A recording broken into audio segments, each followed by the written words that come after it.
Good morning, everyone. I welcome you all to the 10th International Conference on International Law, organized by Indian Society of International Law. To begin with this conference, I would first like to welcome our Secretary General, Sri Narendra Singh, to give his opening remarks. Ladies and gentlemen, please welcome him with a huge round of applause.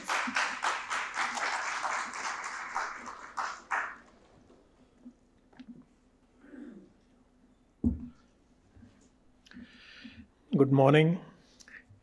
Welcome to the 10th International Conference on International Law, organized by the Indian Society of International Law. I welcome in particular the chairman and the panelists on the stage, and we have some other panelists also who will be joining us subsequently, since we don't have enough space on the stage to accommodate everyone at the same time. This first session on human rights is particularly important considering that in December last year, we had celebrated the 75th anniversary of the adoption of the Universal Declaration on Human Rights. And the Universal Declaration then was followed by the International Covenants on Civil and Political Rights and on Economic, Social and Cultural Rights, and then later by a number of specialized conventions on different aspects on separate human rights. And what is particularly important in this area was that states have opened up their actions to international scrutiny. Under these conventions, states have accepted the obligation to report on the steps they have taken to implement the obligations they undertook while joining these conventions. And not only they will submit reports, they also will be questioned by the special treaty bodies under these conventions, and they have to respond to the questions and give clarifications as to the manner in which those obligations are being implemented. So this was a new trend compared to other conventions adopted on different areas of international law, where you don't have these monitoring and compliance mechanisms in place. And the question is always that, how do you enforce international law? Well, in human rights, we do have such an enforcement mechanism, and states are obliged to answer. And even if they cannot answer at the time when the hearings take place at the UN, the committees, they can submit written answers later on. So I welcome all the chairman, Dr. Kishore Singh, who is an eminent expert in this area. He has worked with UNESCO for several years, and he has also been the UN's Special Rapporteur on the right to education. I also welcome all the other panelists and the participants who are here, and we hope to have an interesting exchange and a fruitful discussion after the presentation of the papers by the panelists. Thank you. Yes. Do we have this presentation? Okay. Just be there.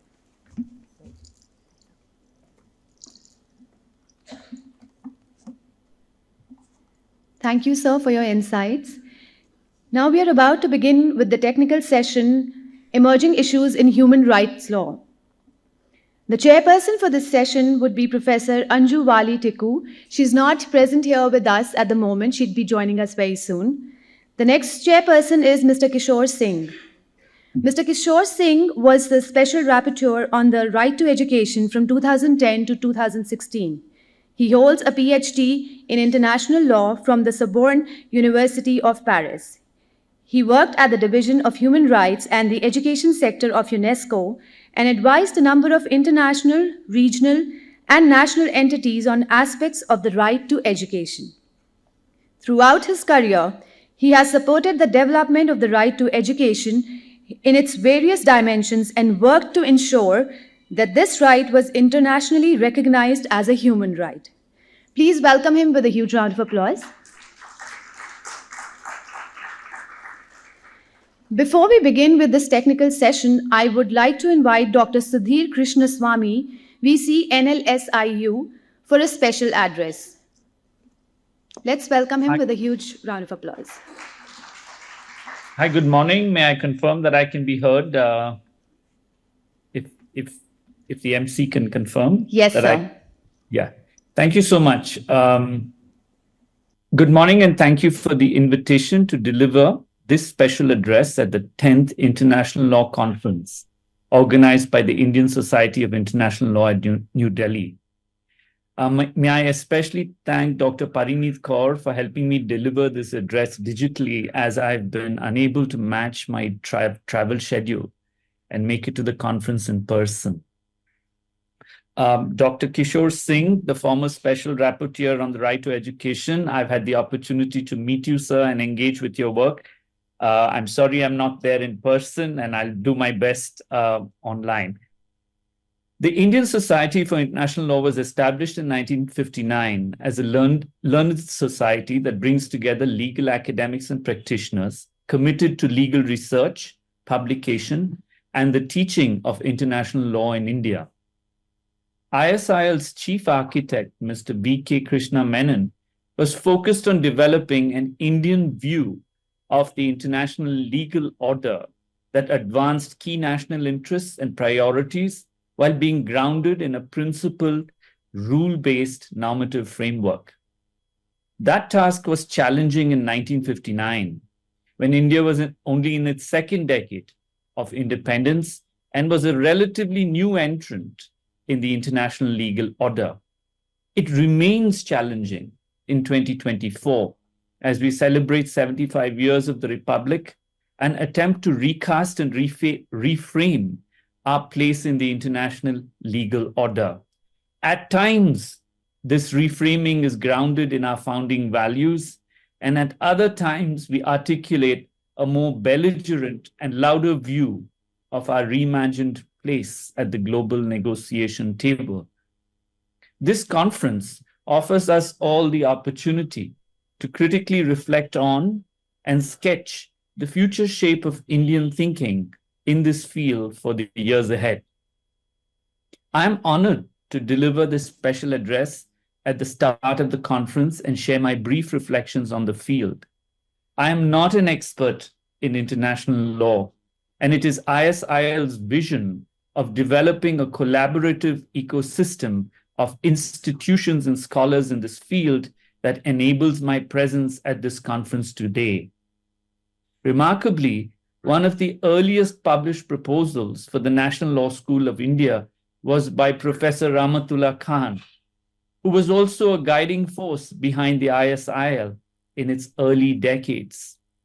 At the National Law School, professors including Jai Govind Alangar, N.S. Gopalakrishnan, and Umesh Kadam have contributed over the years to scholarship and practice in several fields of international law and in participation at the ISIL. NLS students have performed exceptionally at various international law competitions, including the Philip C. Jessup International Law Moot, the William C. Weiss International Commercial Arbitration Moot, and the John H. Jackson WTO Moot, setting new standards for legal education in the process. Several of our distinguished alumni have excelled as international law academics, including Professors Lavanya Rajamani at the University of Oxford, Shivranjani Tambisetti at the London School of Economics, Surabhi Ranganathan at the University of Cambridge, and Neha Jain at the Northwestern Pritzker School of Law, among others. Several other alumni are contributing to the development of this field as leaders, scholars, and practitioners in international and multilateral institutions, as well as national and international law firms around the world. Our alumni have served the government of India in various positions, including at the UN, WTO, and the ICC, and they also occupy leadership roles in leading international civil society organizations. This brief overview of the role and place of NLS in the teaching, research, and practice of international law in India indicates that we are an important part of the developing ecosystem of institutions in this field. The university is currently engaged in rebuilding its faculty and research teams for the future. Dr. Govindraj Hegde, a long-serving faculty member at NLS, has nurtured the relationship with ISIL as a member of the ISIL Executive Council. In the last 3 years, several young faculty in the field of international law have joined the university, and some among them will present papers and deliberate at panels at this conference. Looking ahead, we at NLS will invest considerable human and capital resources to build exceptionally strong research and practice teams in the field of international law.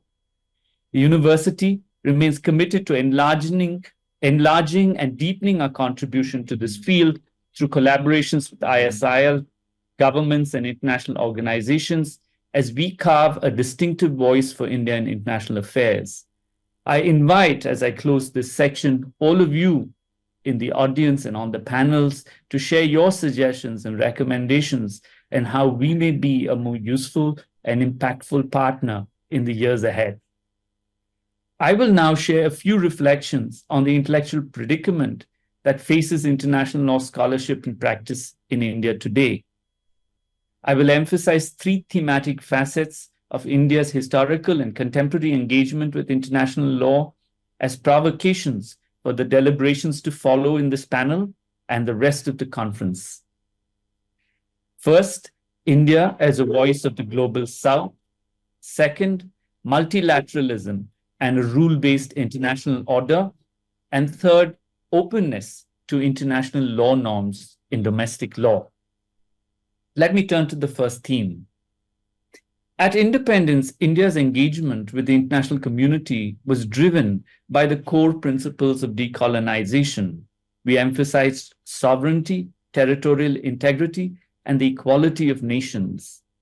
India co-sponsored the landmark 1970 declaration on the granting of independence to colonial countries and peoples that proclaimed the need to unconditionally end colonialism in all its forms and manifestations. We chaired the first decolonization committee that was established to monitor the implementation of the 1960 declaration and to make recommendations on its application. At around that time, India also actively participated in the United Nations Conference on Trade and Development to reorient international developments towards newly independent nations embarking on rapid development pathways. We were central to the South-South Asian African Initiative at Bandung and to the emergence of the non-aligned movement with African and Latin American nations. Our emphasis on South-South engagement in the context of an emerging bipolar world order was brave and significant at that time. Today, India persists and remains an important voice in the global development discourse. On October 2nd, 2020, in response to the COVID-19 pandemic, India and South Africa proposed a waiver of TRIPS obligations to address the shortages of essential medicines and products necessary for the prevention, control, and treatment of COVID-19. Although the initial proposal was rejected, a compromise was achieved that restricted the waiver to the supply of vaccines under compulsory licensing for countries lacking production capabilities. It is important here to acknowledge India's significant role in shepherding this initiative, though it did not yield direct benefits to India in a trade or production sense. More recently, we organized the Voice of the Global South Summit in 2024, with aiming to reclaim, in some sense, leadership in the Global South by promoting a new global development compact. This compact is grounded in our development journey and focuses on promoting trade for development, enhancing capacity building for sustainable growth, and facilitating technology sharing with the support of concessional financing and grants. The emphasis on avoiding debt traps under the guise of development finance is a stark feature of this new global compact. Let me move to the second thematic on multilateralism and a rule-based order.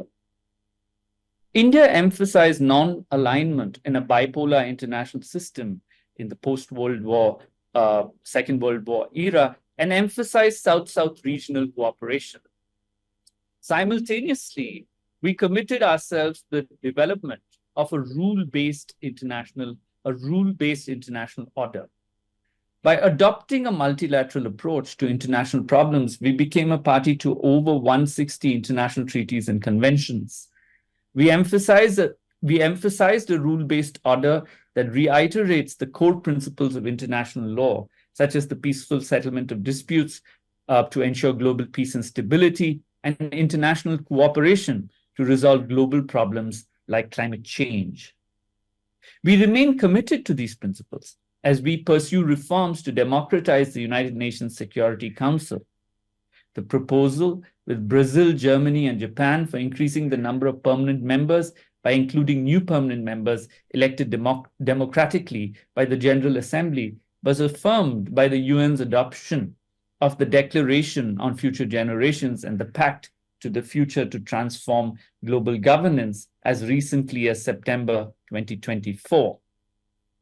Moreover, India's increased engagement with a range of the alphabet soup of international associations, including the G20, BRICS, SCO, and ASEAN, confirms our broader preference for multilateral approaches to international affairs. In the 13th Ministerial Conference of the WTO in Abu Dhabi in February 2024, India highlighted the need to avoid fragmentation of the multilateral trading system and prevent the mixing of non-trade issues with the WTO agenda. We expressed serious concerns regarding the increasing use of unilateral trade protectionist measures, often justified as environmental protection measures.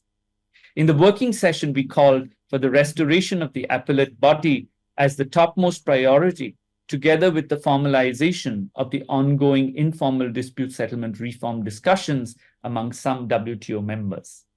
India's emphasis on the restoration of the dispute settlement body to revive the credibility and predictability of the rule-based trade order stands out in the fracturing trade landscape.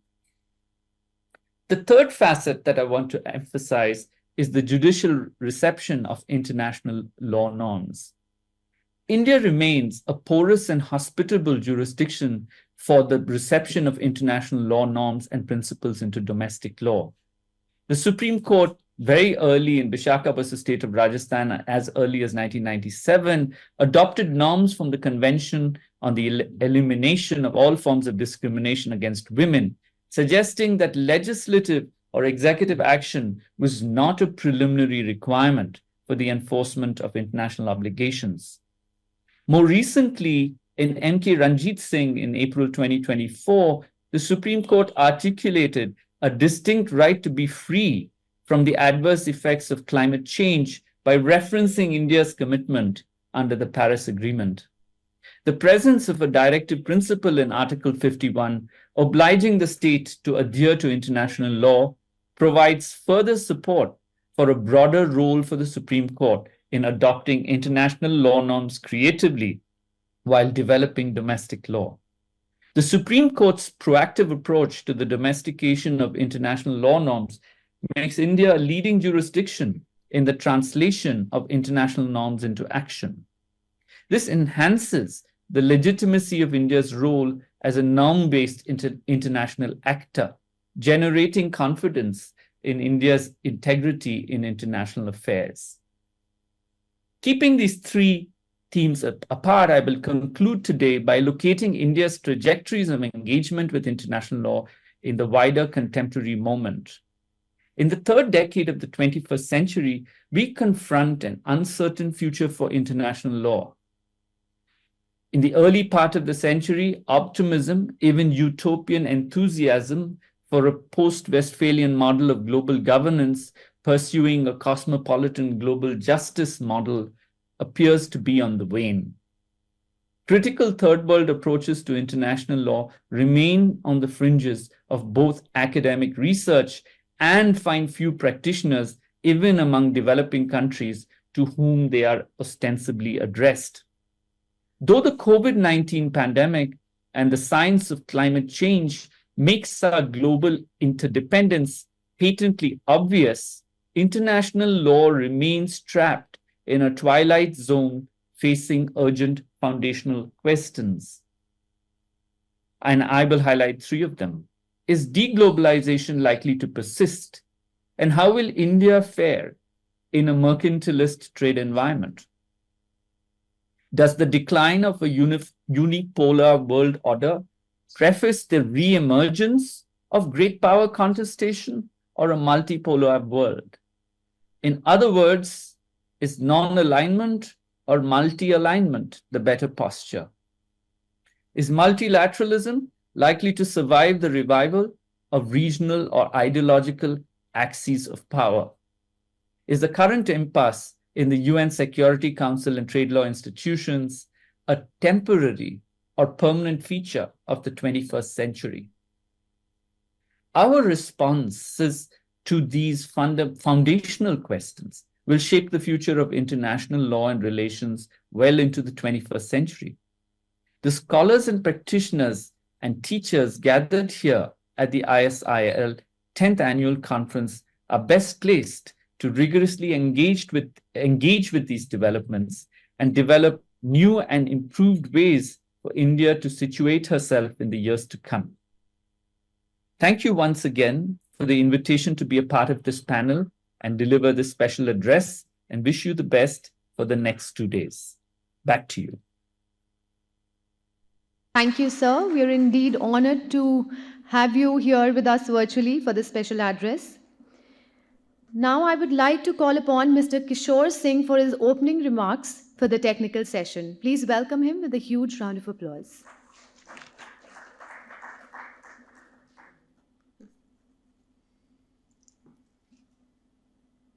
Sir, if you'd like to sit in.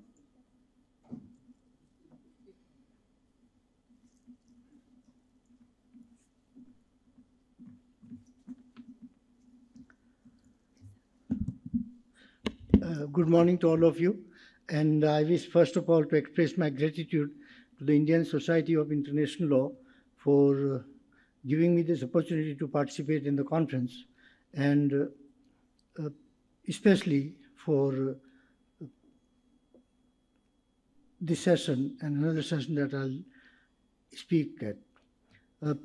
We heard just now the keynote address by Professor Krishnamurthy, and we think that he had highlighted India's profile in international law, research and studies, a number of key areas like multilateral diplomacy, South cooperation, etc.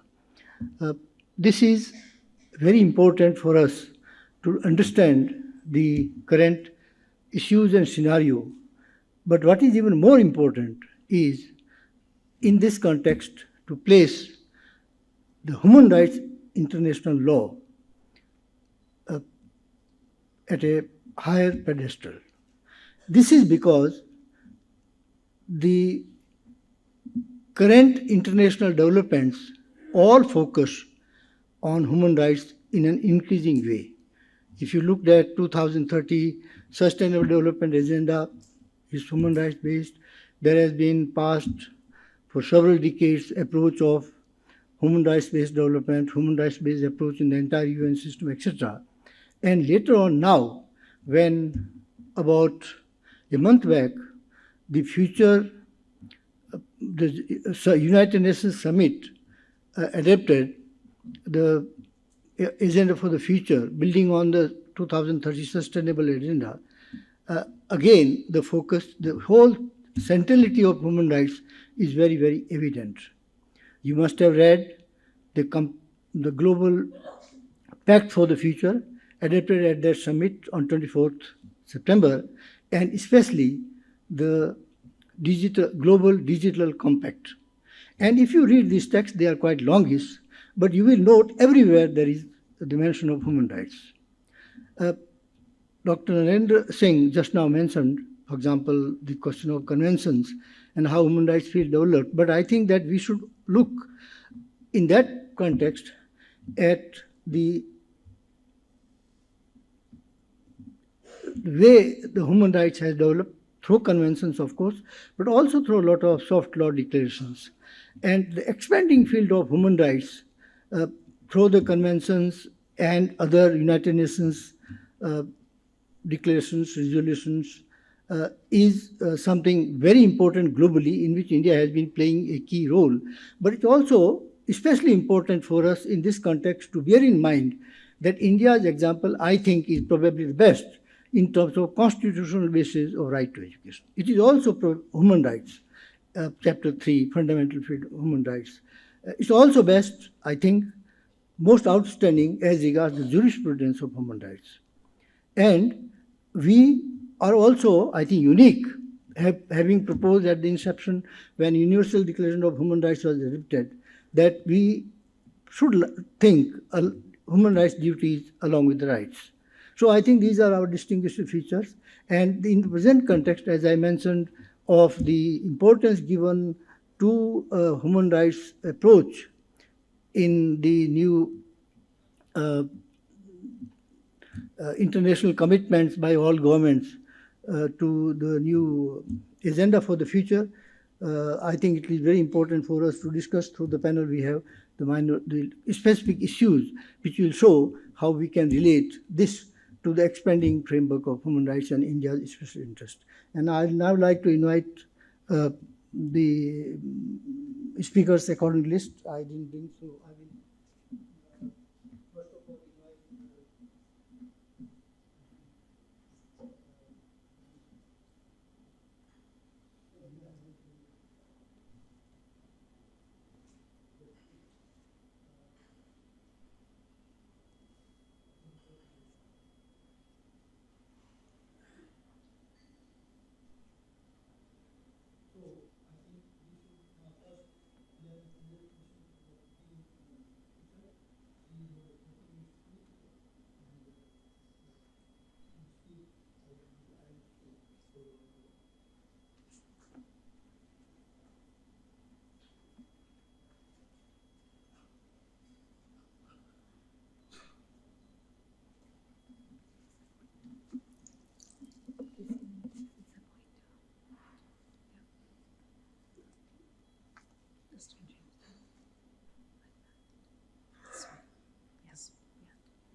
Respected Chair,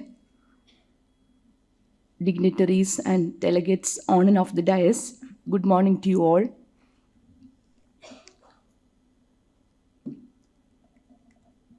Today, I'll be presenting on my paper, Peace Building and Reconstruction in Post-Conflict Zones, Need for a Gendered Approach.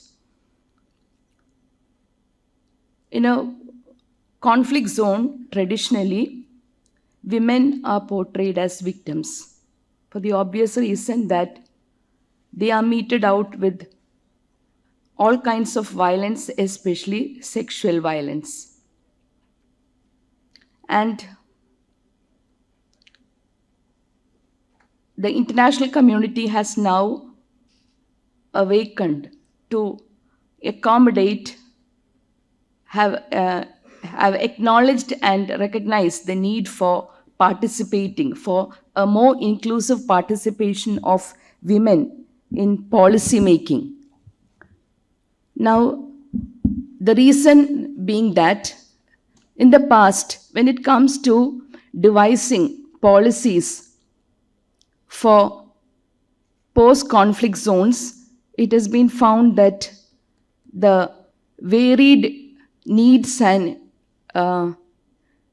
experiences of the women were underappreciated, and with the result that there was an incomplete and unstable post-conflict recovery.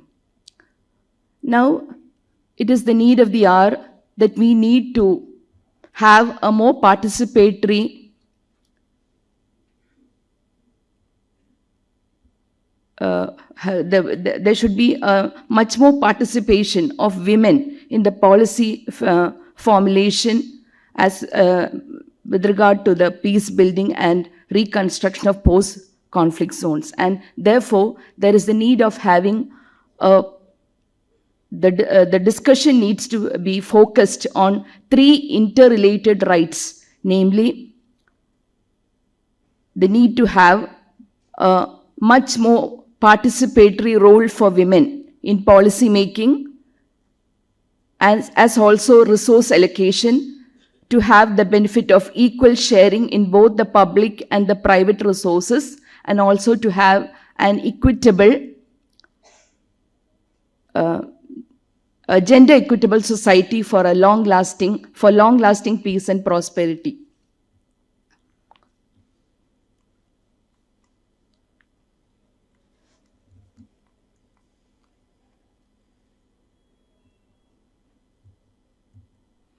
Now, in this context, we have two kinds of sexual violence. Why? Because before we move on to discussing about a participatory role of women in policy making, we need to have a short discussion on the kind of experiences, the distinct experiences that women face in a conflict zone. And here we have conflict-related and conflict-associated sexual violence.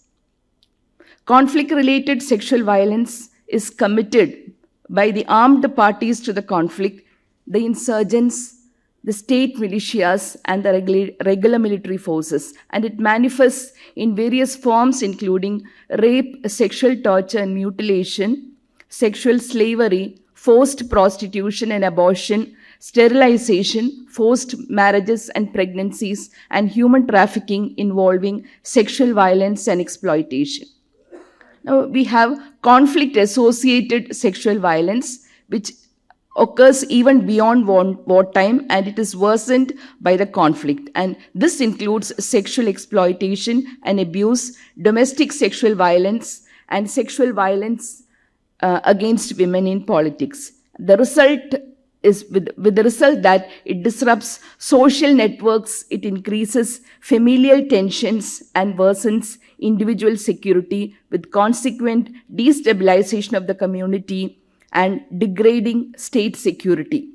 And this destabilization in the long run impacts the nation's peace and progress and rebuilding post the conflict. Now, coming to the impact of armed conflict on women's security.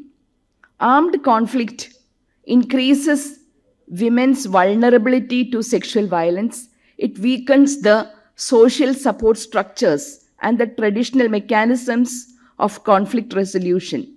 It displaces families, disrupts women's support networks, and leaves women without allies. Also, the problem is furthermore aggravated by the influx of international and humanitarian actors, where women are again subject to sexual exploitation by these powerful actors.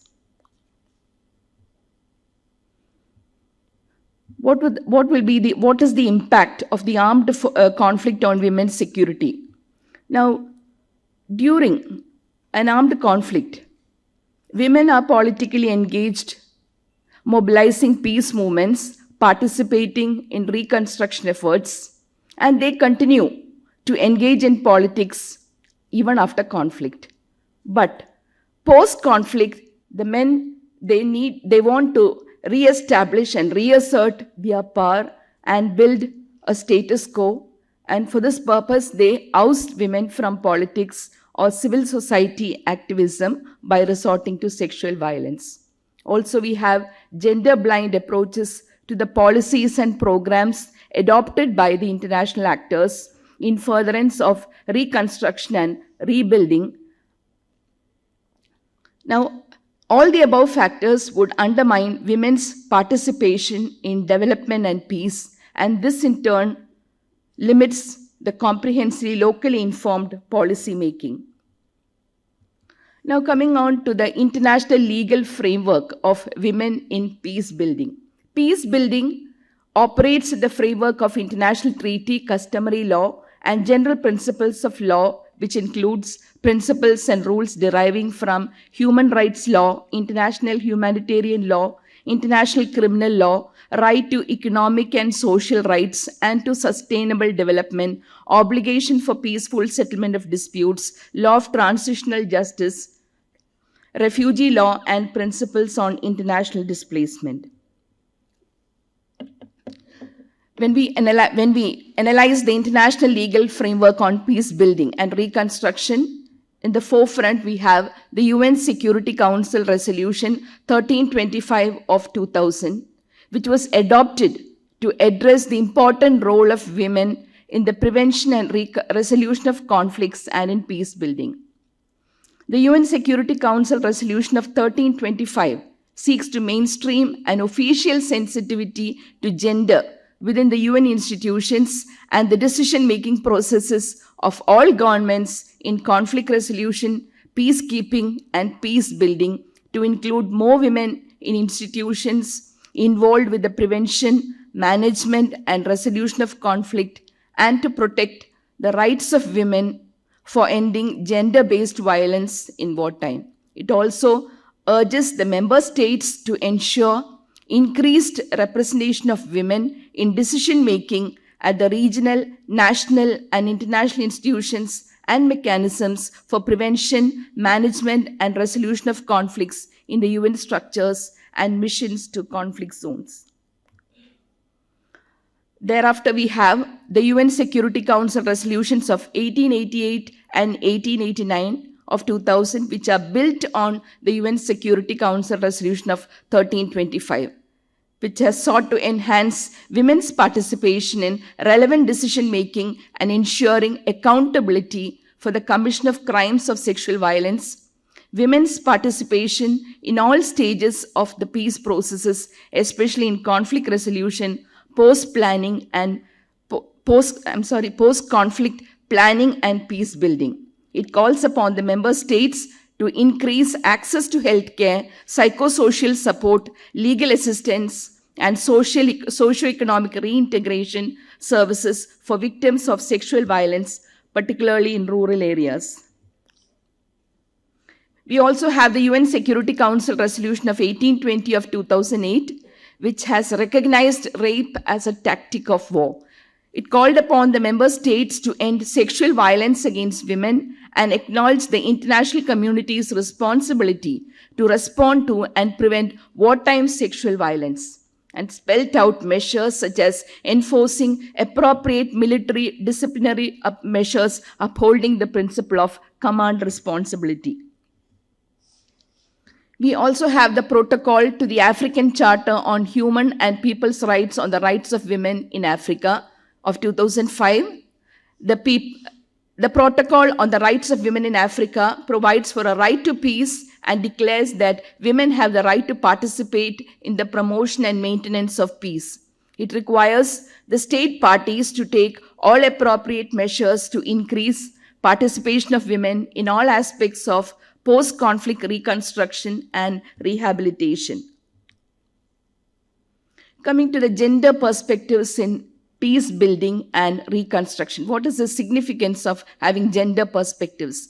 The concept of gender mainstreaming has been defined by the United Nations as the process of assessing the implications of for men and women of any planned action, including legislation, policies or programs in any area and at all levels, making the concerns and experiences of women and men an integral part of the design, implementation, monitoring, and evaluation of policies and programs so that women and men benefit equally. Also, we have the United Nations Department's peacekeeping operations, which views that women's presence in peacekeeping missions improve access and support for local women and make the male peacekeepers more reflective and responsible. Now, when we think about the inclusivity or meaningful participation of women in peace building and reconstruction in a post-conflict zone, we also need to comprehend what are the factors which impede the participation of women. Peace building does not automatically commence with the ceasefire in a conflict zone, because the sexual violence continues even thereafter. It's a continuing phenomena.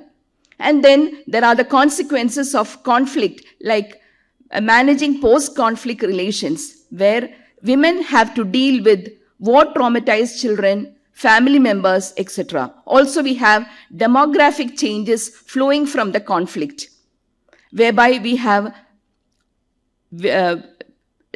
disproportionate women and women-headed families. And also there are the consequent issues like access to and ownership of property, housing, caring responsibilities, and return after internal or international displacement. Yes, I'll conclude. Now, reconstruction in the literal sense would be problematic in a post-conflict scenario. Why? Because during a conflict, women become more empowered and they are exposed to more avenues, and they are interested in pursuing a goal of social transformation. Going back to a reconstruction, going back to a scenario where they are much more dependent and subordinate to a patriarchal male society, I'll conclude, would be more of a problem. Then we have inadequacy of information and knowledge of genuine and varied needs, the economic insecurity due to discrimination in employment, removing gender and other stereotypes, impeding access to education, impeding access to education of girls and women. We have rights under the CEDAW, which again provides for meaningful participation of women on equal terms, and the UN Committee on the Elimination of Discrimination against Women, arguing that democracy will have its real meaning when political decision is shared by both men and women equally. And to conclude, I would like to say that women constituting a sizable portion of the victims of war crimes, the United Nations and its peacekeeping agencies need to be sensitive to the varied needs of women who are subjected to various kinds of violence. And the national, international, and transnational players in peace-building process needs to prioritize the participation of women by identifying the hurdles that impede their involvement and in the reconstruction and peace-building process. And as a way ahead, what can be thought of? Women needs to be assigned key roles as advisors, negotiators, and facilitators at the peace tables. The UN Security Council resolution of 13/2025 need to be integrated in all peace agreements, and there is also the need to establish a compliance monitoring mechanism for holding international and regional institutions accountable for their performance with respect to the obligations in prevention and resolution of conflicts. Thank you.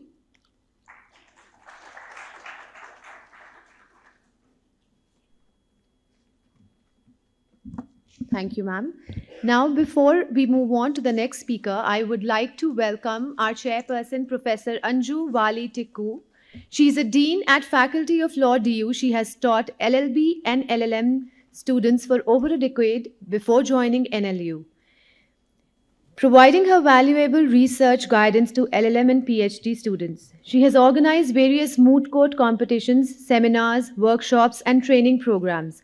Her specialities are in the field of criminal law, criminology, women and law, public health laws. Ladies and gentlemen, please welcome her with a huge round of applause.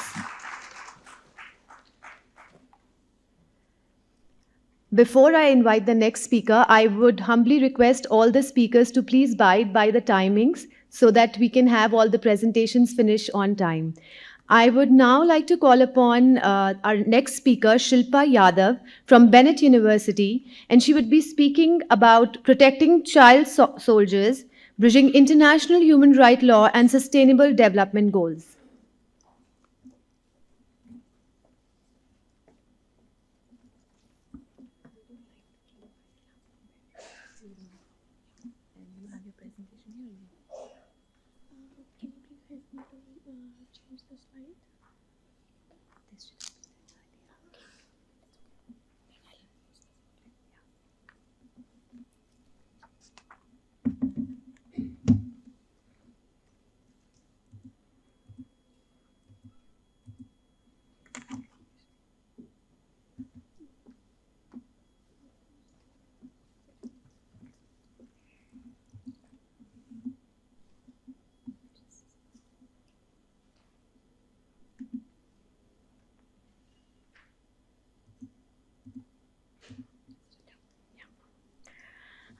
Good morning, everyone. Thank you so much for being here. I am Shilpa Yadav, a PhD scholar at Bennett University. Today, I'll be presenting on protection of child soldiers, bridging international humanitarian law and sustainable development goals. Before moving forward, I would like to outline my presentation as to the as to as to the key points I'm sorry for the presentation, it is going backwards. Yeah. I'll be covering all these key points, starting with the statement of problem, introduction, soldiers in modern conflicts, recruitment of child soldiers and humanitarian law, international humanitarian law, legal framework on child soldiers, enforcement mechanism, and challenges in implementing IHL, that is international humanitarian law. A few case studies, protection of child soldiers and sustainable development goals, and a way forward, ending with the conclusion. So, children, the most vulnerable section of the society, they are subjected to exploitation and abuse in armed conflicts. As we can see, number of countries today are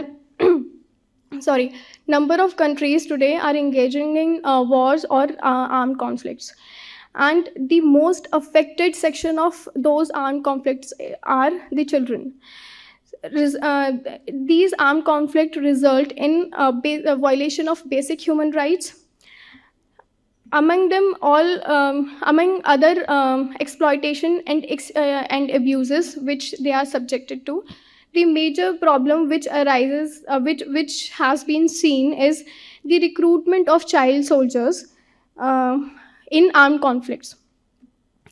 There was a concern which was raised by SRSG CAG, which is a special representative of Secretary General for Child and Armed Conflicts, Virginia Gamba, in June 22, and she highlighted this issue and created a major concern regarding the recruitment of child soldiers in armed conflict.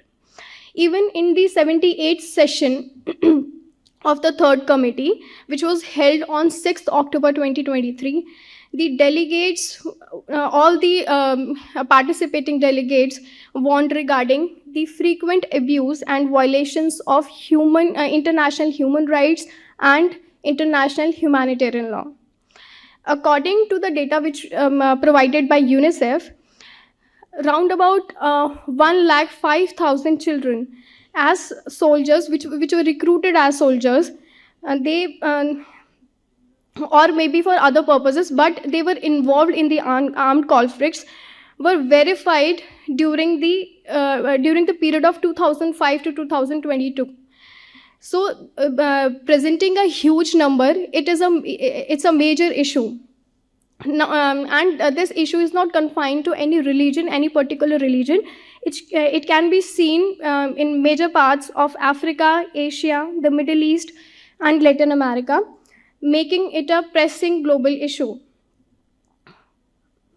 Going forward with the statement of problem, as I've discussed, that the recruitment of child soldier creates a critical violation, results in a critical violation of international humanitarian law along with international human rights. Despite existing legal frameworks such as Geneva Conventions and OPEC, And the major issues are there is a weak enforcement, lack of accountability, limited resources for rehabilitation of these child soldiers. All these factors they help they continue this practice. And in going further, they result in undermining the global efforts to create a sustainable world for all. Particularly, they go against the SDG 16, which talks about peace and justice, and SDG 8, which talks about the decent work, which we will cover in detail in further coming slides. This research addresses the need to bridge IHL and SDG initiatives to prevent child recruitment and enhance reintegration efforts. Child soldiers in armed conflict, normally we have a view of when we talk about the child soldiers, we have the only perspective that a child, a person who is below the age of 18 years is a child soldier when he is directly combating on the forefront. But this is not the exact practice which is being followed all over the world.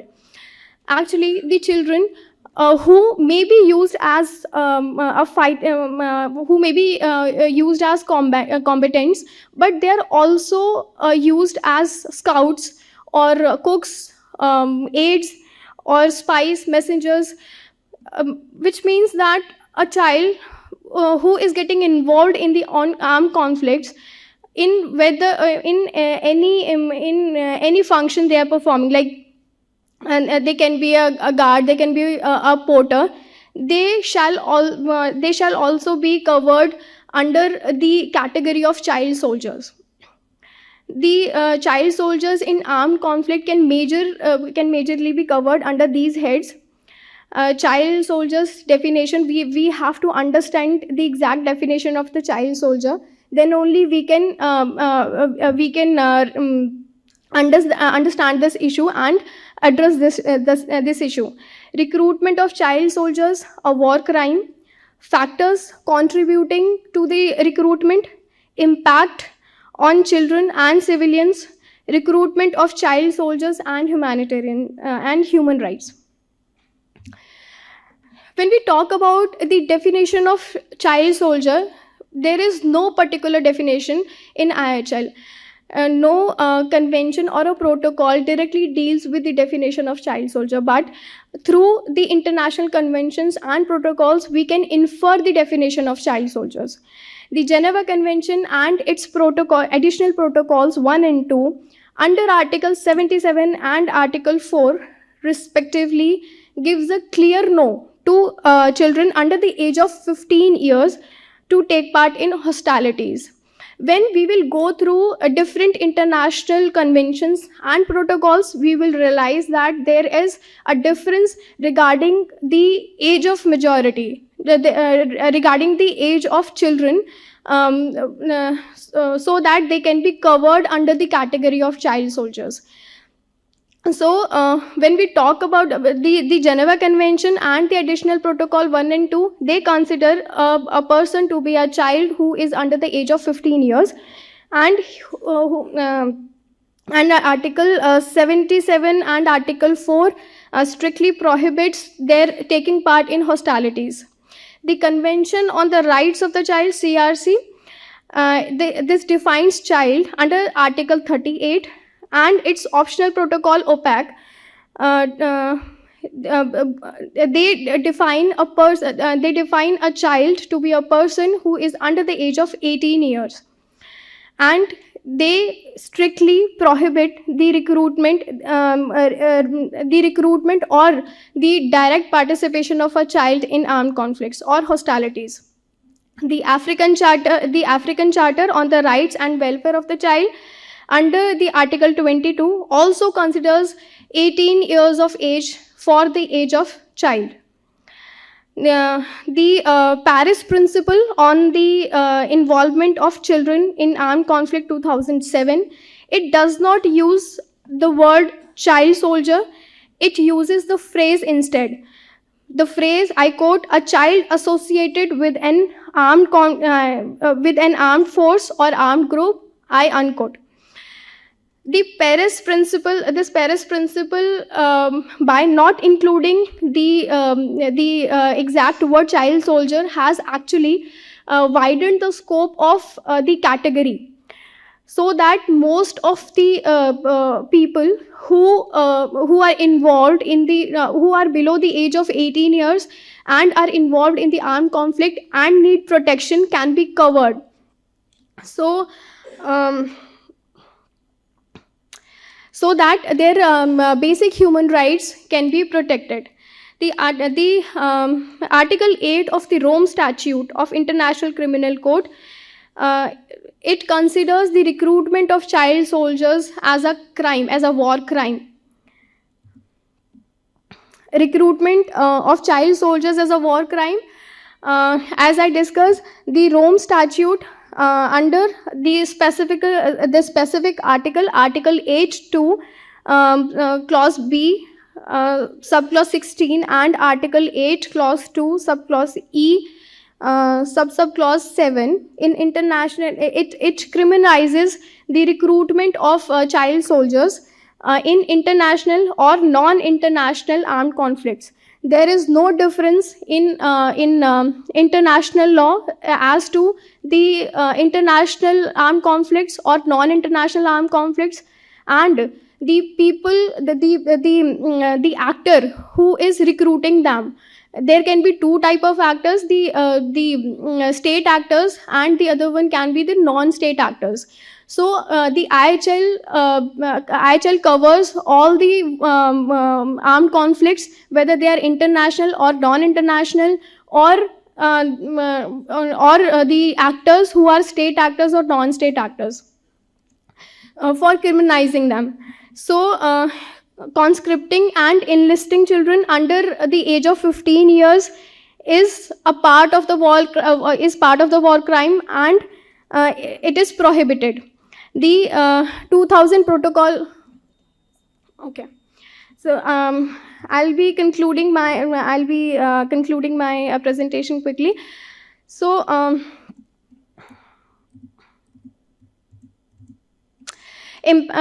there is a devastating impact on the children and the civilians of the recruitment of the child soldiers. We can see the 4,312 Palestine and 70 Israeli children were verified as killed or maimed in 2023 during the war which is being going on, and during this armed conflict, children suffer through a lot of injuries, malnutrition. They in fact get the sexually transmitted diseases, as they are being used as a tool to fulfill their sexual desires, and they are psychologically go through a lot of trauma, because they are continuously in the hazardous place and they're seeing the bloods and the shed. So okay, I'll take 2 more minutes. So the recruitment of child soldiers and humanitarian rights, there is a huge violation. The issue directly violates the international human rights, and because they go through very harsh training, which violates their basic human rights. For example, social, political, and the right to education, and the right to be catered and be a part of the society. So the international law, the international humanitarian law, and the international human rights law work in the same direction, but there is still a gap. The intersection of the human rights, international human right, and the international humanitarian law need to be done more. So this is the international humanitarian legal framework which has been provided under the United Nations Charter, the Geneva Conventions, optional protocol on the involvement of children, Okay. I would like to discuss in 1 minute the protection of child soldiers and sustainable development goals. The recruitment of the child soldiers, prohibiting this practice of recruitment of child soldier can actually realize the world goal of creating a sustainable world, um, uh, particularly SDG 16 and the target 60 number 2, which aims to end the abuse, exploitation, trafficking and all forms of violence and torture against the children. If we keep this in mind and the governments all over the world work in alignment of target 16.2, then the dream of creating a sustainable world for the children can be created. The SDG 8, which specifically talks about the. Okay, thank you so much.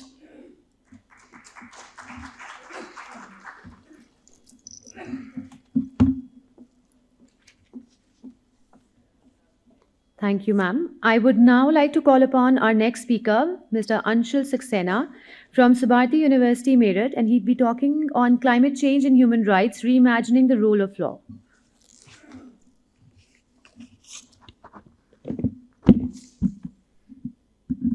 Good morning, everyone. So today I will be presenting my paper on climate change and human rights and how we should reimagine the law should work in this area to protect human rights better from the impact of climate change. Now, in the last few years, as we have seen, there have been many international conferences and agreements like Paris Agreement where the main focus has been how to mitigate the impact of climate change. It shows that the international community, the governments, the civic society and the NGOs are knowing that this problem of climate change is one that needs to be addressed urgently, because the effect of climate change on human society, on human rights as individual and as a community can be in multifaceted. Some impacts can be direct and some impacts can be seen in indirect ways.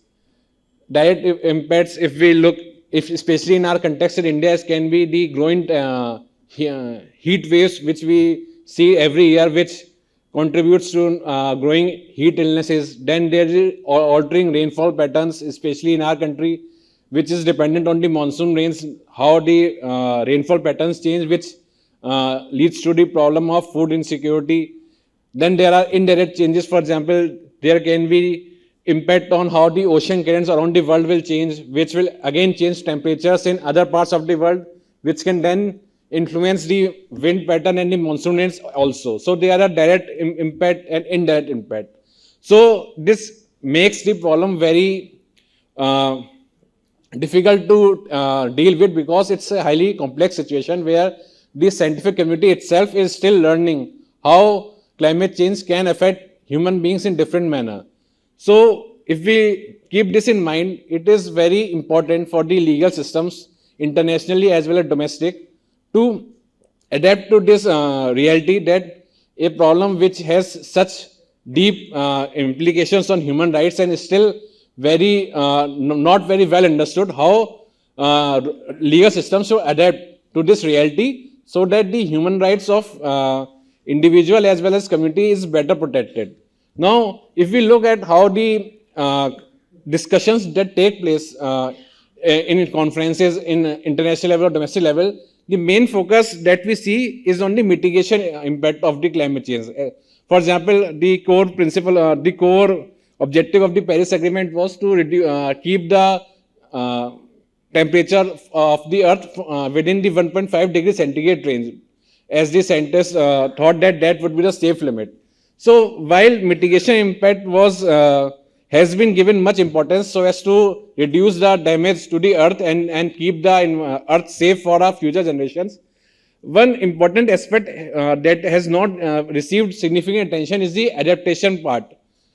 It especially is important because when we see the impact of the climate change, there is an issue of equity. For example, which is also called common but differentiated responsibility. For example, as we know, the last 300 years, the major polluters, if we can say, or which the major contributors to the climate change has been the developed world. The developing world has not been as much of a significant contributor as the developed world. But the impact that is felt of the climate change is actually more on the developing countries or the countries that are coastal or island countries. And even in those developing countries, the most affected communities are those which are poor and don't have the resources to deal with the harsh impacts of the climate change. So the issue of equity is of paramount importance, and this is where the laws which we frame to protect human rights against the impact of climate change should see that the adaptation that the community has or a poor person has is taken into account. So this is where I feel that when we frame the laws to protect human rights from climate change, there is the framework that we focus on is the human rights framework. By human rights framework, I mean is when we frame the laws or we make policies protecting the human rights from the impact of climate change, it should be evidence based, and our core focus should be on protection of the human rights, which means is when, for example, a policy is made. I will give you an example. For example, when there is a demand to focus on the renewable energy projects so that the CO2 emissions are reduced. When we implement the renewable energy project and focus more on the renewable energy, one thing that should be kept in mind is that renewable energy is not that cheap and is not that predictable as a fossil fuel energy, which will mean is while the rich and the affluent class will still be able to consume that renewable energy, the poor or the lower income groups which don't have those resources will not able be to purchase that renewable energy. So when we look to deal with the climate change and adapt in that case and go for the renewable energy, our laws and policies should keep in mind that do the poor and the less privileged have the access to the renewable energy or not. Similarly, when we say, for example, when we say the polar ice caps are melting and the sea levels will rise, we will see that the coastal regions might have to, people there living might have to move to different regions. In that case also, while those with money or resources in their hand might be able to start a new life, but again the poor people or people with not that much money will find it difficult. So in that case also, when the policy is made to adapt to the climate change, again the focus should be on the human rights of the vulnerable population. Then in another scenario, for example, if we talk about India, we have so many tribal communities or the indigenous communities who live in a symbiotic relationship with their environment. They have their own traditional knowledge systems about medicinal values of plants, how the livestock has to be used. Now, when we think of trying to displace them or move them to some other place due to climate change, our focus should not only be on the compensation aspect, because when we focus on compensation, we only look it from the narrow prism of economic value. But you have to keep in mind a person or a community that lives in a symbiotic relationship with its environment also has a social bonding with that place. So compensation, while all and good, our main aim should be how to achieve as much as possible the restitution principle. For example, to move that community to how they were living as before. So again, even in this case also, the evidence-based policy making or the human rights framework is important, where when we frame the policy to protect the human rights from climate change, we have to keep in mind, while protecting the human rights or achieving the principle of mitigating climate change, we do not lose sight of the fact that there are many population, vulnerable group in developing countries who might be actually negatively impacted from your actions which you have taken to reduce the impact of climate change. So this is where I think the issue of equity in the law making and the policy making is of utmost importance, both in international aspect and municipal aspect. By international aspect, I mean the developed countries should bear more responsibility, which we hear common but differentiated responsibility towards the developing countries, and there should be more funding, not just for mitigating the impact of climate change, but also funding towards developing countries to adapt to the change in climate. And in the domestic sphere, this government at this national level or the state level, while making the policies, should include the voices of the marginalized and the vulnerable, and especially the NGOs who bring up their voice, so that while making the policy, while making the laws and policy, your outcomes are clear in your mind that what you are trying to achieve. And you keep in mind that if you are making a law, it should not be just focused on the rich or the affluent person, but you keep in mind that those who are poor or vulnerable are better adapted to your laws and they are not negatively impacted. So this is my crux of the paper, was that the law should be such that your ambition should not be some abstract principle that you are going to mitigate the impact of climate change, but the concrete concrete goal should be that the human rights of each and every person, both individually and community, is not negatively impacted. And as far as possible, when you frame a law, you should keep in mind that while your principle of mitigating the climate change is there, but the effect of your actions to mitigate the climate change does not in a way hamper the human rights, especially of the vulnerable class, in a negative manner. Thank you.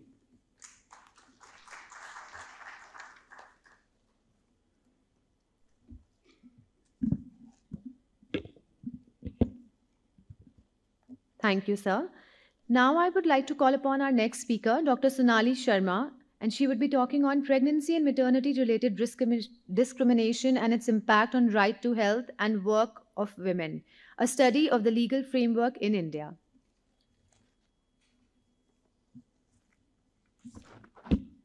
Respected Anju ma'am, Kishore sir, Narendra sir, delegates on and off the dais, a very good morning to all of you. I am Dr. Sonali Sharma. I'm an assistant professor at Vivekananda School of Law and Legal Studies. I'm here along with my co-author, Dr. Anjali, to present in front of you my topic on which is impact of maternity and pregnancy-related discrimination on the physical and mental well-being of women.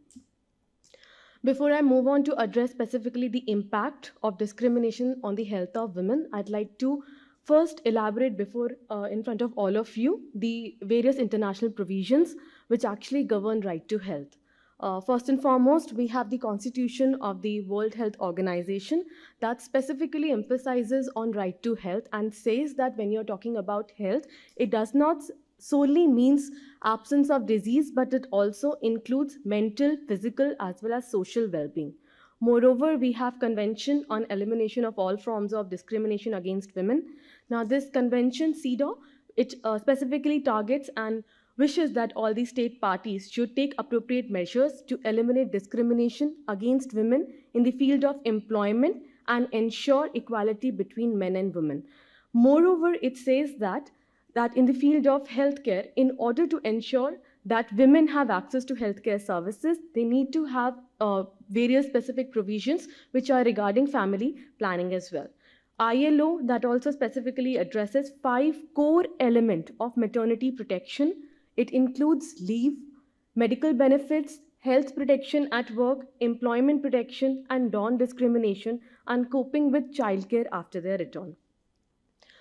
To be very specific, on the international forum in the USA, we have Pregnancy Discrimination Act. Now, this particular act in USA addresses the discrimination that is happening against women, pregnant women or women who are during their maternity who are working. Now, it prohibits any form of discrimination. It requires that equal treatment must be given to all the women, and it requires that job should remain open if at all any woman has gone on any maternity leave in the same manner as the job remain open for any employee who has gone on any sick or disability leave. In India, to be very specific, we all know that we have our Indian Constitution that requires that every woman as well as man must be given equal pay for equal work. Just and human conditions must also be maintained for both men and women. To be very specific, we have the RMNCH A+ program, which is targeting women mental health or physical health of women during their pregnancy or maternity.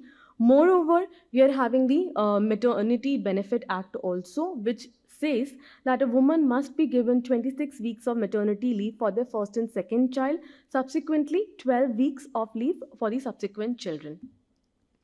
We have Equal Remuneration Act as well as the Industrial Dispute Act also, and Supreme Court of India and various courts of the Indian jurisdiction. They have also, through various cases such as Sandesh Bansal, Inspector Mahilaj Ravina, S.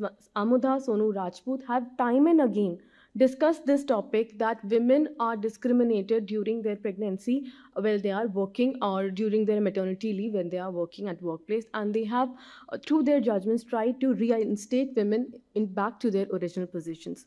Now, as per the Equality and Human Rights Commission UK, we have various examples of discrimination.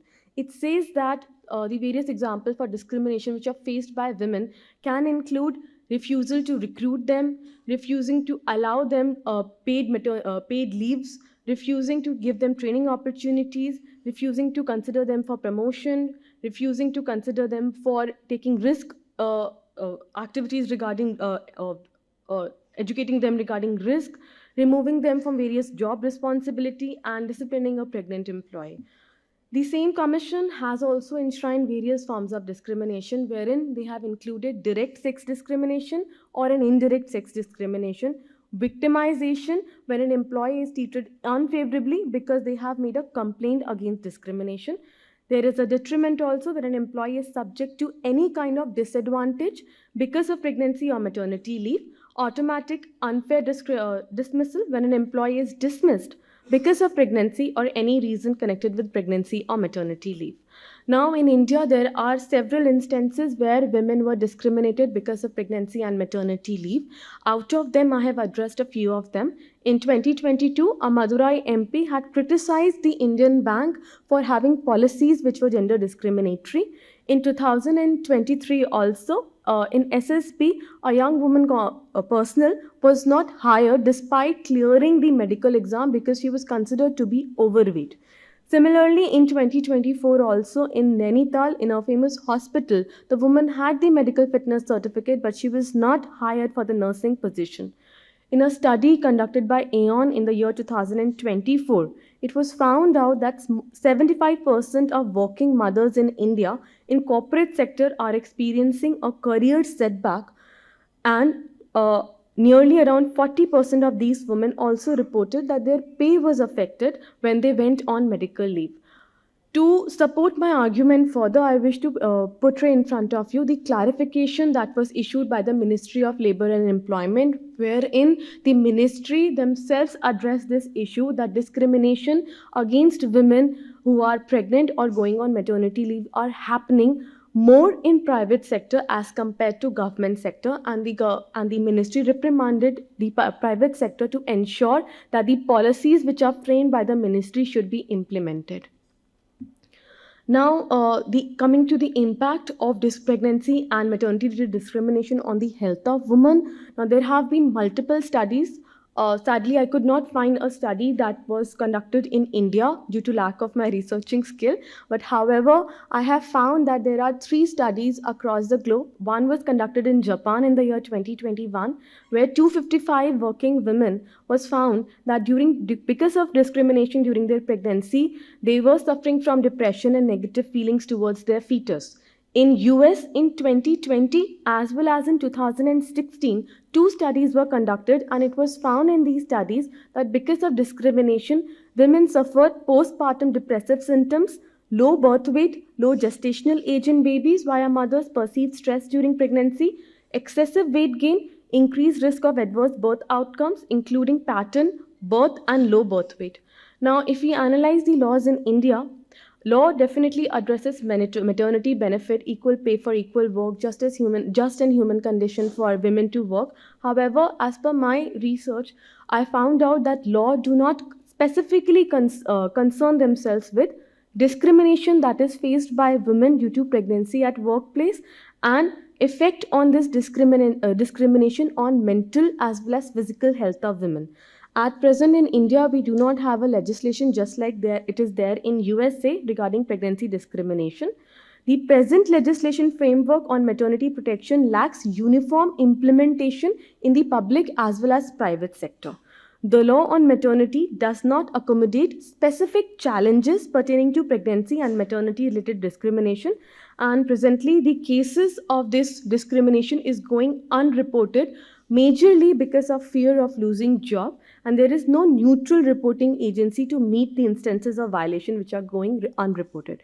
Now, from both of us, the suggestions we would like to put in front of all of you to address this specific issue. Now, we want to put in front of you that law must ensure that no woman shall face discrimination due to pregnancy. We should have separate legal provisions dealing with pregnancy and maternity related discrimination comprehensively are required to unplug all these gaps. Thirdly, the root cause behind discrimination is actually the lack of source of funding for the employer, and to address this, even the Ministry of Labor has also addressed this and have said that at least 7 weeks of wages should be given by the ministry itself. However, this scheme is yet not being implemented as because of various reasons. One of them is the financial constraint on the ministry, because as per the ministry, if this scheme will be implemented, 400 crores of financial burden will be placed on the Indian government. So that could be a primary reason why that scheme was not implemented. Now, another suggestion from our end is that a robust and neutral reporting agency must be created to ensure that the cases of violation are not going unreported. Greater publicity about entitlements will definitely lead to greater implementation of the law. We need to bridge gender neutrality by introducing shared parental leave and paternity leave. It can be applied uniformly across public and private sectors. We need to have the companies should enact zero tolerance towards anti-harassment and anti-discrimination policies with clear repercussions in case of infractions for not just employees but rather all the stakeholders. And lastly, we want to propose that policies need to extend beyond just being on paper and should translate into experimental as well as tangible things on ground. With this, I conclude my presentation. I thank you all for listening to me.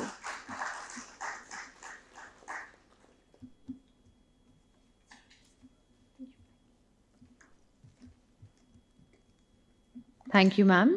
Now I would request our next speaker, Mr. Virendra Pratap Singh Rathore from UPES, and he would be talking on Dux Ex Machina, the implications of autonomous weapon system for humanitarian law.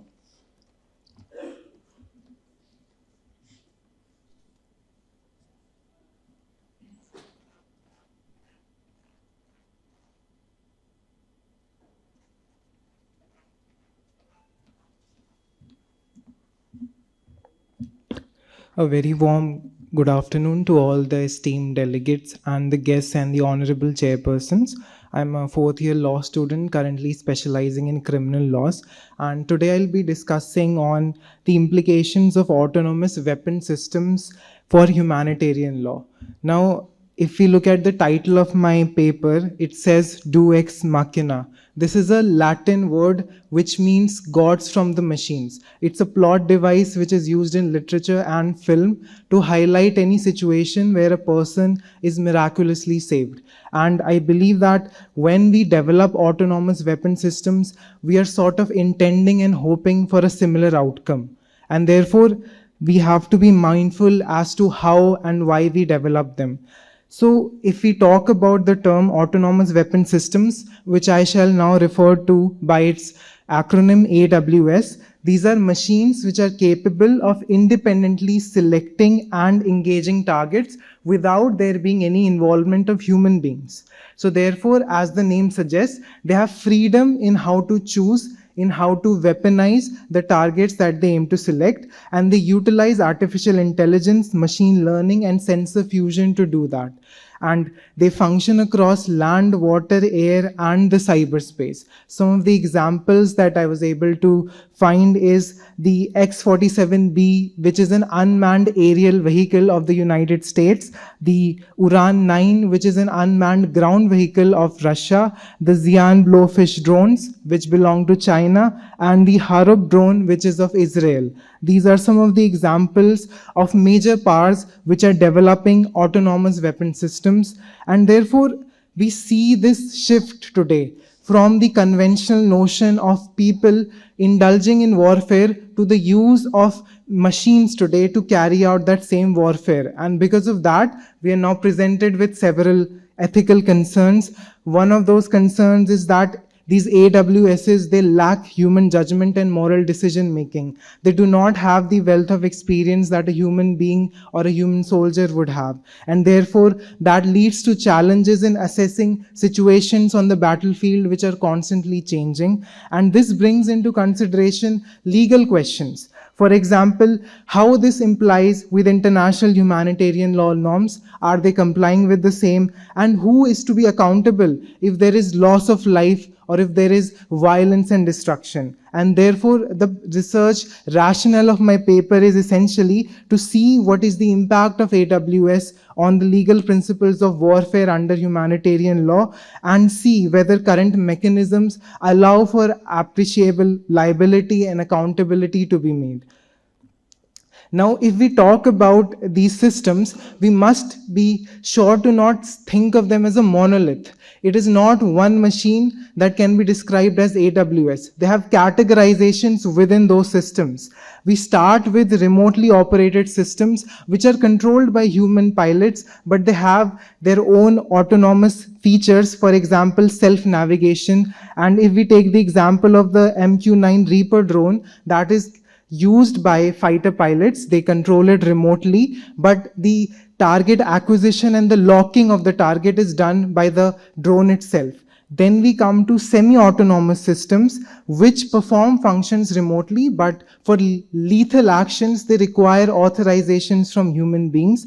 Some of the examples are the sentry guns, which are situated along the DMZ. The DMZ is the demilitarized zone between North and South Korea, and these machines are capable of operating on their own while they're intended to act as a deterrent, and they don't have a good accuracy rate. If a person wishes to harm or kill another, they would have to secure the authorization of the officers who are situated there. But when we talk about fully autonomous systems, they once deployed operate entirely autonomously without any human input whatsoever. For example, the Uran-9 vehicle that I recently mentioned, that system can operate once deployed. It can identify targets on the ground. It can destroy them. It does not need any human intervention whatsoever. Then we also have naval warfare systems like the Sea Hunter submarine missile of the US, which is capable of autonomously engaging any underground and underwater combat.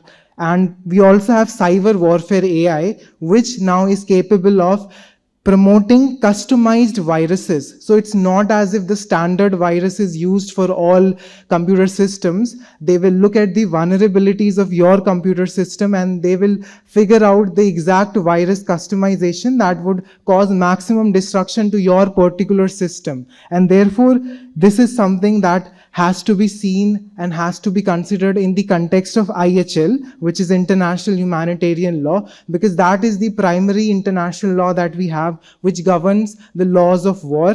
We have three main principles under IHL, and I shall be seeing each of them in turn and seeing how the use of AWS impacts each of these principles. The first principle we have is distinction. This is codified under Article 48 of the Additional Protocol to the Geneva Conventions of 1949. It requires any person, any soldier who's indulging in any military action to differentiate between combatants, who are the enemy soldiers, and the civilians, who are the non-combatants.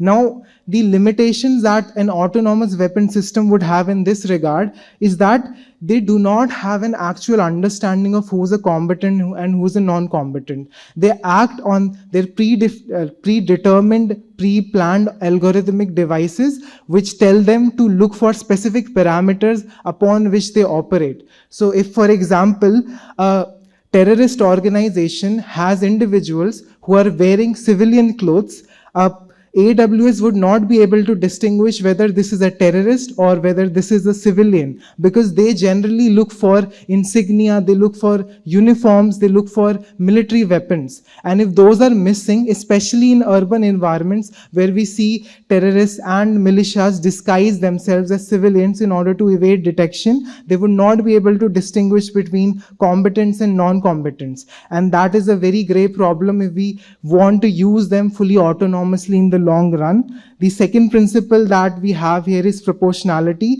which calls for the notion that any sort of military advantage that one might gain through any action should not outweigh any civilian harm or destruction that is happening as a result of the same. And this is enshrined under Article 51 of the Additional Protocol to the Geneva Conventions. And if we talk about the limitations that AWS would face here, they first of all would not understand the cultural significance of any targets. For example, if they wish to destroy an enemy target and beside that target, a historical site is located, they would not be able to understand the cultural and historical significance of that site, and they would destroy both of them in order to facilitate their own objectives. They would not understand the psychological impact that civilians might face when they see people being killed in front of them. It does not matter whether that person killed is a terrorist or it's a person who's innocent. When you see a person killed in front of you, you do indulge in maybe lasting psychological trauma that might develop as a result, and AWS would not be able to see that. And their dependence is also based on electronic censoring and electronic monitoring that could be hijacked through EMPs, which are electromagnetic pulses. It is also dependent upon suitable weather conditions for sufficient communication, and all of that is something that is contingent on factors which lie beyond the control of the weapon itself. And lastly, we also have the doctrine of military necessity, which is enshrined under Article 52 of the Additional Protocol, which states that military personnel should only use force to achieve legitimate military objectives. And this term, legitimate military objectives, is defined as any target that will bring a suitable advantage to that military nation without harming the citizens involved in the vicinity. And this ties into the earlier principle that since we have pre-programmed algorithms, they would not be able to determine any real life changes on the ground. For example, if they are to destroy a military convoy and suddenly a civilian vehicle appears beside that convoy, they would not care about waiting for that civilian vehicle to pass. They would want to destroy the military convoy as fast as possible. So therefore, a human soldier would be able to make these risk assessments because they have experience, they have cognition. AWS lacks all of these mechanisms since it relies on pre-programmed data, which is based on machine learning, which currently in its present stage is nascent and is not capable of having the similar cognition that a human being would have. And if we talk about the notion of accountability, because all of these things carry great propensity of causing unlegitimate harm and unintended harm. So currently, if we see the fact that with AWS, we would have a diffusion of responsibility, because it's not just one person who's involved in the making and in the carrying out of the AWS functions. We have multiple parties here who can be liable. We cannot hold the machine itself liable because it's not a natural, neither an artificial person. We can hold the developers and programmers liable, we can hold the military commanders liable, or we can hold the states or organizations that use those weapons liable. But then how do we determine which liabilities to enshrine on which individual?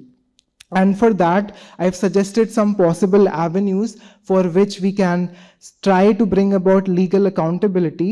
When it comes to state responsibility, we have the references of the Nicaragua case as well, where it was stated by the ICJ that any irregular actions on the part of the state render the state liable. We also have Article 4 of the Articles on State Responsibility, which state that any organ of the state, which includes the military, if they indulge in anything that is unethical or illegitimate under international law, yes, I'll be concluding in 2 minutes. They shall be liable as well. And therefore, we can hold the states deploying these mechanisms liable under some of the principles. We can also use the principle of command responsibility, which is enshrined under Article 28 of the Rome Statute, which states that if a military commander, despite not ordering their inferior to launch an attack, if they were aware of the fact that their inferior could launch such an attack and did nothing to prevent it and did nothing to punish that inferior, they would also be held liable. And similarly, we could impose liabilities on developers and programmers if they do not meet certain prescribed criteria which is necessary while building these weapons. I'll just conclude in 1 minute with my further suggestions. I have 2 suggestions to present in this regard. The first is to establish an international AWS certification system similar to the Chemical Weapons Convention that we currently have, where we have a certification process to ensure arms control. We can require rigorous testing and auditing of these systems that are being currently developed. And we can also have an international regulatory body for the same and national regulatory bodies which coordinate with each other to ensure that any weapon that is used in any war is certified and is not illegitimate. And lastly, I also have another solution, which is to create a variable liability regime, wherein I propose that at each stage of the process, one of the agents involved should be liable. So, for example, developers and programmers would be liable for any programming errors which lead to malfunctions in the AWS. Military commanders would be liable if they improperly deploy the machine or if they do not indulge in proper mission planning. And states would be liable as an overarching liability for their actions conducted by their citizens and their military under international law. So in the conclusion of my paper is essentially that we need to have certain mechanisms. Current international frameworks are not adequate, and we need to keep in consideration the very human lives that are at risk here. Thank you.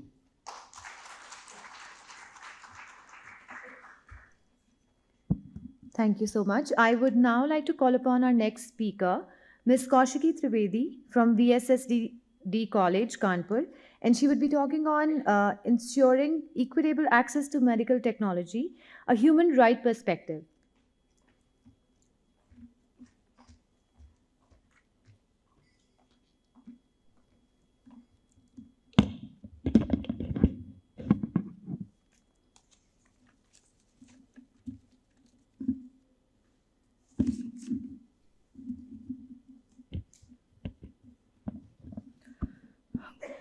Good morning, everyone. Good morning to the dignitaries, good morning to the delegates, and good morning, everyone who is present here. So today my topic is ensuring equitable access to medical technologies, a human right perspective. So before going into this topic, I would like to read what is the definition of health, which is given by the World Health Organization, because in my topic I am saying that the equitable access to medical technology, a human right. So which human right is involved here? So firstly, I would like to read the definition which is given by the World Health Organization. So health is a state of complete physical, mental, and social well-being, and not merely the absence of disease. The WHO goes on to clarify that it is the state's legal obligation to ensure uniform access to timely, acceptable, affordable health care of appropriate quality, as well as to provide for the underlying determinants of the health, such as safe and potable water, sanitation, food, housing, health-related information, and education. Now, I would like to introduce my topic to all of you, that the development of medical technologies has completely changed the healthcare industry by providing innovative responses to a wide range of health issues. These technologies, which range from life saving medication to diagnostic equipment, have the power to greatly improve human health and well being. Nonetheless, there is still a great deal of global concern about the fair distribution and accessibility of medical innovations, especially in developing nations like our India. Investigating the relationship between access to medical technologies and human rights is crucial. According to international human rights legislation, everyone has the right to health, which means that they must access to medical technologies as well. Not only the right to health, but this right also includes the access to medical technologies and other necessary healthcare service. These technological advancements are essential not only for the prevention but also for diagnosis and treatment of disease and allowing people to have longer and better lives. The fair distribution of medical technology is major concern on a global scale. Access to vital medication and medical device is sometimes hindered in developing nations by factors such as a high pricing, poor infrastructure, and intellectual property rights. These obstacles have the potential to widen already existing health inequality and impede the efforts to provide universal health coverage. India has particular difficulties in guaranteeing fair access to medical innovation because of its sizable population and varied healthcare system. Access to basic medical treatment is uneven in the nation's large rural areas, since these areas frequently lack an effective healthcare infrastructure. Furthermore, poverty and socioeconomic inequality might make it difficult for some people to get access to reasonably priced medical technologies, which prevent many others from taking advantage of these developments. A wide range of tools, equipments, and technologies are used in medical technologies to identify, treat, and manage medical disorder. And among them are the diagnostic tools, like these includes devices that aid in the precise diagnosis of illness, such as screening tools, blood tests, imaging machines, MRI, CT scan, etc. Surgical instrument, vaccine and pharmaceuticals that either prevent or treat disease, including monoclonal antibodies and referred to as a pharmaceutical biologics. Assistive technologies, equipment including mobility aids, hearing aids, and that helps people with disability. Digital health technology. These are advancements that makes it easier to monitor and manage health remotely, like wearable health monitors, smartphone health apps, and telemedicines.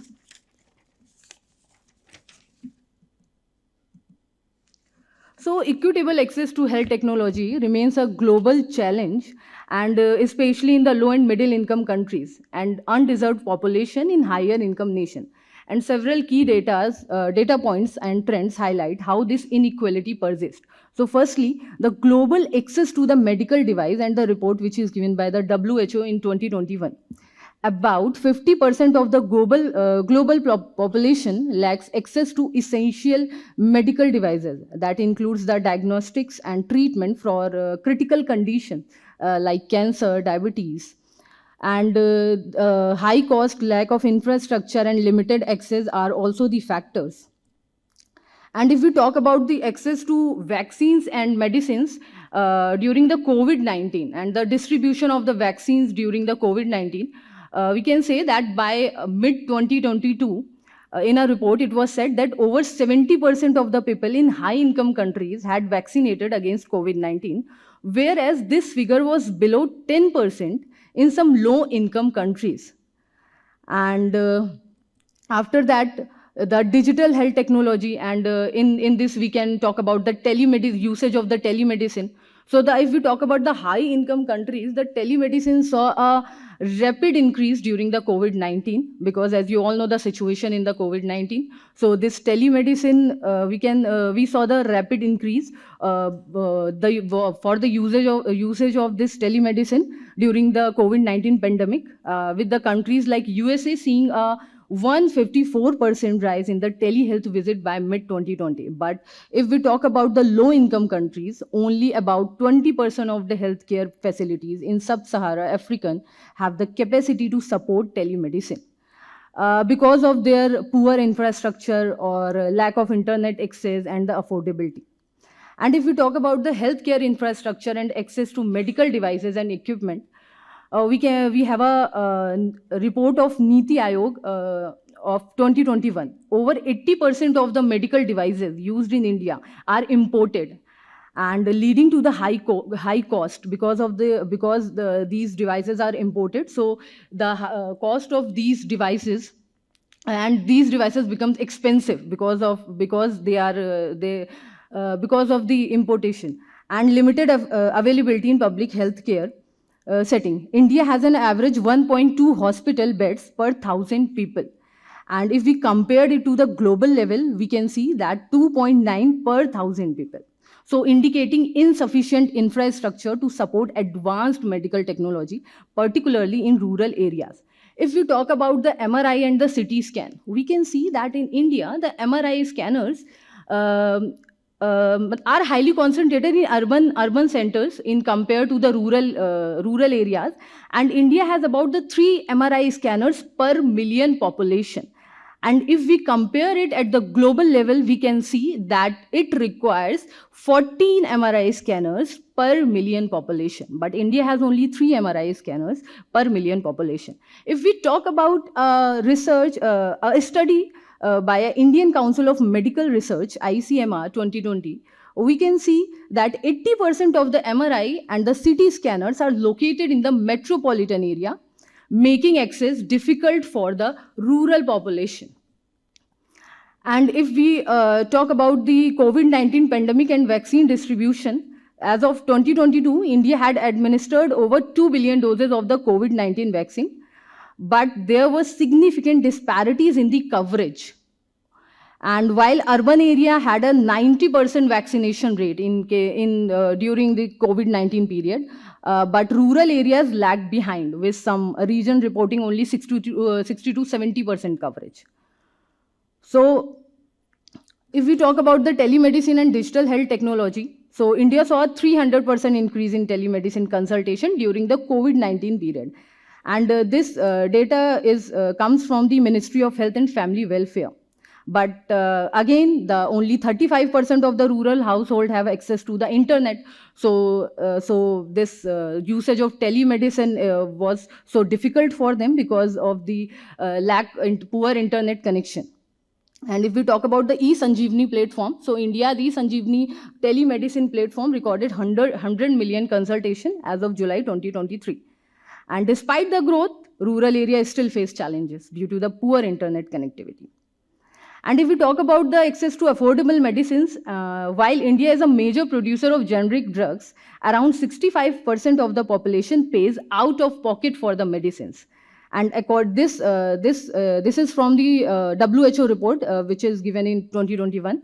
And the high cost of the branded medicine and the lack of access to affordable healthcare option affects equitable access to the health technology in both urban and rural areas. And if we talk about the barriers to the equitable access to the medical technology, we can see that the high cost of the medical devices data. Over 80% of the medical devices in India are imported, so increasing the overall cost of the advanced technology. And if we talk about the intellectual property rights and patent barrier, we can say that the many advanced devices are patented. So if they are patented by global companies, then it makes difficult for Indian manufacturers to produce affordable alternatives.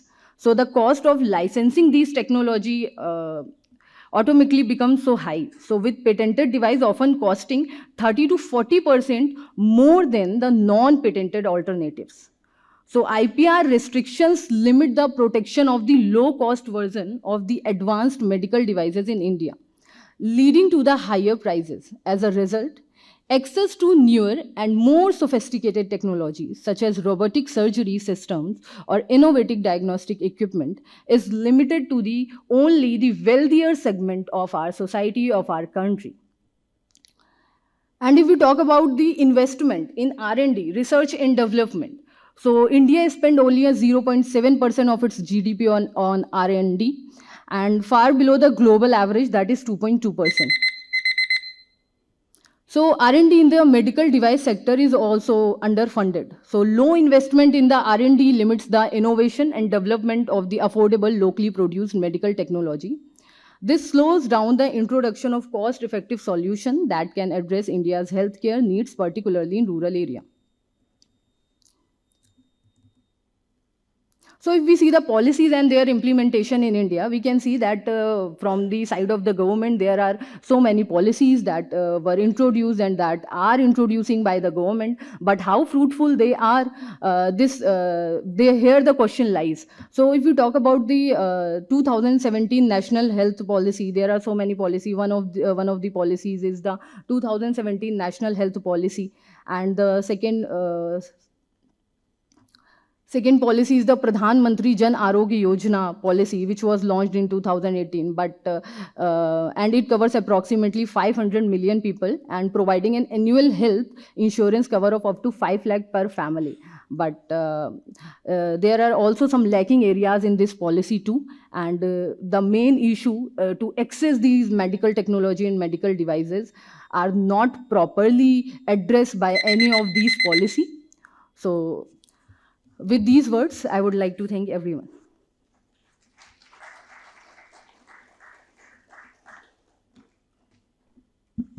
Thank you, ma'am. I would now like to request our next speaker, Mr. Ranjit Podar from WBNUJS Kolkata, reviewing the Universal Periodic Review, Human Rights Enforcement and the Limits of External Oversight.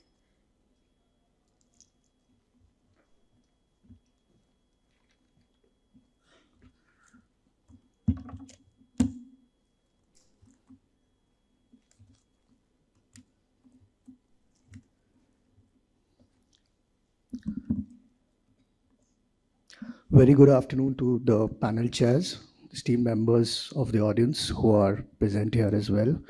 And firstly, I'd like to thank the organizers, ISIL, for providing this wonderful collaborative space where we can ideate and learn from one another. So the title of the paper which I've submitted for the conference is Reviewing the Universal Periodic Review, Human Rights Enforcement and Limits of External Oversight. So my research agenda today has two primary prongs. One is why I have tried to identify why there is relatively, we might say, near universal acceptance for the Universal Periodic Review, which was instituted by the Human Rights Council in 2006, after the Council itself had been formed by a separate General Assembly resolution. And the second prong of my research is to evaluate why its effectiveness has been compromised, particularly in recent years, because of certain reservations which states have expressed themselves. Right? As far as the UPR is concerned, it has two primary dimensions. One is it offers a mechanism for self-appraisal, and it also provides a route for having a collaborative peer review exercise between different states as far as external and international oversight over the respective human rights record is concerned. Now, India has been a vocal supporter of the UPR, and it has pledged enormous resources towards capacity building and making the UPR process more holistic, and it certainly does not want the process to be diluted. Right? One of the reasons behind that is because the UPR is one mechanism which puts states, at least formally, on an equal pedestal. And there is no selective targeting of states, which used to be the case under the erstwhile UN Human Rights Commission, which had been formed by the ECOSOC. So it offers a kind of a non-coercive and non-intrusive process of international oversight over the respective human rights records of different states. And it also accommodates a difference in outlook which individual states have, as well as the difference in individual states' capacity over human rights. In terms of outcomes, the UPR is indeed positive for transparency over the human rights records which states have, as long as states, of course, cooperate and are not evasive about their respective human rights obligations, right? And we can only imagine the UPR to be complementary to the existing monitoring mechanisms, like the individual complaint systems which are there under the respective human rights treaties, as well as the concluding observations which are adopted by treaty bodies like the Human Rights Committee for the ICCPR. Right. Now, I won't spend much time on what the process is all about, but broadly, it is a cyclical process that is conducted at an interval of every 4.5 years. Right? There is a national report which state parties, including India, submit, which details the achievements, as the challenges, as well as the different constraints which individual states are facing over adhering to their human rights obligations. Right? And the data in the national report is also cross-verified by a compilation which is prepared by the Office of the High Commissioner for Human Rights, as well as other stakeholders, such as the international NGOs, as well as national human rights institutions, which are involved in this broad exercise. Right? What the UPR provides is a forum, a global platform for interactive dialogue between states which are under review, and as well as the other members of the Human Rights Council. All the UN member states can participate, and NGOs can also participate in the process, as I just discussed, as observers.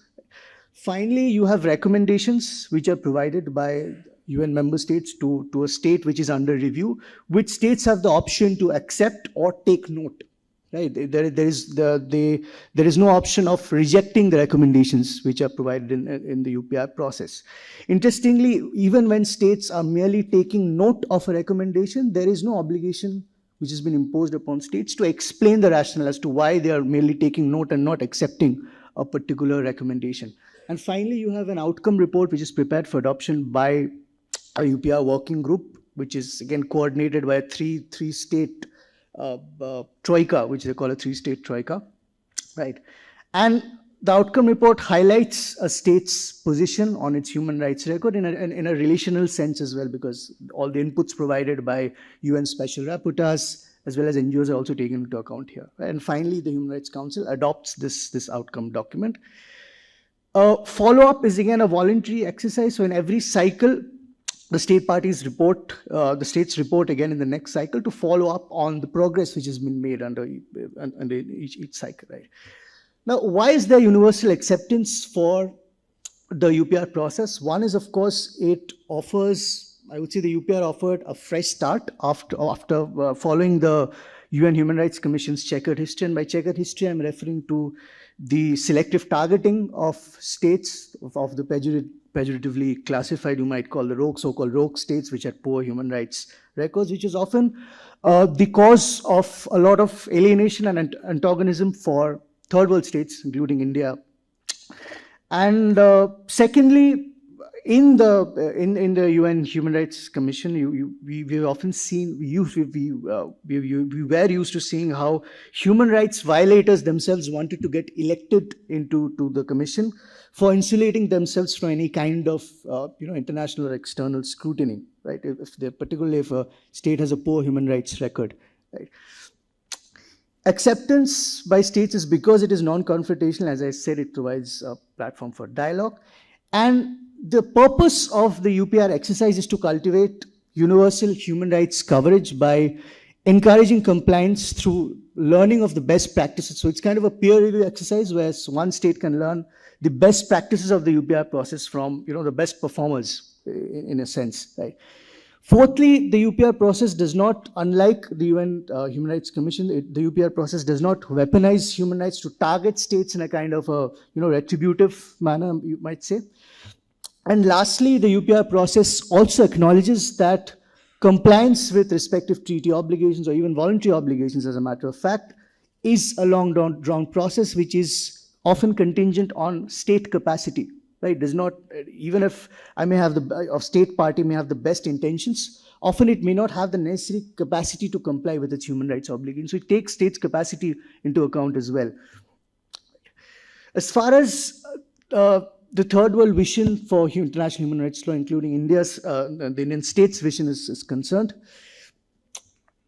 there is a sense of historical dissonance with the post-war human rights project, particularly because of its Eurocentric lineage, right? It has a certain ideological lineage which is leaning towards individual civil political rights, right? And a sense that it lacks across cultural validity across the global sphere, right? And secondly, the authorship of human rights standards was considered to be an exclusivist process after the Second World War, because many parts of the Third World in particular were still under colonial occupation at that point of time, right? Thirdly, the normative locus of the human rights project, it has been perceived by many third world states, is that it merely provides a safety valve for individual liberties, and it seeks to disempower rather than empower the state dispensation, right? And state dispensations are merely considered to be predatory in nature. Fourthly, it is often used as a tool of cultural imperialism, as many third world states have claimed repeatedly, to infringe upon state sovereignty, and it's considered by third world scholars as well to be a part of a new civilizing mission for Western states, right? Lastly, the role of international NGOs has often been contentious, because many share an affinity with Western governments and are often generously funded by corporate philanthropy in the West. So that sense of dissonance has continued to be there, right? To contextualize India's support for the UPR, India has largely taken up since independence, we've taken up a non-rejectionist stance towards human rights. We've reposed faith in the cosmopolitan vision of human rights, while our courts have also veered towards what many scholars consider as functional monism, right? Even though we have a dualist system to incorporate international human rights standard into our fundamental rights. And India has also consistently utilized UN mechanisms like the General Assembly through a series of resolutions which are passed in the 60s and 70s to voice the aspirations of the global South. And as far as our recent political discourse is concerned, we've also moved towards an agenda of decolonizing and reconfiguring human rights, although I feel it's been done from a very statist kind of standpoint, right? And fourthly, we have historically endangered a consistent suspicion towards the individual complaint mechanisms which are there under the respective human rights treaties, and we are not a party, for instance, to the first optional protocol of the ICCPR, right? And because our focus has predominantly been on capacity building, right, which is why India has, under the UPR process, India has recently pledged its financial support to states in the developing world for building capacity to respect human rights better, right? The problems with the human rights, with the UPR process has been that states often try to evade scrutiny by praise bargaining, so they engage into, they collaborate with their respective allies at the international arena, who often, offer very vague recommendations which are merely aspirational. And the reason behind that is it ensures that states don't have to immediately comply with human rights obligations, right? So the aspirational aspect of human rights law comes in there, right? Secondly, recommendations against the ruling dispensations' political worldview are naturally never implemented, and that's not just the case in India, that's around across the world. Thirdly, obligations, even the immediate obligations which states accept under the UPR process are postponed for future action, right? They're not transformed into priorities as a part of domestic policy making. And states also have this tendency of, which India also has, unfortunately, is this tendency of repackaging existing government schemes over the respective cycles. Even the last cycle, India has been repackaging schemes which were passed by erstwhile governments, for that matter, right? And the other practice which India has also tried to adopt is to highlight the landmark judgments which the Supreme Court has come up with to respect human rights, right? Consultations with NGOs have not been conducted in a very holistic manner, because it's only the NGOs which are ideologically kind of aligned to the government which participate, which provide inputs to the government, unfortunately, on a very cursory basis. So the way forward, I'd like to just take a minute to conclude. The way forward is that currently the UPR process operates largely as a box-ticking exercise because of its inherent design, right? But the positive is that it does cultivate the participation of states with different capacities and different historical experiences of disempowerment, including the third world states which have suffered from colonialism.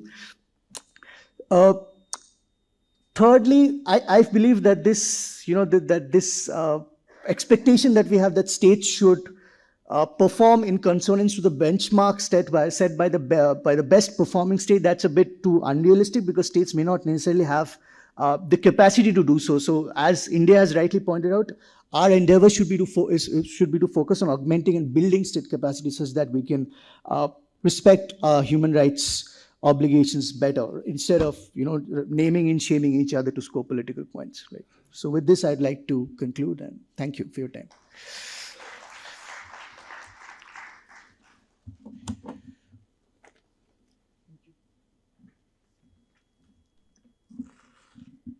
Thank you, sir. I would now like to call upon our next speaker, Ms. Preetha S. She would be talking about reproductive health rights of refugees and internally displaced persons, international initiatives and policies.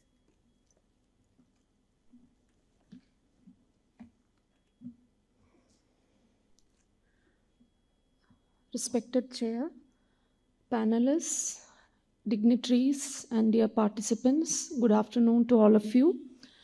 My paper is titled Reproductive Health Rights of Refugees and Internally Displaced Persons, International Initiatives and Policies. As you all know, reproductive health is recognized as a human right, and it is defined as a state of physical, mental, and social well-being in all matters relating to the reproductive system. But we find that there are many barriers in realizing the reproductive rights, which include cultural, religious, ethical, and political barriers. And it includes discrimination, neglect, violence, war, and forced displacements. And reproductive right has been defined very widely to include the following. Reproductive right includes the right to manage and regulate fertility. It includes the right to determine the number and spacing of children, the right to safe and healthy pregnancy, motherhood, and childbirth, right to quality antenatal medical care, right to basic essential obstetric care, right to curative and preventive healthcare services and products, right to protection against violence, discrimination, and coercion, right to bodily autonomy in matters relating to reproductive health, right to education, information, and access to services related to reproductive health, right to medical care in case of miscarriage and abortion care, and right to comprehensive sexuality education. So we find that it includes a very wide ambit of rights, although we have a tendency to confine it to rights related to abortion. And when we move on to the international initiatives, we find that various international organizations have come forward with initiatives to address issues relating to reproductive health.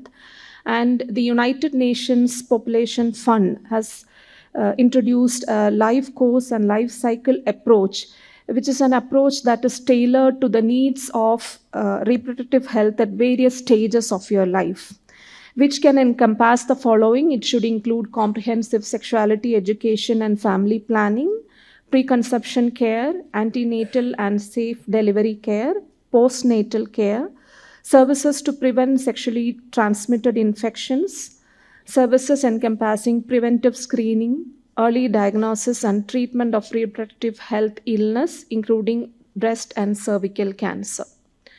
And the Sustainable Development Goals has given an impetus to the recognition of reproductive health rights, and they have identified the indicators towards the attainment of reproductive health, which includes the following: the prevalence of anemia in women aged 15 to 49 years, the maternity mortality ratio, the proportion of births attended by skilled health personnel, the adolescent birth rate, the proportion of women and girls aged 15 years and older subjected to sexual violence, the proportion of women aged 20 to 24 years were married or in a union before age of 15 and 18, and the proportion of women of reproductive age who have their need for family planning satisfied with modern methods. So these are the indicators, and the member states are asked to address each of these indicators in their health policies.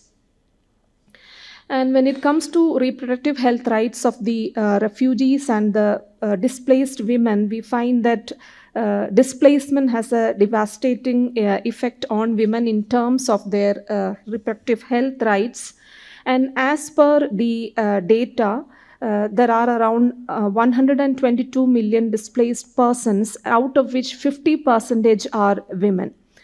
And 20% are below the age of 17 years, and 26% between the age of 18 and 59.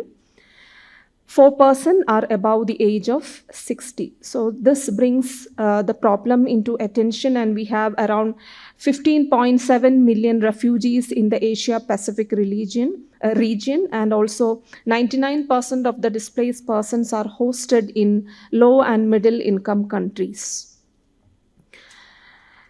So we find that women and girls they constitute the vulnerable groups, and they face a higher risk of reproductive health care rights. There is increased probability of contracting sexually transmitted infections. There is a risk of unwanted pregnancies and also unsafe abortions. If you look into the United Nations Population Fund initiative, they have come up with the minimum initial service package for sexual and reproductive health at the onset of humanitarian emergency. And nation states are asked to address issues such as prevention of sexual violence. They are asked to provide immediate response to the needs of survivors.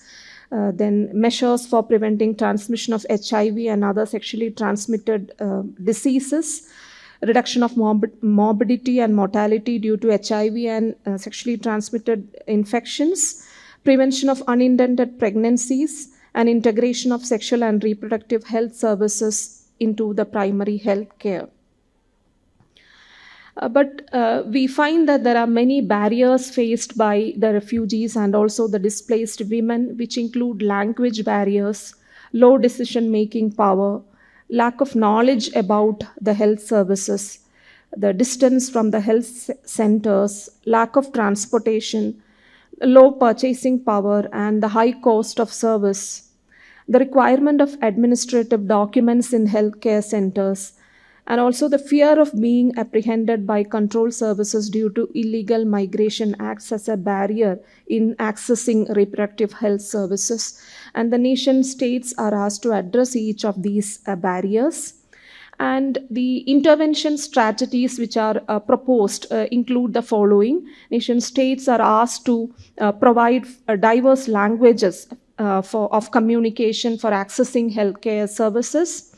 They are asked to provide for mobile applications on their smartphones, then provision for professional interpreter, diverse information sources, provision of health promotion officers, programming of services taking into account the diversity of community groups, development of partnership with the community leaders for providing access, conducting home visits, multicultural training for providers, and person-centered care. These are some of the intervention strategies that are proposed by the international agencies, and the member states are asked to address each of these issues.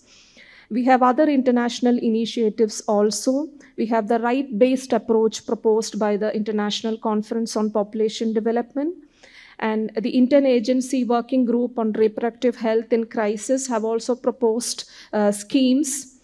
The Reproductive Health Response in Conflict Consortium, the Global Compact on Refugees, and also the UNHCR. These are the other international organizations who are involved in providing health care services.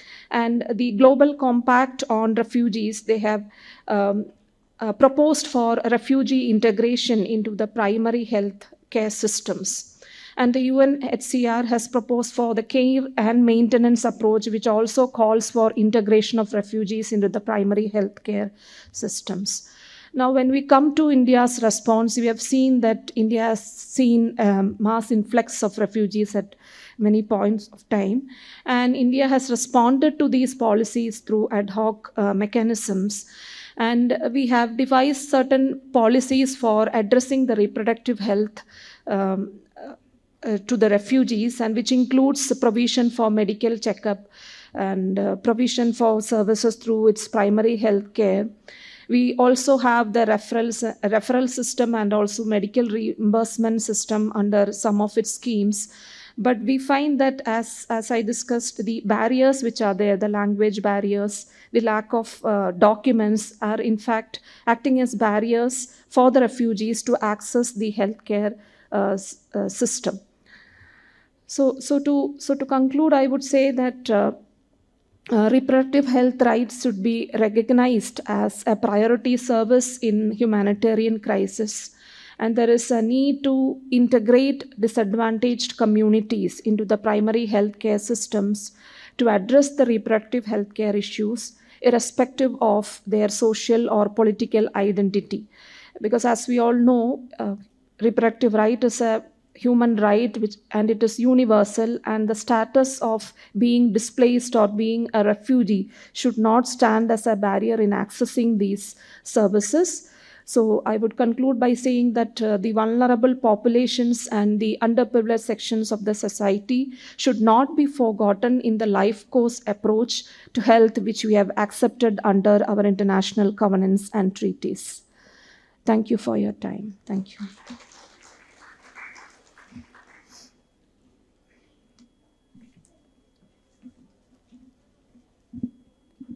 Thank you, ma'am.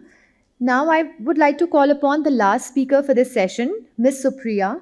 She would be talking on child and women under the Global Compact of Refugees, their legal status and right to health under international law.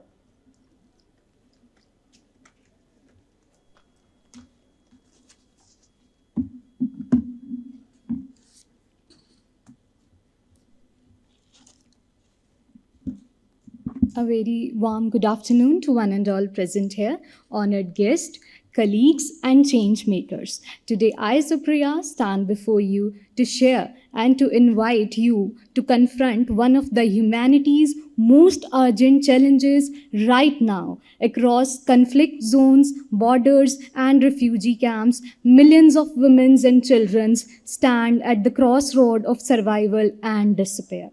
They are not just faces on news reports or numbers in the policy briefings. They are daughters, mothers, students, dreamers, and future leaders. Yet, they live on the edge of invisibility, excluded from the promise of protection and justice that international law holds. The GCR, Global Compact on Refugees, gives us a hope, one where no person, no matter their age, gender, or circumstance, is denied dignity, safety, and right to thrive. But hope alone is not enough. Action is required. Change is demanded. And you and I are the ones called to deliver it. So I'll start my presentation with the table of contents. Firstly, introduction, legal status under the international law, Global Compact on Refugees, right to health, issues and challenges, and then the recommendations, and lastly, the conclusion. So why women and children? The heart of the refugee crisis. Because they carry the heaviest burdens of displacement and sufferings is not accidental. It is the result of systematic failures. When wars were fought, it is women and children who pay the highest price. And when the world rebuilds, it is often without them in mind. This must change. Secondly, where the word refugees is defined. It is defined in the United Nations definition of 1951 Refugee Convention, which says a person with a well-founded fear of being persecuted for reasons of race, religion, nationality, etc., and is outside their country of origin. Moving to the next slide. There are many legal safeguards for women and children. For example, in many conventions such as CEDAW, CRC, 1967 Protocol, and 1951 Refugee Convention. So let's have a look at the Global Compact on Refugees, which is a new promise of hope. It is not just another document, it is a blueprint for shared responsibility, a vision that no country, community, or individual should carry the burden of displacement alone. But this vision comes with commitments, and central to these commitments is the protection of women and children. So, the Global Compact on Refugees offers three revolutionary shifts: a gender sensitive approach, a child first principle, participation, and leadership. So, refugee women and youth are not just recipients of the aid, they are the leaders in shaping the policy that affects them. But bold promises means nothing without bold action. And action can't wait, it must happen today. It must happen today. So next is the protection of women under the GCR. While 1951 Refugee Convention and 1967 Protocol provides the framework for refugee rights, we know that refugee women and children, they need more basic protection. They need specialized safeguards enshrined in the complementary frameworks such as CEDAW, CRC, ICE, SCR. These laws are global promises to protect the human dignity. Yet, too often, they are violated or ignored. Legal protections means nothing if women remain trapped in abusive situations or children grow up without health care or hope. Now, let's imagine being a pregnant woman in a refugee camp with no access to prenatal care, or a child whose cough goes untreated until it becomes a death sentence. This is a reality of millions.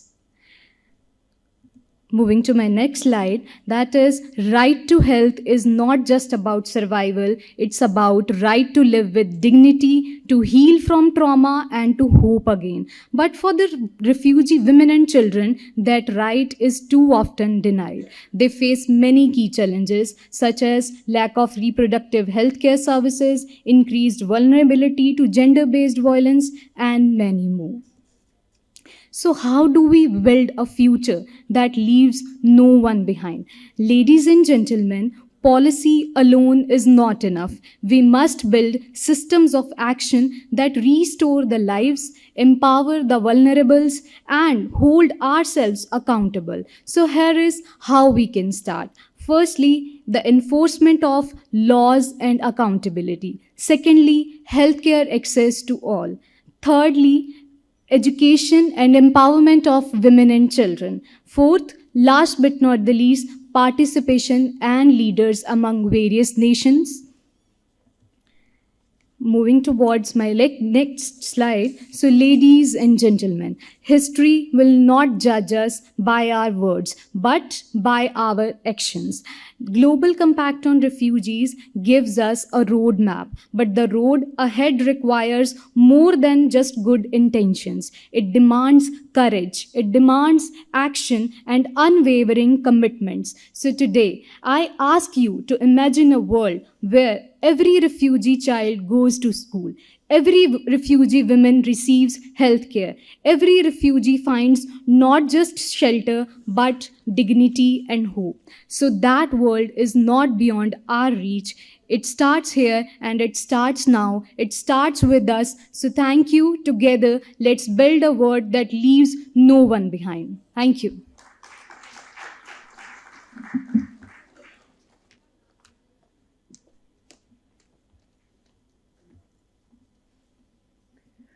Thank you so much. I would now request Professor Anju Wali Tikku to please share her remarks on the presentation.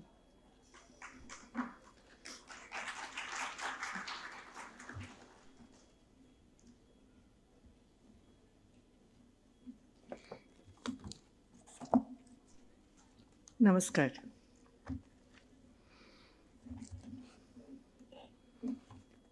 मैं थोड़ा demanding हूँ, तो जब तक आप मुझे जवाब नहीं देंगे मैं भी आगे चलूँगी नहीं, आदत से मजबूर हूँ। नमस्कार। Dhanyavad. Because as a teacher, I need that reciprocity that when I am speaking or addressing, somebody is listening to, and whatever I am saying is making some sense. And instead of saying good morning and good afternoon, for me, namaskar is good enough because namaskar means irrespective of the timeline of the day, you are acknowledging the other person and you are bowing before the other person, that is giving you time and indulging in an exchange of communication and views. Thank you very much for that bearing with me. First of all, congratulations to ISIL for holding and bringing up this conference together. And I understand and find out that there is this plan laid out for 3 days. Exceptional, brilliant, and when I heard the speakers across, I'm really happy that from students to scholars to researchers, they are all on board and coming up with different viewpoints. Specifically giving some inputs to some of my panelists here. Let me confess that I am not a person from international law, core international law. But the fact that I have heard certain presentations from my perspective, that is where the idea of a conference and an exchange makes some sense. I'm extremely sorry that I could not join you in time because of certain confusions and lapse also on my part. So extremely sorry and being apologetic on that. Jean Peter, I believe I am pronouncing your name rightly, please. I'm sorry I just couldn't hear the entire paper, but whatever towards the end I was listening to you, you're talking about somewhere children. And I would much appreciate whatever little I heard, that when we are talking about the age limits of children and juveniles, and that is across in another paper also, what precisely we are looking at. Is it that we are talking about child soldiers who are driven into this as combatants, or we are also getting into the causal factors, that people who are children who are driven into, coerced, or who have got no choice. So no choice and voluntarily they are also joining, or they are not coerced. So when we talk about our neighboring state and we happen to come across all those camps wherein children are being trained, can we say that they are coerced? I do not know. I'm just putting a question across to you. Can we say that children who do not have that capacity to make a decision, they are being trained and tutored in a given manner? Would that fall in the category of coercion? So whose liability should be fixed in that situation? And yes, of course, there is a lot of debate and questions around whether child soldiers should be there in the first go or not. And when we are saying child soldiers, whether it should be below 15 years or 18 years, or maybe we need to, specifically from the standpoint of war, we need to increase this age limit and not get into those technicalities of 18 years, international law conventions saying 18, wherein we are talking about best principles, wherein we are talking about the health and nutritional aspect of the children, because we are looking forward to them as future. That's where my concern would be. Let's go beyond that 18 and figure out what are the causal factors. And I would certainly like to understand that when we are talking about need for a gendered approach, are we only talking about girl child soldiers or boy child soldiers? What about transgenders? I do understand with reference to people who are less than 18 years of age, they are not anywhere as such being considered for debates and discussions as to whether they have rights or not. Since your title is a gendered approach, I would certainly look forward to, in your future arguments that we are somewhere talking about this third gender also, who doesn't get any recognition in our normal debates with reference to people who have come of age, who have the capacity to decide about their gender, because there is a lot of debate with reference to their rights, the rights of the third gender. So when we say child soldiers and a gendered approach, I would certainly be keen on that.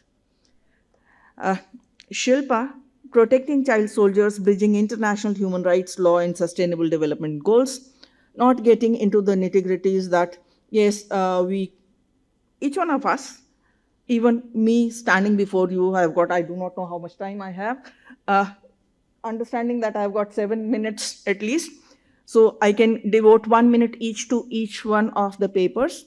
When we are talking about any presentation, we have to have that sense of time management, because otherwise what happens while introducing the subject or our topic, we lose control and track of whatever we are going to discuss, and the main themes remain in the background.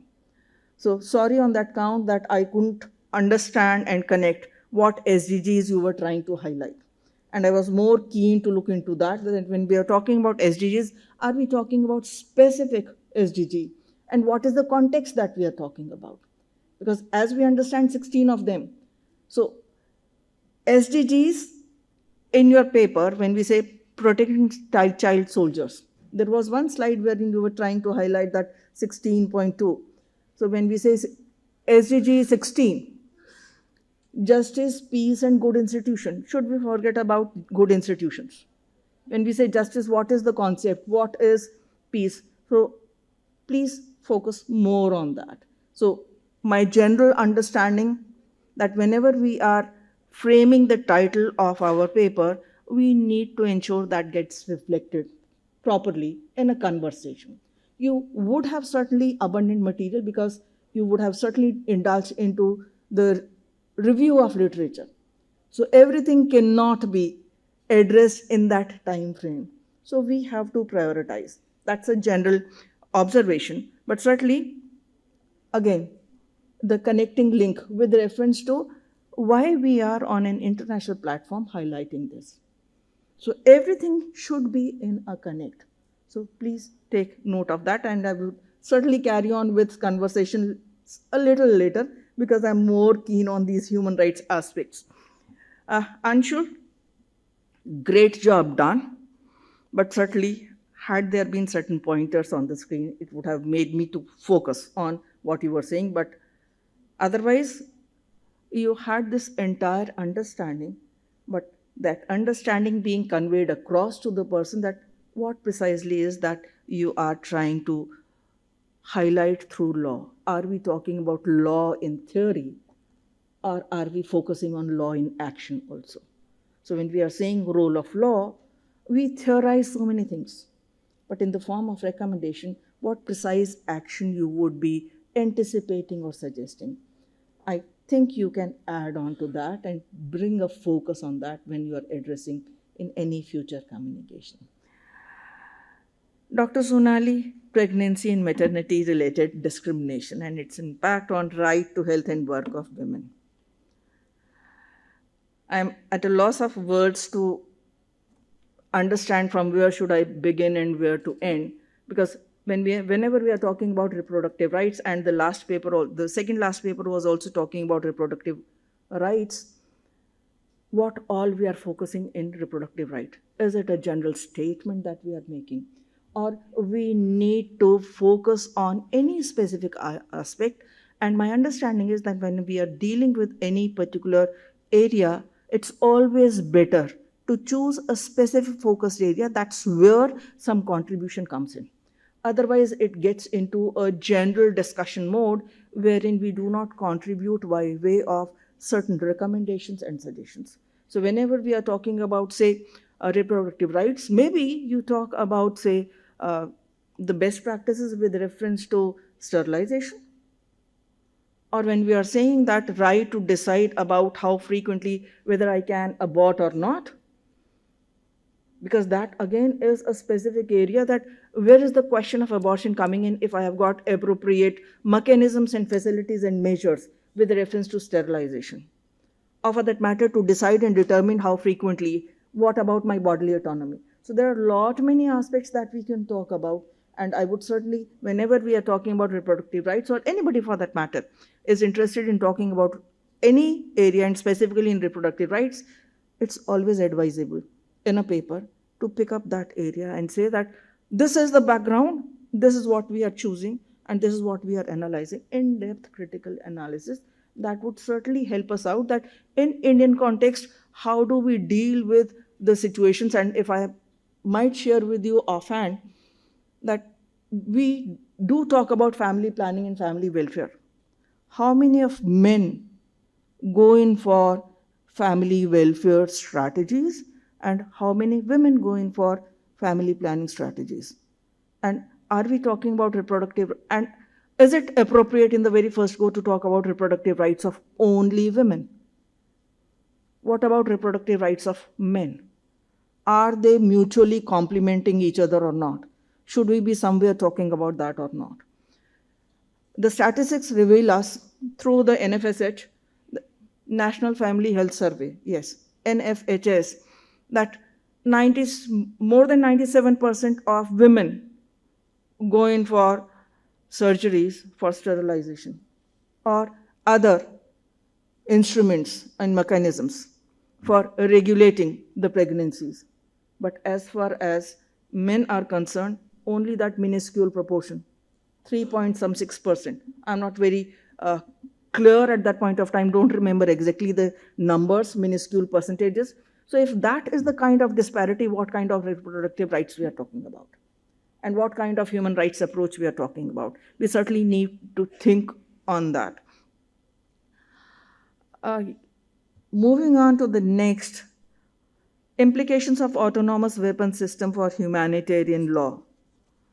Certainly a learning exercise for me also. Acha laga sunke. Something new because we have been talking about artificial intelligence and machine learning.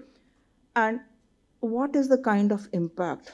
So a new area, I learned a lot and I look forward to many more things. But still, there is one aspect that I would highlight, that when you're talking about distinction, proportionality, and military necessity, you're talking about state responsibility, etc., that how are we suggesting that you did talk about international regulatory mechanisms, you did talk about state, national regulatory mechanisms. But ultimately, if we are talking about the intervention of AI and ML, it is the human mind who is regulating and monitoring all these instruments. Ultimately, it is not an individual's choice that will determine. The entire global context would determine as to what is the right thing to do and right way forward. So should we, for that reason, lay down still a policy before we say that here is the agency? The agency would, depending upon the ruling dispensation, may come up with a different policy. But should we be laying down a theme and undercurrent that irrespective of whichever dispensation, something like that when we say here is the constitution, these are the values we need to adhere to? Should we similarly say somewhere when we are saying that Vasudhaiva Kutumbakam, that the entire village, the entire globe and earth is an extended family? So why the hell are we having wars across different regions in globe? कोई सा भी आप दिशा देख लीजिए, everywhere there is a war getting escalated. So can we somewhere be the initiator of a dialogue wherein we are able to regulate the intervention of AI through some policy mechanism? Can we not take that lead? So certainly look forward to your recommendation wherein you said take this idea forward that yes, when we are talking about India being the global leader, why not first in this particular stream? All the best and good luck. Kaushiki, ensuring equitable access to medical technology, a human rights perspective. Somewhere I was looking forward to the health budget. You did talk about national health policy, and you also said that there are many policies.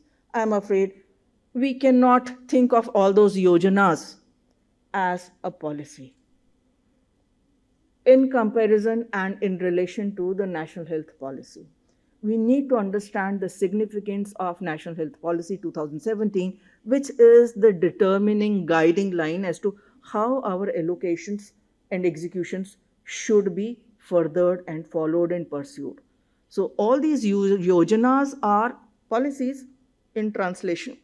They are under the umbrella of National Health Policy. And where is the budgetary allocation that is causing us that concern and botheration, that despite all these lofty ideals which are there in the National Health Policy, much better than the previous policy, why?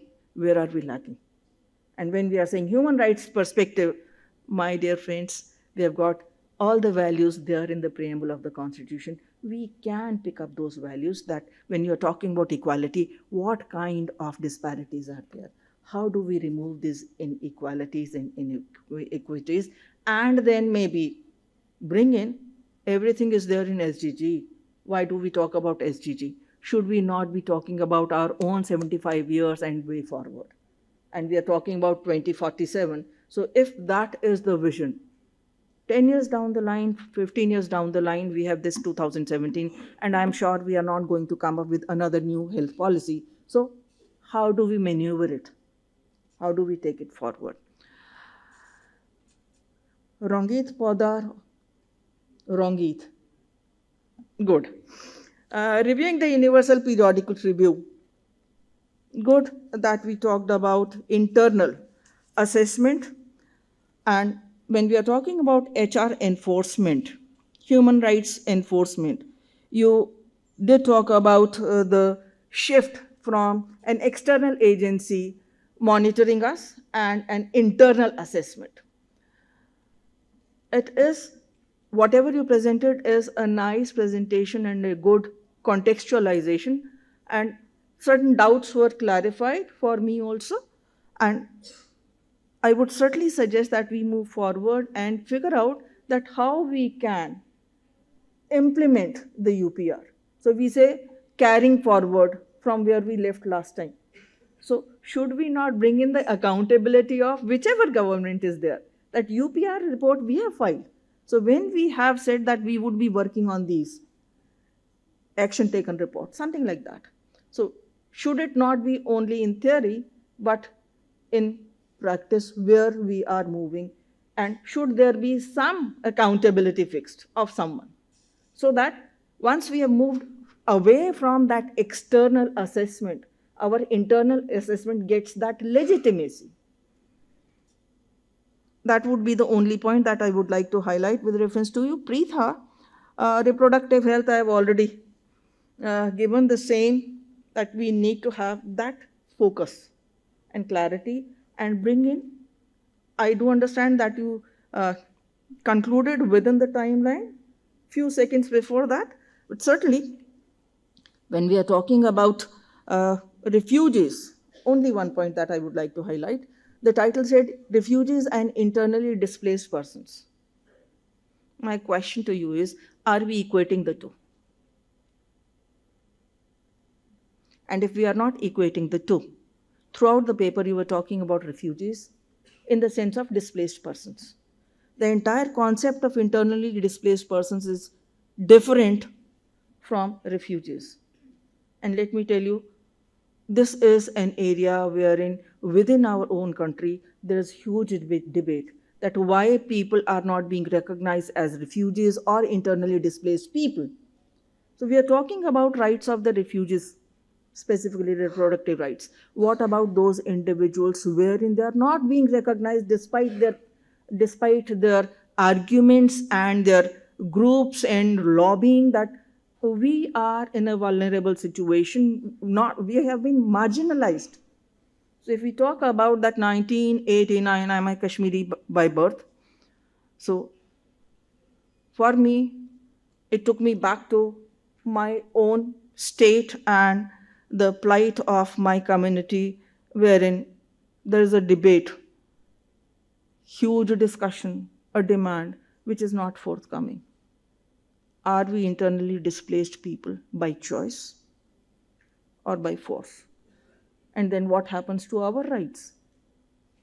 You're talking about reproductive rights, so focusing only on that, not getting into the human rights perspective as such, that what about our right to exist? But when we are talking about, in the title, refugees and IDPs, please clarify and relate the two. Or in the alternative, just remove from the title IDPs, or just keep that only in figures to make it broad-based. Supriya, it was nice to hear you some bias, prejudice in your favor. At the same time, we need to understand the format. Good going. I appreciate you. On an international platform, you have come up as a student and come up with your views with reference to the area that you have chosen, but the format and design has to be little different. And we need to ensure that the time allotted to us, we utilize to the maximum. So as far as the content is concerned, whatever I have already stated is relevant to you also and to your paper also. And beyond that, we have that privilege of discussing it, and I would wish to discuss with you in person back in faculty. All the best and good luck. Thank you very much to the organizers for bearing with my long assessment or understanding of the papers that have been presented. And thank you very much. I learned a lot. There were many things that I had forgotten. There were many things which were new to me. And there are a lot of clarifications also that I have got with reference to the doubts that had arisen in my mind. Thank you very much for bearing with me. And yes, of course, excuse me if I've overstepped my jurisdiction in getting into whatever you had thought of with reference to the plan of the session. Thank you.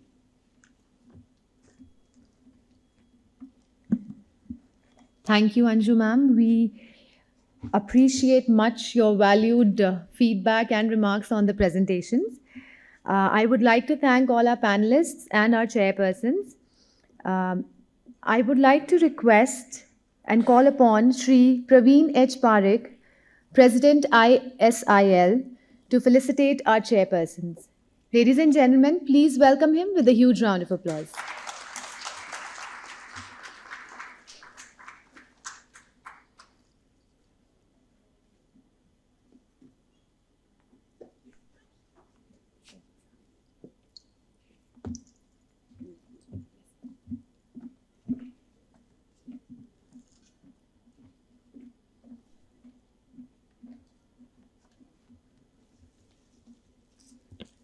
Everyone, please a huge round of applause.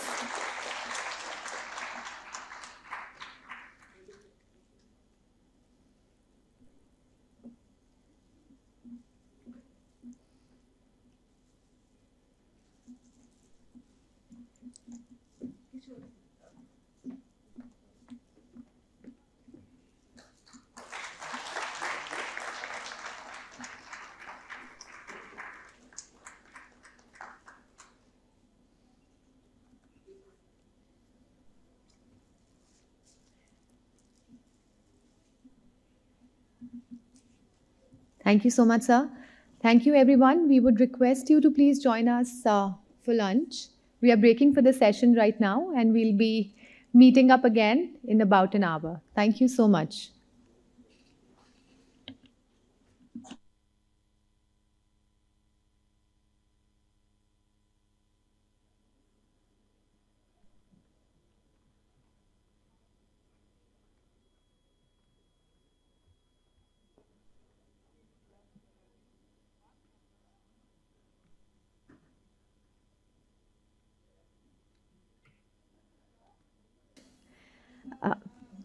We are about to begin with our second session, which is on Private International Law Judgments Convention. The chairperson for this session would be Dr. Christoph Bernasconi, SG, HCCH, and Professor Gigi Hegde, Associate Professor, National Law School, Bangalore. To felicitate our chairpersons, I would request Secretary General Narendra Singh Ji to please come on stage. Ladies and gentlemen, please a huge round of applause for for our chairperson and our Secretary General.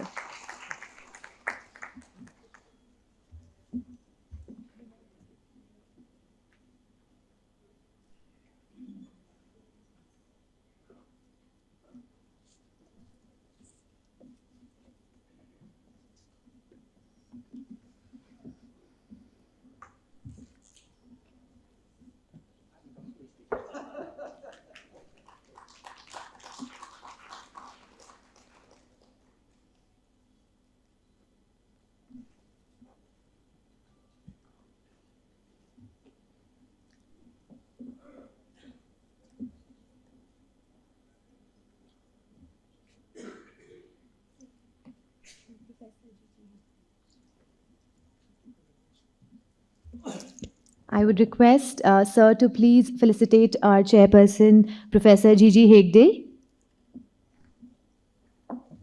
Everyone, please a huge round of applause.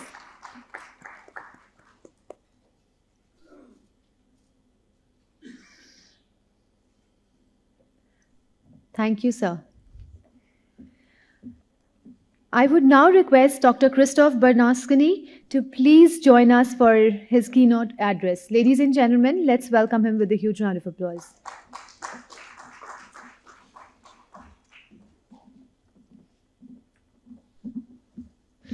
Thank you very much for the warm welcome and a heartfelt good afternoon to my distinguished co-panelists and to all of you who have joined us this afternoon to talk about the exciting and important topic of private international law. I'm delighted to be here with my colleague also, Laura Martinez Mora, who will talk about children's issues tomorrow.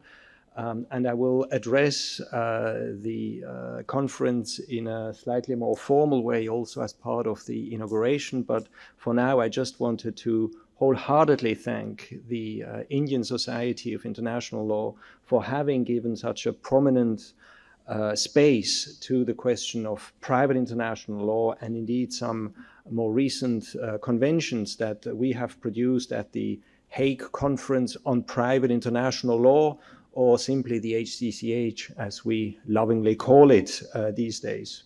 And so just to make sure that we are all about on the same page, I thought I would start by briefly introducing the organization so as to make sure that we all know who we are and what we do, and then present these two more recent conventions. And I can tell you already that I'm most likely going to overrun, but we have, I think, enough time amongst all of us to fill the 2-hour slot that we have. So I hope I can count on your understanding. But the Secretary General has said that it was okay.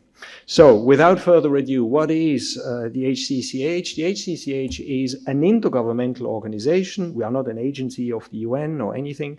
We are our own proper intergovernmental organization, the origin of which goes back to 1893, so we have been around for quite some time.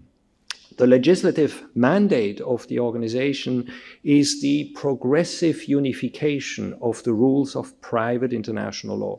And of course, when we talk about private international law, we mean questions of jurisdiction, applicable law, recognition, and enforcement as the three classic traditional private international law questions to which the work of the HCCH has really added what I like to call the fourth dimension of private international law, which is cooperation among states. And we have already mentioned that keyword amongst some of our co-panelists here.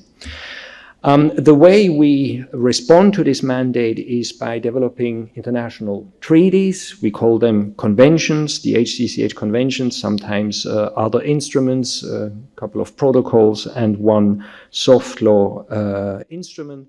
But what really also distinguishes the work of the HCCH is that we are firmly convinced that it is one thing to put these instruments on the table. It's another thing to make sure that they actually work in practice.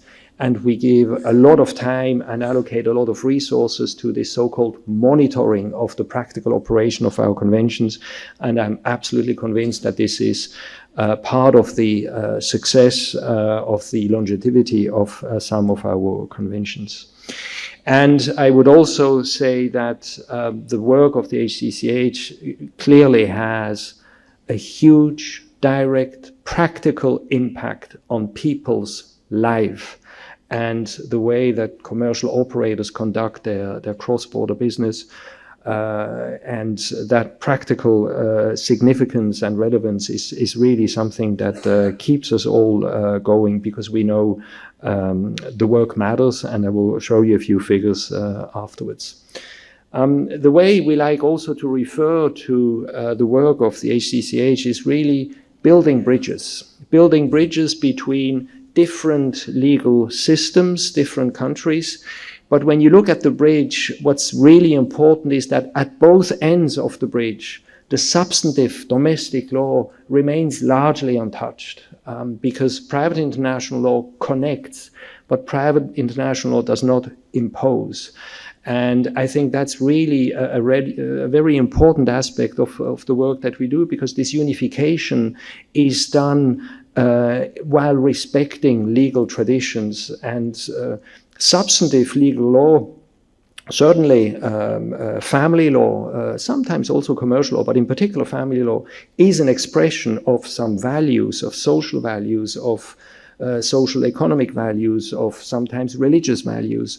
And so private national law enables these different systems to be connected and to talk to each other. And all of that leads to what I like to call effective, practical multilateralism.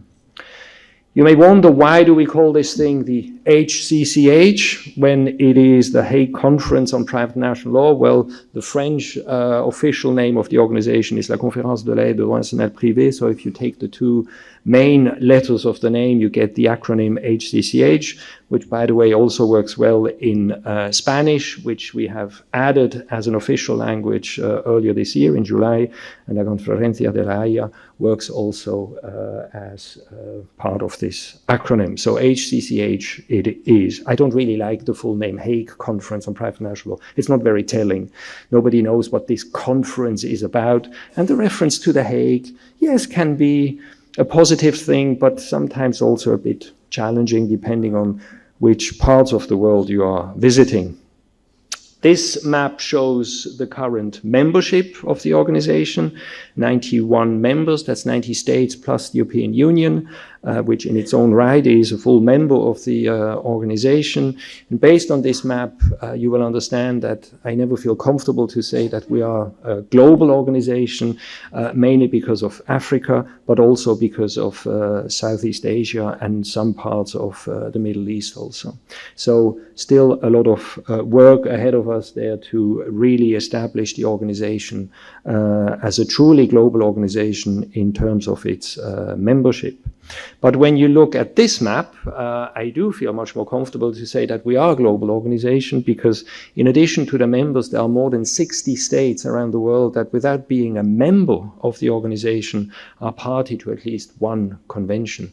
So they can benefit from the work of the HCCH without having to contribute to its budget. I like to refer to them as free riders, which is fine, which is okay. All these conventions are open conventions, but after a certain time and a number of conventions, they would get a nice letter from the Secretary General inviting them to consider to become a member and really enjoy the full benefits of membership in the organization, and in particular have a voice at the table when it comes to negotiate new instruments and make sure that their interests are being properly addressed, and that the voice of the state or the region is being heard at these negotiations. We also have a regional presence, because you can't really be a truly universal organization with just one tiny office in The Hague. So we have two regional offices, one in Buenos Aires, one in Hong Kong. And I hope that as of next year, we'll also have one in Africa, in Morocco, who has announced its intention to host such an office. And so when I talk about effective multilateralism, one way to reflect that statement is to give you the total number of ratifications or accessions to one of our conventions. So the total number of times that one of our conventions has been brought into effect in a state. And that is currently 1,022. And I say currently because The figure is actually about to change today. I don't know exactly when the ceremony is going to take place in The Hague, but we have 2 more treaty actions today. So as of tomorrow, that figure will be 1,024.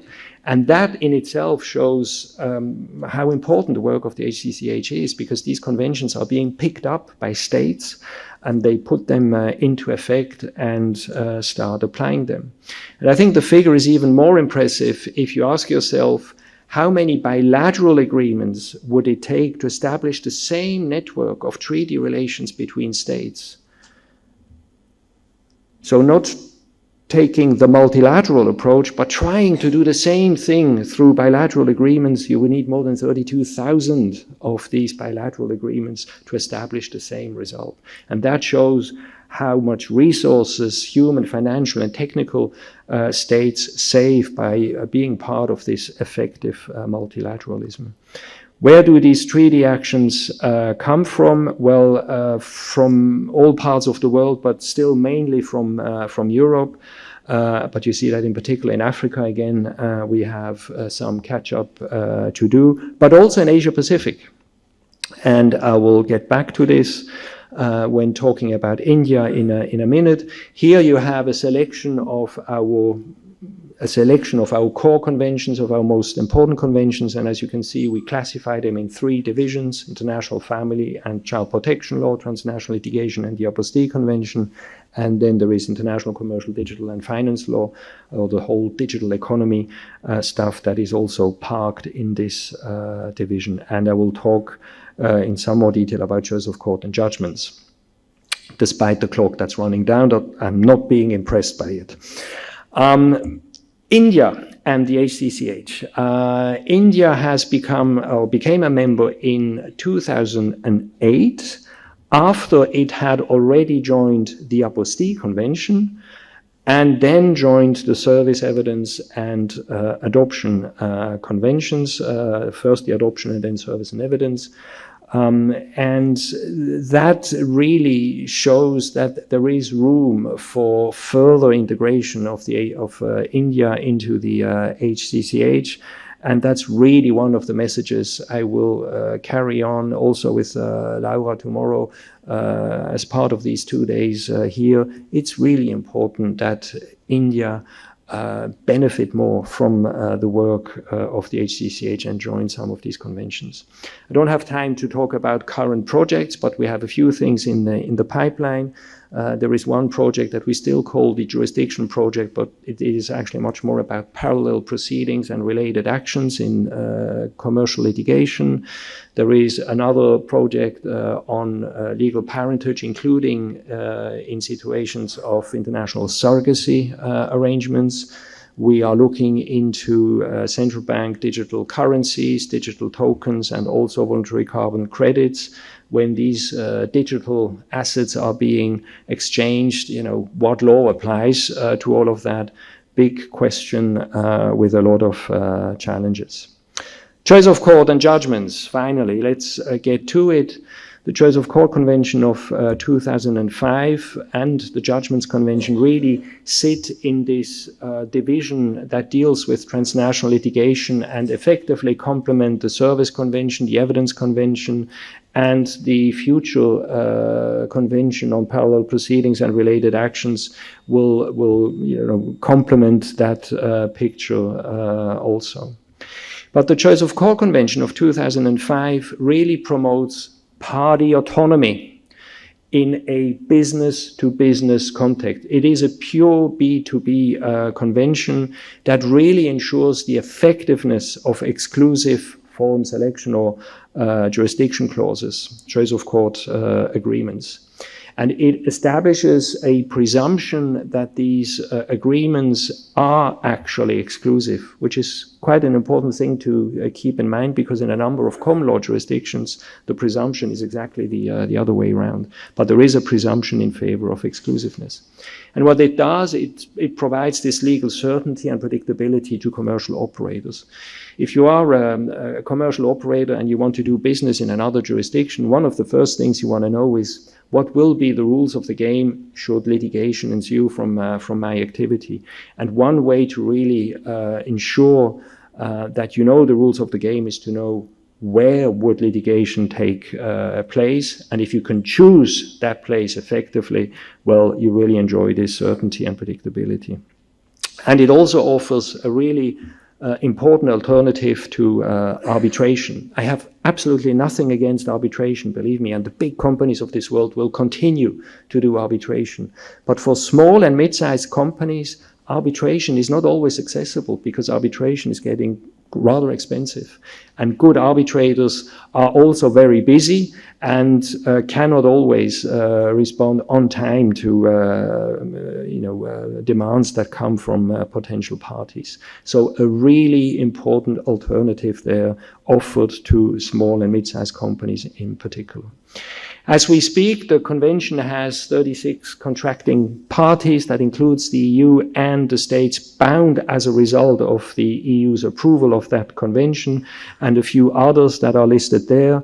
For you, maybe in particular Singapore, most recently Switzerland, Ukraine and the United Kingdom are already contracting parties. And amongst the signatories, you see that there are a few important states there, and I can tell you that all of them are actively working towards ratification. If there is one thing that I want you to keep in mind from this convention, its architecture is built around three key obligations.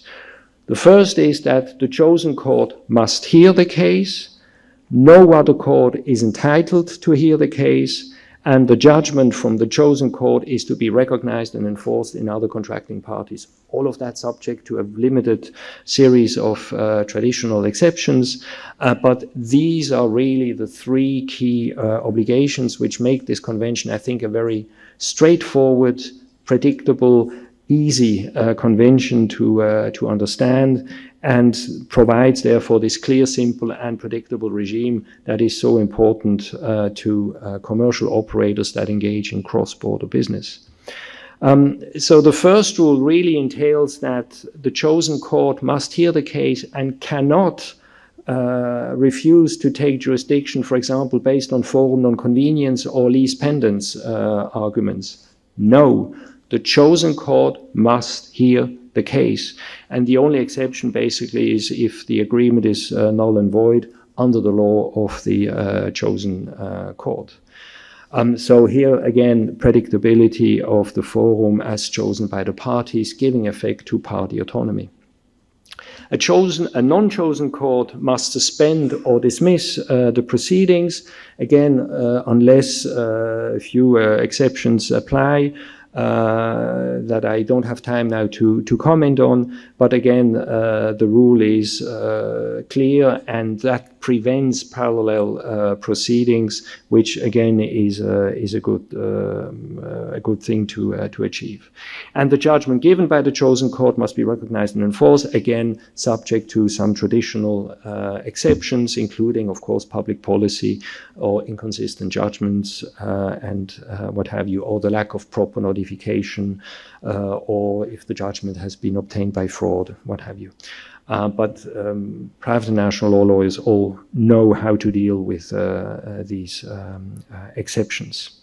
So again, fairly clear, straightforward regime, which takes us to the Judgments Convention, which is our most recent convention adopted in 2019. What this convention does, it's really a game changer. I use this word game changer as part of the diplomatic session back in 2019, maybe a bit out of the emotion that come with the adoption of an international treaty after really intense negotiations. But I think I'm gradually proven right that it is a game changer, because for the first time the world community came together very well represented in The Hague and gave itself an instrument that now finally allows for the circulation of judgments in civil or commercial matters, something that has been in existence for arbitral awards since the late 50s with the New York Convention, of course, but has never existed really for judicial decisions, for judgments. And now that exists with this convention. And again, therefore, provides legal certainty and predictability, but in particular provides the winner of the case with an effective judgment that he or she can enforce in other jurisdictions where the judgment debtor may have assets. So it really leads to meaningful, effective judgments. What is also important to keep in mind, that it's really important, it is a convention that merely sets a floor. It is setting minimum grounds for recognition and enforcement, but allows national law, of course, to go further, to be more generous, and to recognize and enforce foreign judgments on an even broader basis. The newest information we have, which I think is very, very important to keep in mind, is the interest that the World Bank Group has taken with this convention in its new Business Ready report. You know that the World Bank had this Doing Business report, which came under scrutiny, which they have put aside. And recently, at the beginning of this month, they presented their Business Ready report, which essentially says that cross-border trade and commerce, business in another state is facilitated and made easier if that state is party to the Judgments Convention and to the Apostille Convention. It's explicitly mentioned in the methodology that underpins this new Be Ready report. A very, very important development. And by the way, we know that in next year's edition of the report, they will add the Choice of Court Convention as a third reference to the HCCH. So something very important to keep in mind. The status is also interesting because the pickup rate is faster than on average for HCCH conventions. The convention entered into force in 2023 and already binds 30 contracting parties, that is the EU and states bound as a result of the EU's approval, and a few others, again including the UK. And again, in the signatories, you can see that there are some important states there. And again, in particular, the United States is working on both choice of court and judgments ratification, which I'm sure will give a further impetus to this convention. The key features are really that a judgment given by a contracting state shall be recognized and enforced, not may, shall be recognized and enforced in another contracting party if that judgment fulfills one of the what we call jurisdictional filters. So these are indirect grounds of jurisdiction, so the judgment must have some sort of connection with the state of origin for the receiving state to say, yes, I'm happy to recognize and enforce that judgment. And therefore, it only provides indirect grounds of jurisdiction and does not deal at all with direct grounds of jurisdiction. And the refusal of recognition and enforcement is only possible on a limited and exhaustive grounds, a list of grounds for refusal. But even there, the convention says recognition and enforcement may be refused. So it leaves the appreciation to the judge as to whether or not to really refuse this recognition and enforcement. And again, it sets a floor and does not prevent national law from going further. I'm skipping a bit through these slides, but you will see that the judgment has to come from a court in a contracting party. It is a judgment on the merits. It does include monetary and non-monetary declaratory judgments, including default judgments. Cost orders can also be final decisions that are within the scope. It does not deal with interim measures. That was made clear, I think, quite early in the negotiations. It is recognized in the judgment is recognized in other contracting party if it has effect in the state of origin, and it is enforced in the other state if it is enforceable in the state of origin. And it does not completely exclude consumer and employment related judgments, which also is an interesting aspect and feature of this convention. It's just that the jurisdictional filters are much more limited for these type of judgments. And it does not deal with a number of substantive issues that are already dealt with by a number of specialized convention, including, for example, in the maritime field or in nuclear damage matters. And it does exclude a series of very sensitive economic, social, and socially important topics, such as defamation, privacy, IP. That is a bit of a regret that I have, that we didn't manage to come to a consensus-based solution in relation to IP rights.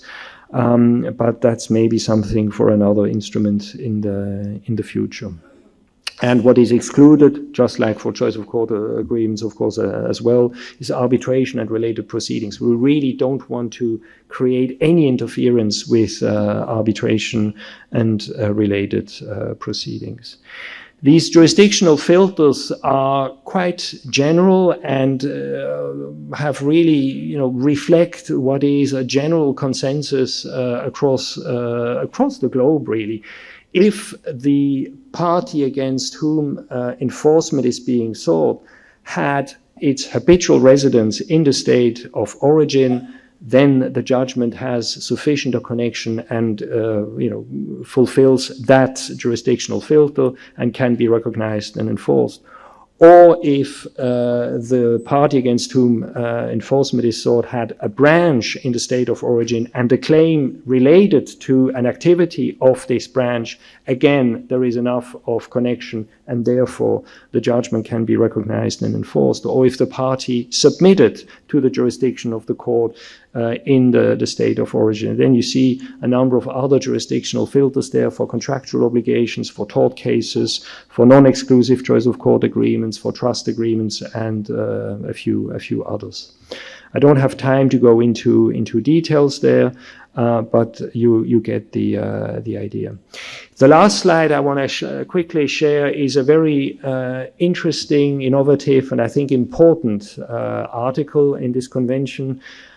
Because you may know that, for example, under the Apostille Convention, say, if a new state accedes to the convention, an existing contracting party can object to this accession. But only existing contracting parties can object to newly incoming states. In the Judgments Convention, we have a full bilateral mechanism that essentially allows both existing contracting parties or incoming new contracting parties to declare, I don't want to have treaty relations under this convention with this or that contracting party. So a bilateralization mechanism that I think was needed for political reasons. It is, I think, a very flexible system. These declarations can, of course, also be withdrawn at any time later on if the state thinks that it's time to have a treaty relation with that other state. That's really in a nutshell. I'm sorry I had to rush through this presentation and still largely go over time. My apologies to the organizers and my co-panelists, but I think it was important to at least set the stage with these two important conventions. And I really would like to finish on a note inviting India and its government to have a very close look at these conventions, because I think it would bring important benefits to support cross-border trade, commerce, and foreign direct investment in India. Thank you very much for your attention.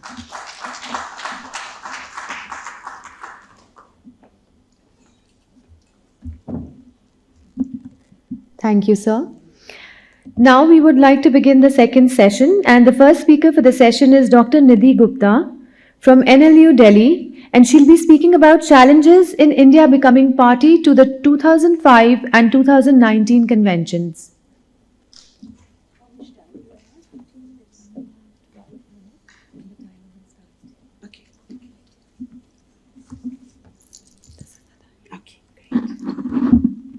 Thank you. A very good afternoon, everyone. Unfortunately, I haven't prepared any slides because I was really lost between a lot of technicalities. So I thought maybe I'll just try to explain as simply as possible and my task is like to play a devil's advocate in the current scenario, because I am talking about challenges in enforcing the convention. So this link saying that CCH or the Hague Convention, especially these two conventions on choice of court and judgments convention, while before I speak about the challenges, I think one thing very important which one very important thing these conventions are doing is, which I really appreciate, is bringing the focus back to litigation.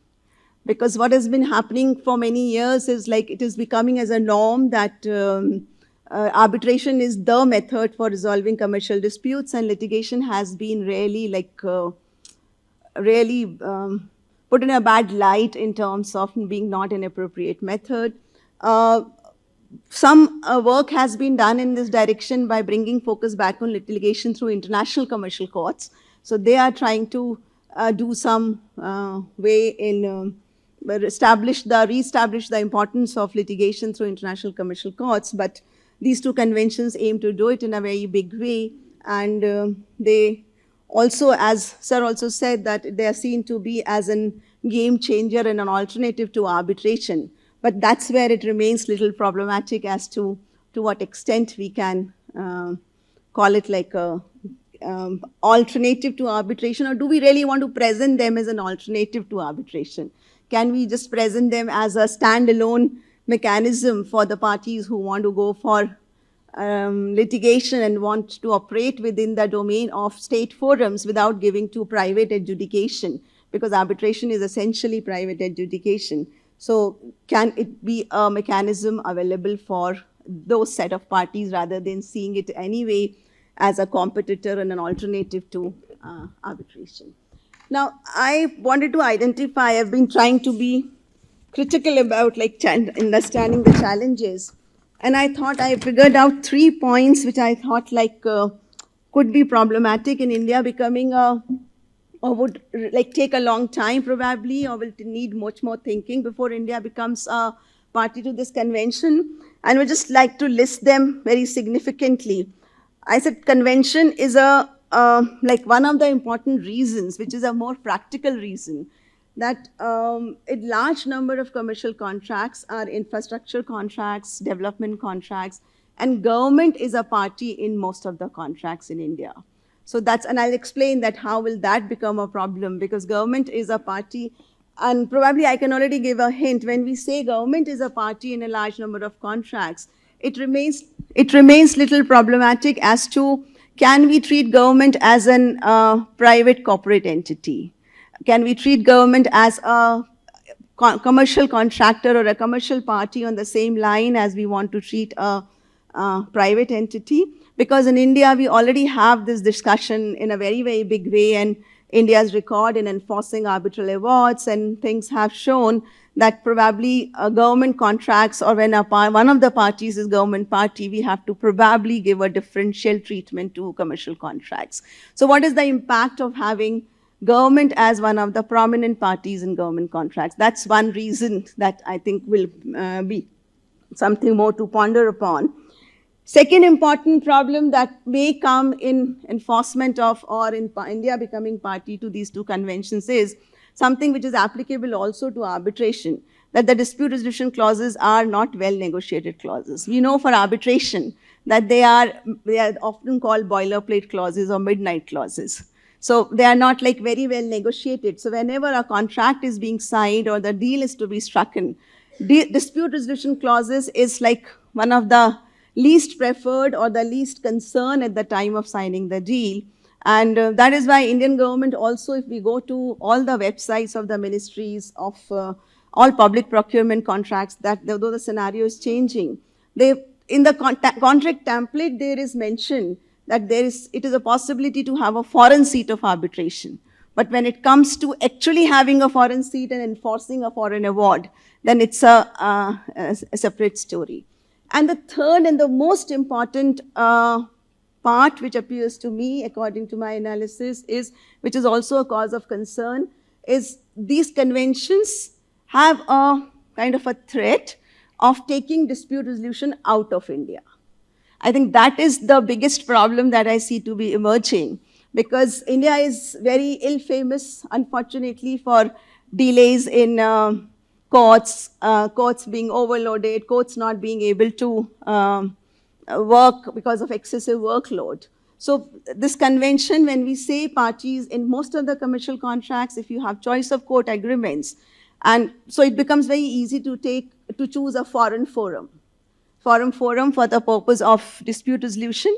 And the moment you take a foreign forum for a purpose of dispute resolution, even in a contract where one of the parties is a government contract and the subject matter of contract is substantially connected to India, even in those cases, if parties end up choosing a foreign forum, that creates, in my view, a challenge, a problem, because then you will get a decision or a judgment of the court which is to be seen as a foreign judgment.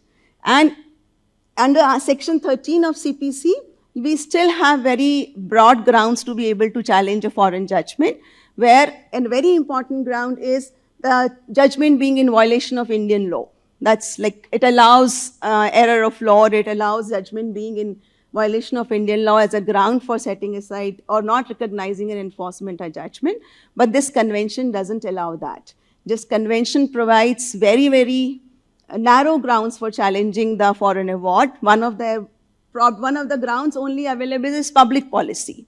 And we could say that the success of the convention will depend on how do we interpret public policy. But if it has to be an international public policy, it has to be interpreted in a broad way. Because if we start diluting public policy, then it serves no purpose. So that's one very important reason I say that a court as a judgment which is coming from a foreign court, then it becomes problematic for its enforcement if the possibility for an Indian court to recognize or enforce it is based on very, very narrow grounds.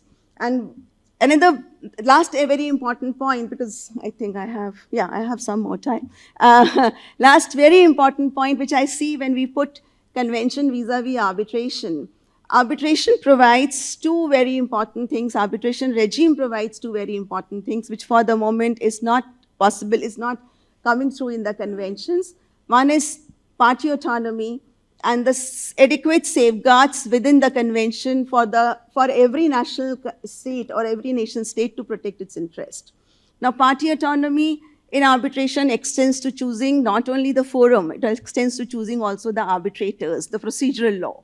But in a choice of court agreement, when we are taking litigation out of India, when we're choosing a foreign forum, this possibility to choose the judges of your own choice is not there. So, and also the possibility of choosing the procedural law that will govern your dispute resolution is not there. So that is seen as a very important limitation, that this does not provide that kind of autonomy that arbitration regime provides.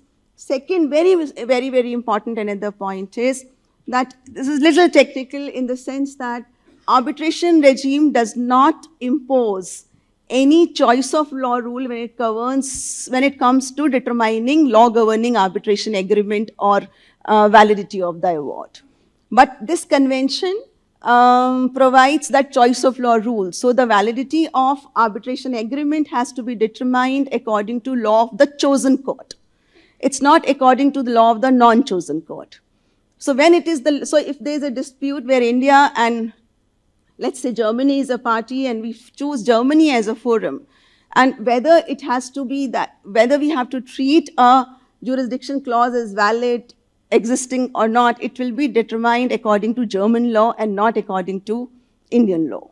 And arbitration regime gives three possibilities to even challenge this. So arbitration regime does not impose a choice of law rule, but the convention regime imposes a choice of law rule, and I think that appears to be one of the most important limitations of the convention at this moment, which I think would need to be addressed for, well, I don't know whether to call India anymore a developing country, but yes, it's a developing country. And it brings, so in this case where government is a very important, where government is a party, then you're giving choice of law rule also to foreign forums, I think all this taken together becomes kind of problematic for Genvin's convention. And see, we are seeing also in case of arbitration, whether two Indian parties can choose a foreign seat of arbitration. For a long, it is not there in the legislation. Supreme Court allowed it. And once Supreme Court allowed it, that is one of the major concern, that any parties who can afford the arbitration will go out of India. It will not stay in India if we say that 2 Indian parties can choose a foreign seat of arbitration. So I'm not creating a doomsday scenario. I'm not saying that it cannot be done, but all I'm trying to say is commercial globalization, commerce, world order, at the end of the day, no country can give up its national interests. And it's not only about India. No country will be willing to give its national economic interests. And so when it comes to getting huge, so we saw and have seen in case of arbitration awards, when there are big awards, arbitration awards, government, it's very difficult to enforce them because it's a huge burden on the exchequer. So same way, I think there would be a problem relating to judgment. So judgment, I guess, at this moment needs little more thinking in terms of giving more autonomy and more possibility to protect the non-chosen court's interest, because at this time, it is very heavily tilted in favor of chosen courts.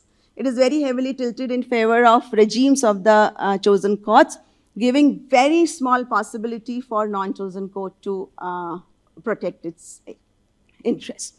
So I think this is like more or less the summary of whatever I wanted to say. Of course, you can like discuss it in detail, but without going into too many technicalities, I thought I will just present that once again, I'll repeat 3 challenges which I said in the beginning, that government is one of the most important parties in all commercial contracts. That has an implication. So having government as a party in commercial contracts has a huge implication. Dispute resolution clauses are not negotiated. So at the time of signing the deals, especially developing countries which are heavily dependent for technology on developed world, Western world, there wouldn't be an occasion to negotiate a dispute resolution clause relating to forum. And third, there is a threat that it may become a means for taking dispute resolution out of India and giving a very small window for India to protect its interests. So I see these kind of things, these 3 important categories I said like could become a reason for India to put more resistance to the convention than rather than going to sign it very soon. Thank you.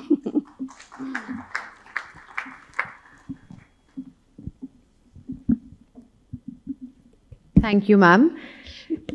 Now we have the next speaker for the session, and he's present with us virtually. Let's invite Mr. Pawan Kumar from Amity Law School, Amity University, Noida, and he would be talking about private international law and cross-border environmental damage, adverse effects of climate change, loss of biodiversity from South Asian perspective.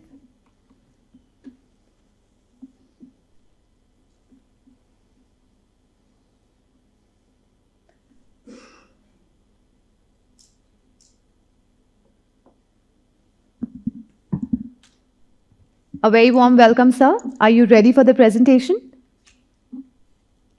Yes, ma'am. I hope I'm audible and visible.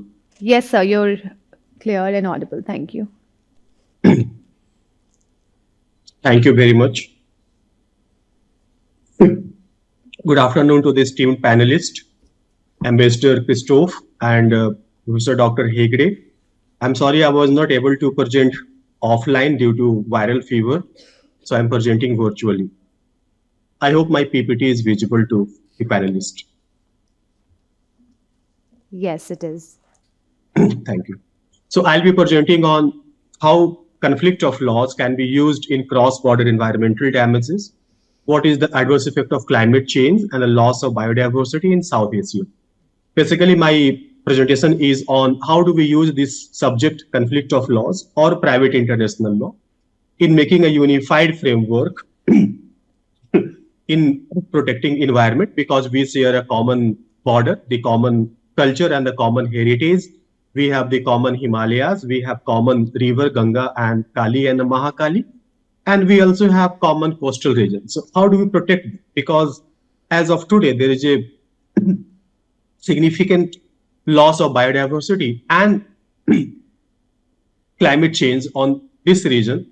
So I argue in this paper how this subject can be used, what are the effects of that, and then if we can revamp certain existing institutions like the SARC, which is almost becoming insignificant in the region, as well as the South Asia Cooperative Environmental Program to have a better environmental framework. So I start this with citing that one of the frightening rate of biodiversity loss in South Asia is one of the region's biggest environmental, economic, as well as financial issues. And more than financial, this is actually an emotional issues, because countries such as Bhutan and Nepal, they rely on their biodiversity. Countries such as India and Pakistan, we boast on our common shared biological diversities in the region. And when we have South Asia sharing almost everything from the majestic Himalayas to the ecologically varied Western Ghats to the unique mangrove forest in the Sundarbans, we are somehow losing it. Some of our species, they are being extinct. There's a loss of habitat, the natural climate desertion, degradation, as well as depletion of invaluable natural resources. As of 2024, there is a report by Global Biodiversity Outlook.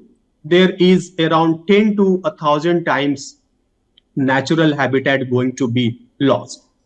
And then when we have construction on the rise, when we have dams, when we have highways, when we have industrial parks, replacing those wildlife and local ecological balances, how do we protect our fragile region?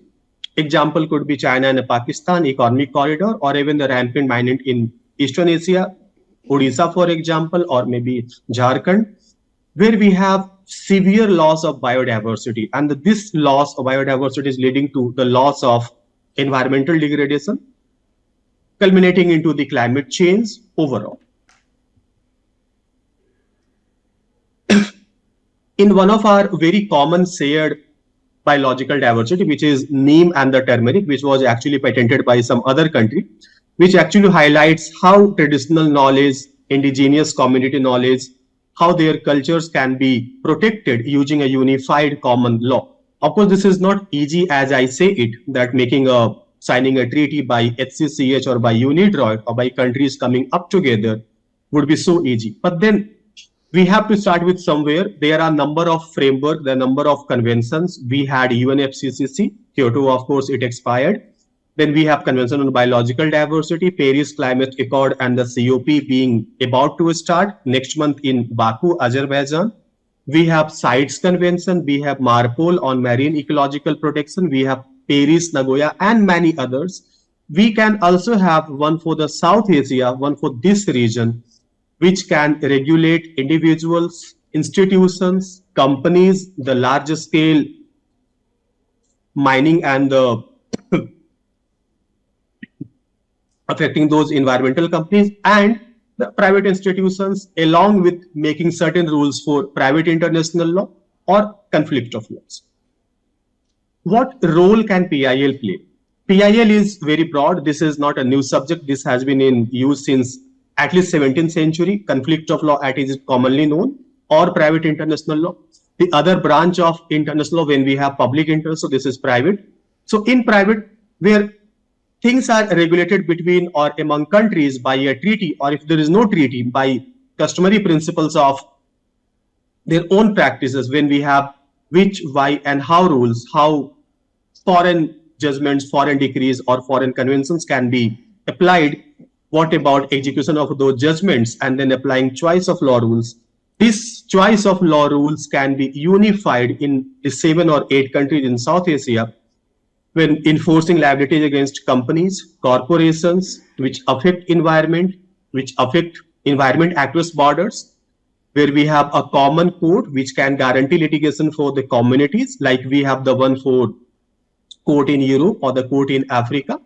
We can have one common code which can ensure protection of or the preservation of common natural resources in the region. A number of countries are applying principles of conflict of law. They are trying to settle the disputes, but in cases of environmental law, it actually goes horizontal. So when we have public interest law coming into picture, that too a new subject started only in 1972 with the Stockholm Declaration on Human and Environment coming into picture. After that, after 20 years, the Rio and then Johannesburg happened. But can we have, apart from public international law, any other mechanism which can look for, if not framing rules, settling the dispute apart from arbitration or other means of dispute settlement by amicably, procedure?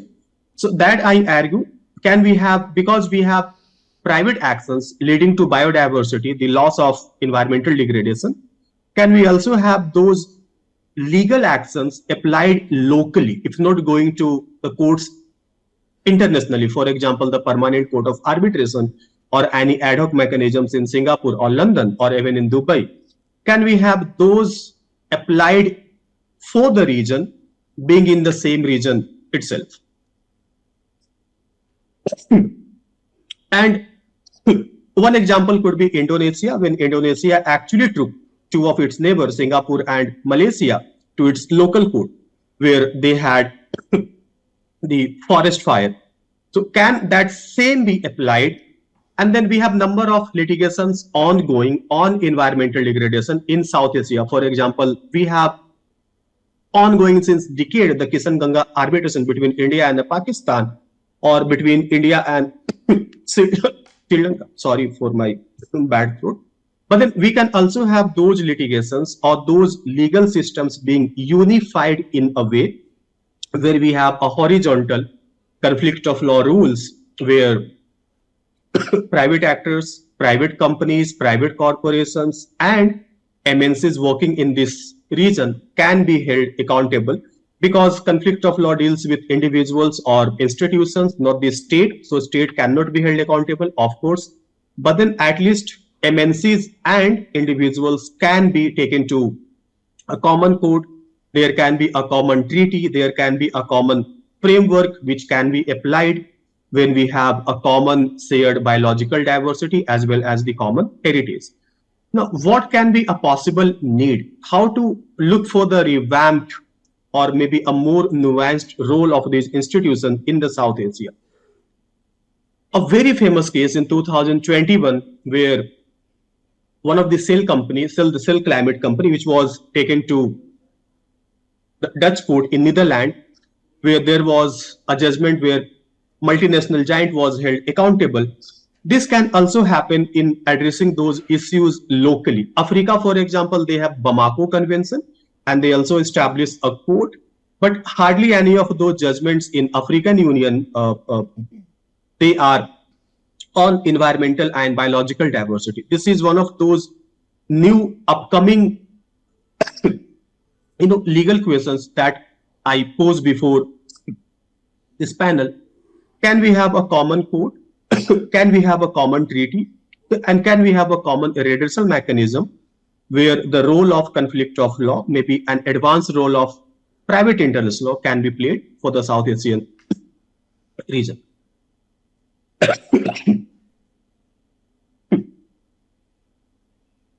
The devastating role of we have large scale mining in Bhitrankanika in Odisha, one of the most critical coastal biological zone in the world, which is actually being devastated by number of mining projects being sanctioned by the government, and the local indigenous people, the local population do not have anywhere to go. We have number of other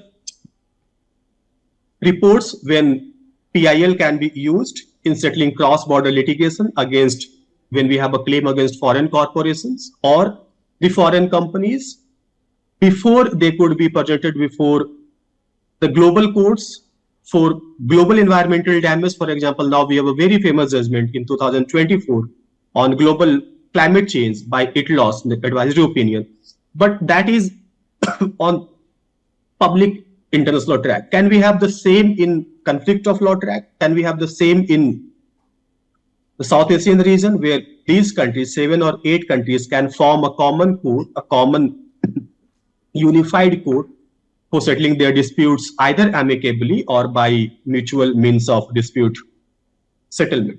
So in that way, PIL can play a very active role in tackling those ecological repercussions from those above-mentioned kinds of activities that have rampant reforestation and unlawful fishing activities in the South Asia.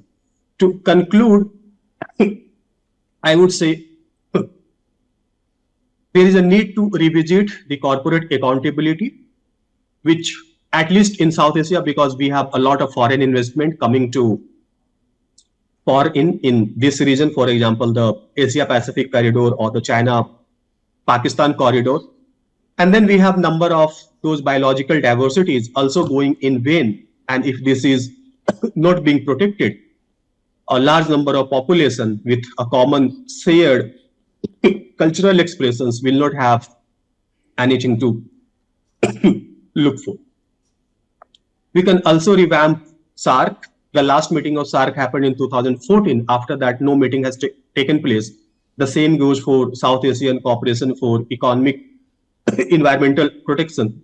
Last meeting was in 2019. This year they had met, but without any resolutions being adopted. And then these are actually being on the standing still with no places or no resolutions to be actually affected. So this is all from my side on protection of environment in South Asia with a role played by conflict of law or private international law. I'm sorry for my really bad sore throat. Thank you, sir. We appreciate you presenting despite of your health challenges. We now request the next speaker for this session and the last, Mr. Saju Jacob, Advocate India and Solicitor UK, Ireland and Germany, and he would be talking on private international law, party autonomy, and choice of law in international contracts, arbitration, and in other regimes of private international law. Thank you.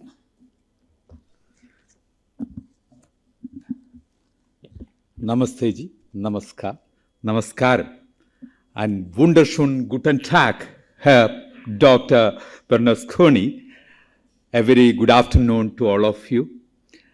Dobra jutre, dobra den, bonjour, and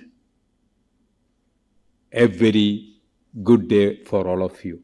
I'm sure that you all are very much interested to hear my topic, which is, I kindly request the technicians to show my topic.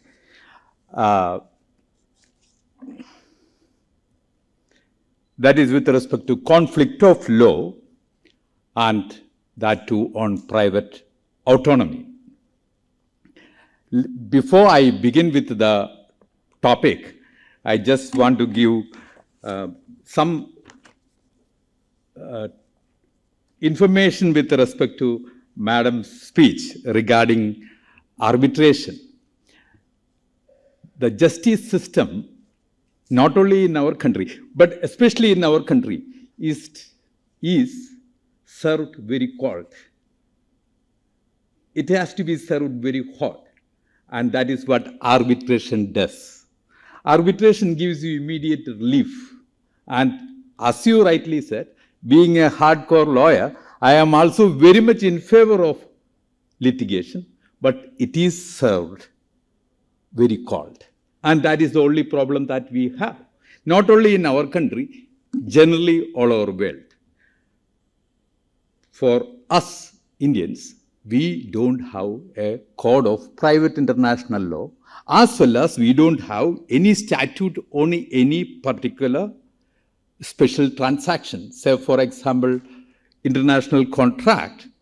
Even the England, being the motherland of common law culture, they did introduce a statute for that in the year 1990, but we haven't. Many other common law countries have already introduced such kind of statutes, whereas we have not started, or we have not started even to implement or to think of making such kind of draft. Whereas in arbitration, we have already gone far ahead. Our courts also have gone far ahead with the principle called party autonomy. So that is the topic that I am going to deal with. Party autonomy and choice of governing law in international contracts, in international arbitration and other regimes. As you know, party autonomy is the freedom that the parties have to choose their own laws in order to regulate their conditions in the main contract, whereas the private autonomy gives the parties freedom to conclude a contract on substantial subject, on substantial terms and conditions. Private international law is that part of the law of every state which deals with the cases having a foreign element, and it is generally decided by a domestic court. So, in an international contract, we need to have a foreign element. And that's why we call private international law as conflict of law, because private international law is a law of a state subject, and a domestic court applies it when there is a conflict or dispute being faced by them. And accordingly, they are dealing with a situation whereby private international law offers a solution through a tool called party autonomy, and that is ensured in choice of law. In Europe and UK, private international law is generally called they have accepted that name, whereas conflict of law, that name is accepted by Americans as well as Canadians. Many people also like to call choice of law, which is, according to me, is not correct, because private international law deals with the various subjects, including the choice of law, including the choice of jurisdiction, including the recognition and enforcement of foreign judgments. We are lucky to have today our Secretary General from The Hague, who has talked about the Hague Convention. And it is one of the unified form of international rule with respect to party autonomy. And it gives some kind of solution, and it gives a lot of relief to the parties who have embraced the Hague Convention. Otherwise, the party will always face problem with respect to the party autonomy. I am just directly going to an important issue. That is what we have faced very recently.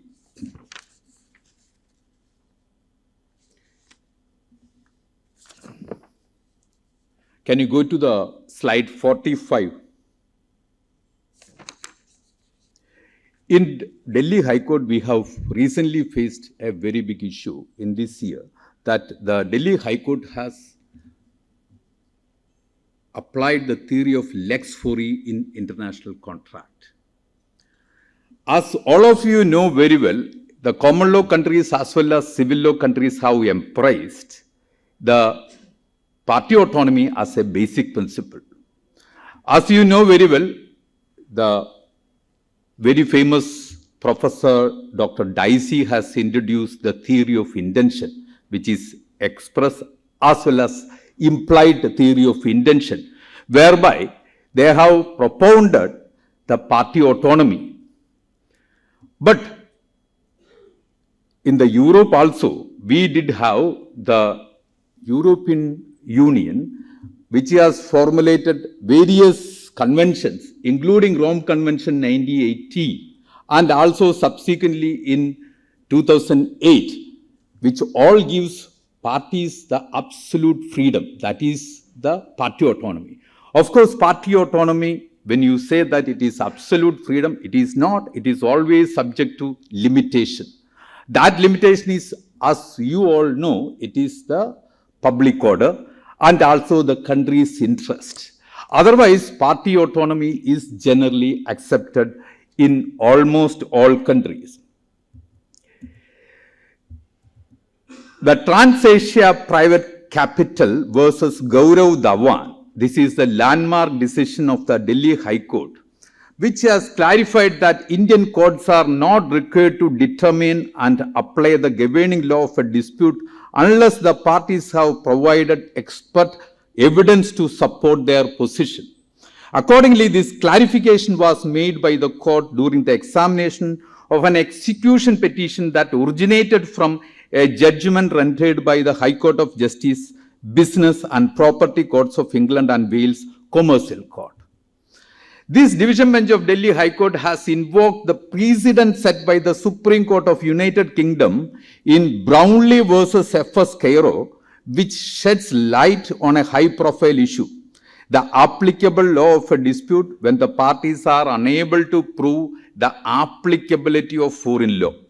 According to the Delhi High Court, where there is no evidence that a foreign law is the proper law of the contract, Indian law will be applied as a default jurisdiction, which is a great shock for many professors, many intellectual scholars in the private international law, and also for the lawyers who practice in India as well as in foreign countries. Because the proper law theory, as we have so far propounded, and also the Indian courts have embraced from the common law culture, and also the European culture, which also agreed or which also embraced party autonomy, we are now going bit away from the party autonomy and proper law. Instead, we say that let us embrace the theory of default law of the forum, which is going to hamper the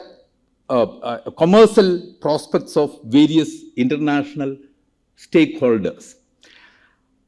Having said that, the Supreme Court has accepted party autonomy in leading case laws of our country. They have accepted the party autonomy and freedom of the contract since 1942. And as you all know, the very famous Vita Food case decided by the Privy Council, and afterwards the Indian courts have followed the proper law, which is decided on three principles. One is the intention theory, which is as propounded by Dr. Dicey. It is the express will, and if you cannot find out the express will from the contract with respect to the applicable law or governing law, you will try to find out the implied intention, and that implied intention is also not able to be discovered. Then we will go as per the theory of Professor Westlake, which is the localization theory. The Indian courts as well as the foreign courts and all the common law courts have accepted party autonomy and freedom of the contract as a basic tenet of private international law in international contract as well as international arbitration. I'm just taking you to the very latest case of Parcelvin Solutions Private Limited versus GE Power Conversion. In this landmark ruling, the Supreme Court rejected the argument that designation of a foreign seat between two parties was contrary to public policy, and instead ruled affirmatively that there was nothing in the Indian Arbitration and Conciliation Act that precluded Indian parties from arbitrating in a foreign seat, that party autonomy and freedom of contract must be held. I will just go to the background. The background is there are two Indian companies, one is GE and one is Parcel, and they have come to a settlement agreement which itself resolved their earlier disputes and also provided for resolution of disputes by arbitration in Zurich in accordance with the ICC rules. Parcel invoked arbitration in the year 2017, claiming damages of about $175 million from GE. So the claimant is Parcel. On the merits, the sole arbitrator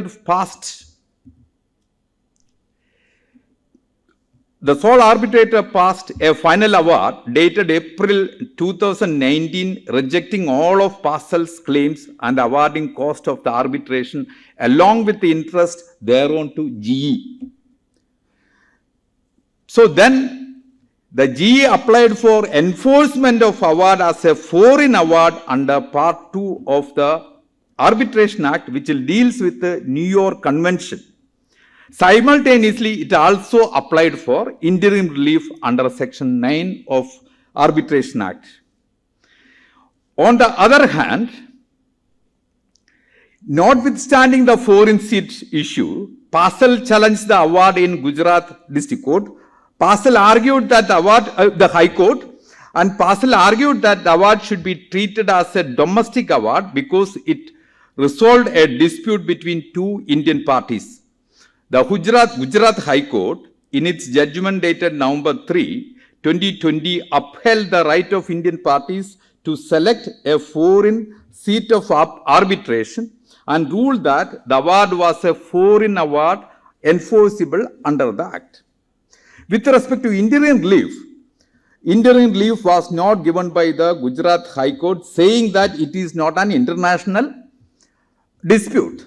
Because to be an international dispute and to be defined as an international dispute, one party should be at least the international party. So that was not the case here. Accordingly,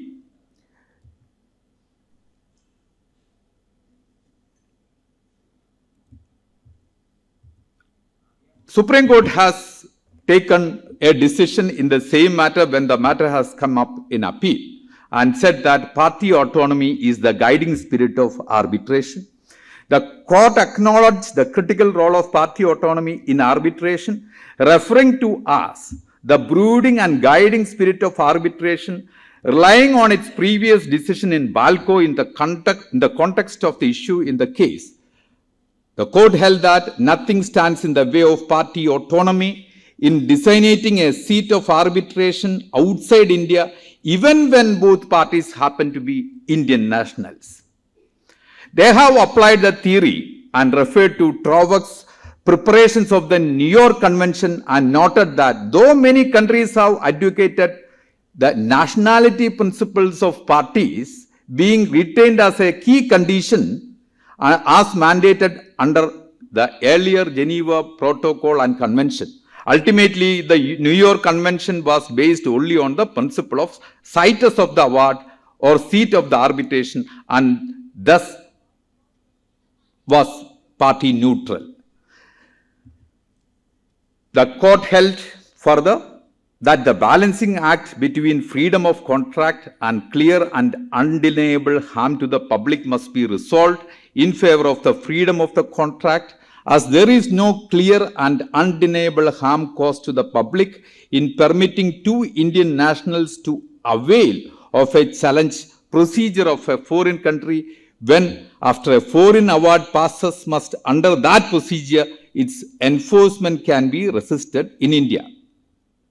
With respect to interim relief, Supreme Court has said Indian parties to foreign-seated arbitration have recourse to Indian courts for interim relief too. While upholding the judgment of Gujarat High Court that the foreign award was enforceable as a foreign award, it has set aside the dismissal of GE's application for interim relief. The Supreme Court differentiated between the term international commercial arbitration used in the Act, ruling that the term as defined in section 2(1)(f) was concerned with the status of the party and their nationality, whereas when used in section 44, it was concerned with the territoriality, nationality being irrelevant, and therefore the proviso to section 2(2), which effectively entitles party to an international commercial arbitration in a foreign seat to seek interim relief before Indian court, should be read as referring simply to arbitration seated outside Indian territory, such that parties thereto would have access to Indian courts for interim relief irrespective of their nationality. So from this judgment, it is very clear that the Supreme Court has accepted the theory of party autonomy and freedom of contract in international arbitration and including the interim relief. That is one of the development that India has made in freedom of the contract as well as party autonomy, and that too with the help of the Supreme Court. The Indian government has always propounded the theory of party autonomy in international contract and for the international parties. But when it comes to national parties, as the professor of Delhi University has correctly said, that the Indian government has never given up their absolute authority because the national interest is involved, and I am sure that no other country would do that. All the country will give importance to their national interest and accordingly the public policy. Having said all these things, let me conclude that the European Union, Europe as such, Denmark also, because in 1980, the European Union has introduced Rome Convention, and later all European countries have introduced European Convention, Rome Convention in their internal law, especially for Germany, 27 and 28 BGB, EGBGB, Einführungsgesetz zum Bürgerlichen Gesetzbuch, that was introduced by Germany, and later, but they have introduced a new law in the year 2008. And that law is also, that law also accept the party autonomy as a matter of freedom of contract and also as a matter of the international business promotion. The common law countries, when you talk about England, Australia, India, Canada, and all other countries accepted the party autonomy subject to the fact that it is limited by the public order. I think my time is very much now come to end. I only want to say thanks for your time. And ich wünsche Ihnen einen schönen Tag. Wir wünschen einen guten Aufenthalt in Indien und auch, dass wir uns gefreut haben, dass Sie in Indien gekommen sind. Vielen, vielen Dank. Schönen Tag noch. I wish all of you a very good day. Thank you very much.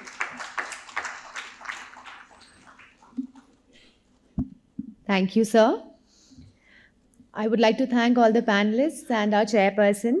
But before we conclude this session, I would request Professor Gigi Hegde, Associate Professor, National Law School, Bangalore, to please come here and share his valued feedback on the presentations made today. Please welcome him with a huge round of applause, ladies and gentlemen.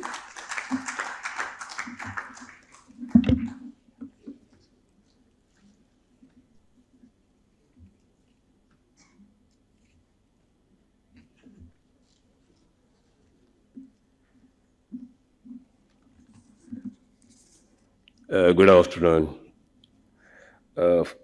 First and foremost, I thank Christoph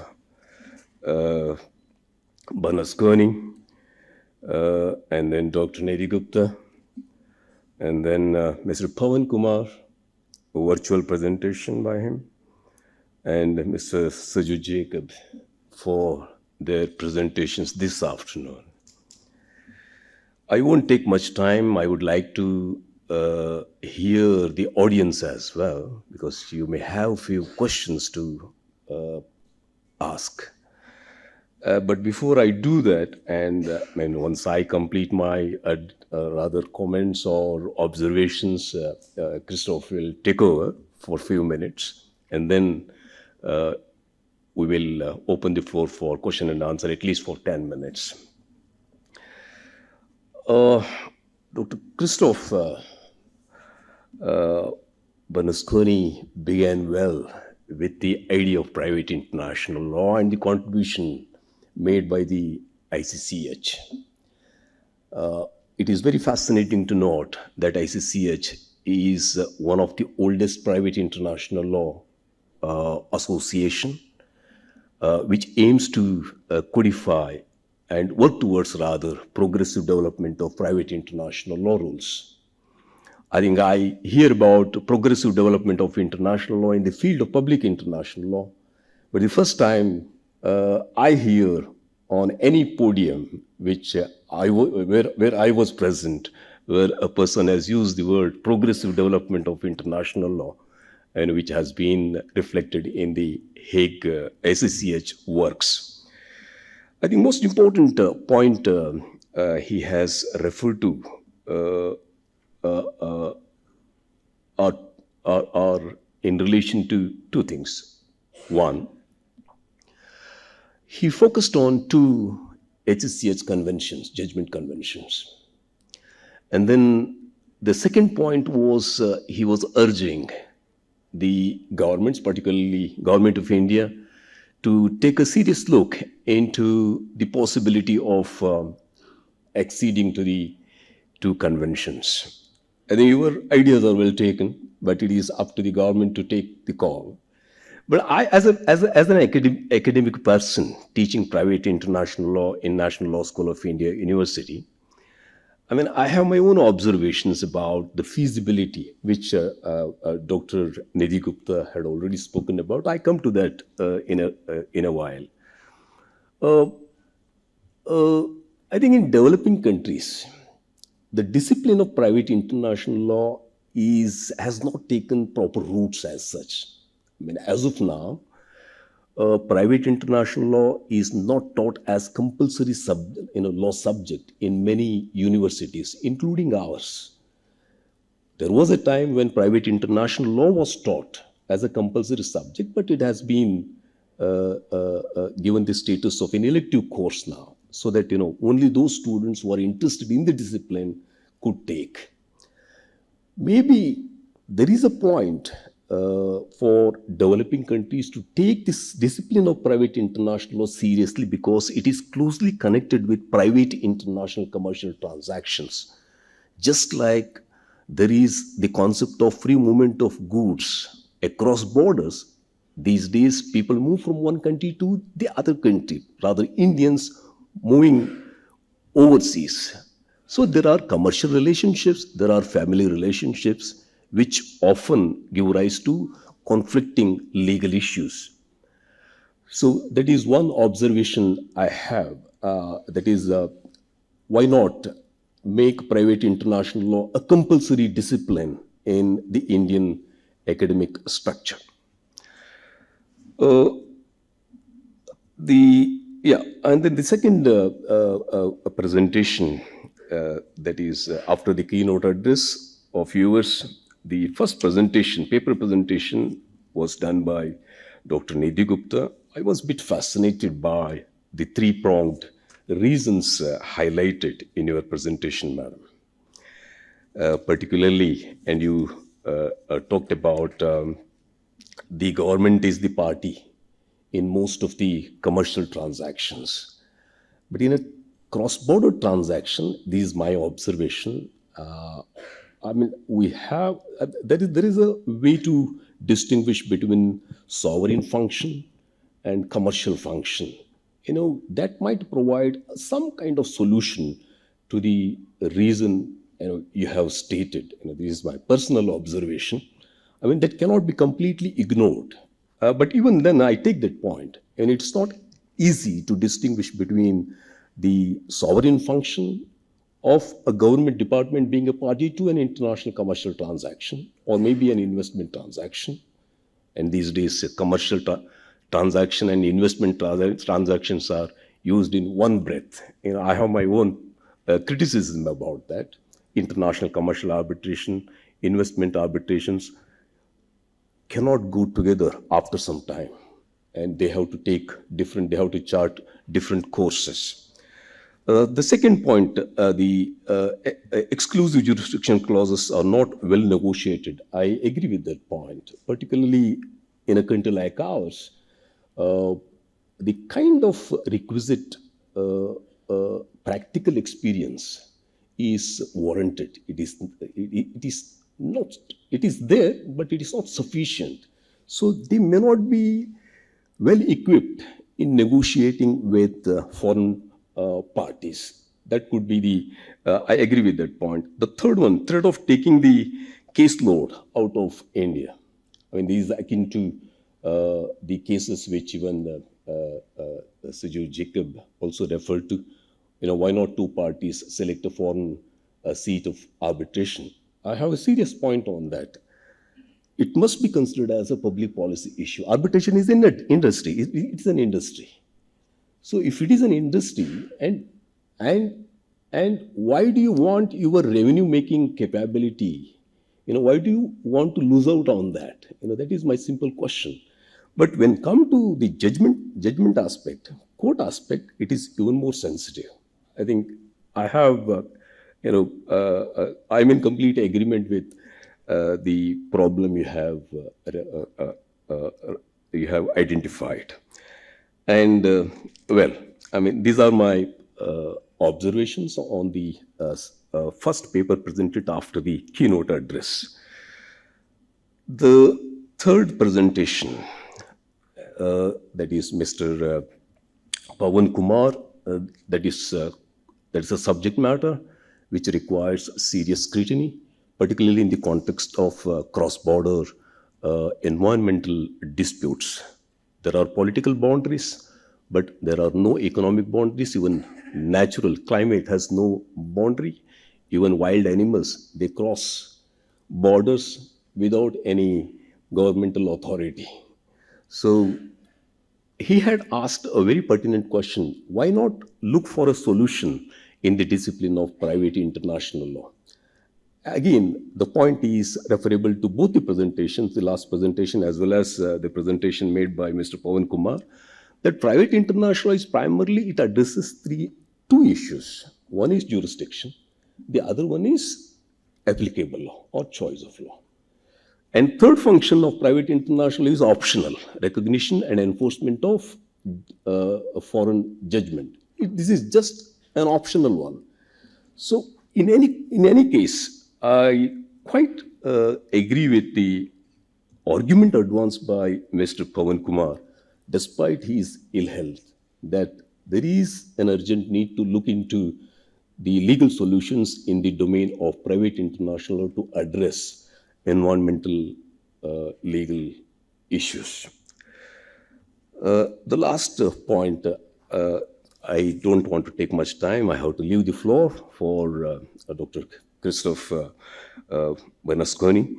The last point is, where do we stand as far as the teaching and then the knowledge to be gained in the discipline of private international law?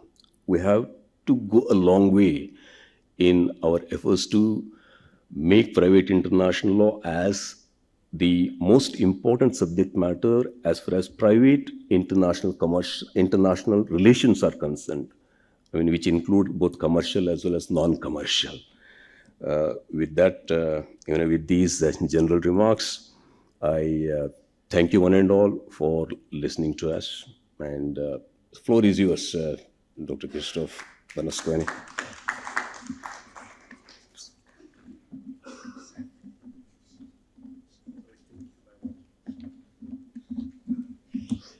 Thank you very much, and in particular for giving me the opportunity to respond also to some of the comments that have been made. Without further ado, Dr. Gupta, you had a job to do, and you did it very well. I thank you for your. Sure. I would want to thank my Professor Jambolkar,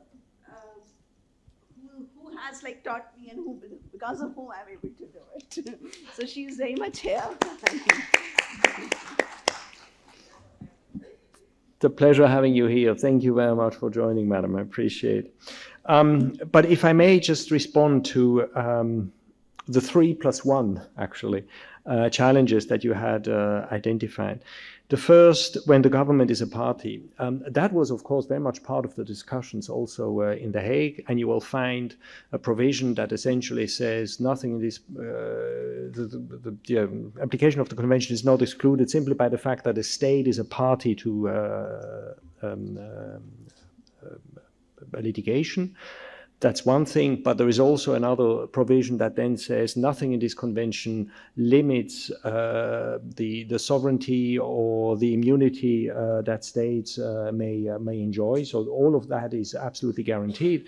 But then most importantly, there is an Article 29 in the Judgments Convention, I think it's 29 from memory, to be checked, but which enables a state to make a declaration upon becoming a party to the convention to say that as soon as a state is party to the litigation, the convention shall not apply. So you can really very effectively deal with that concern if that really remains a concern for India by the time it joins the convention. Clauses, form clauses not being negotiated. Well, I would like to qualify that in practice. Yes, a number of these clauses are not properly negotiated. I totally agree.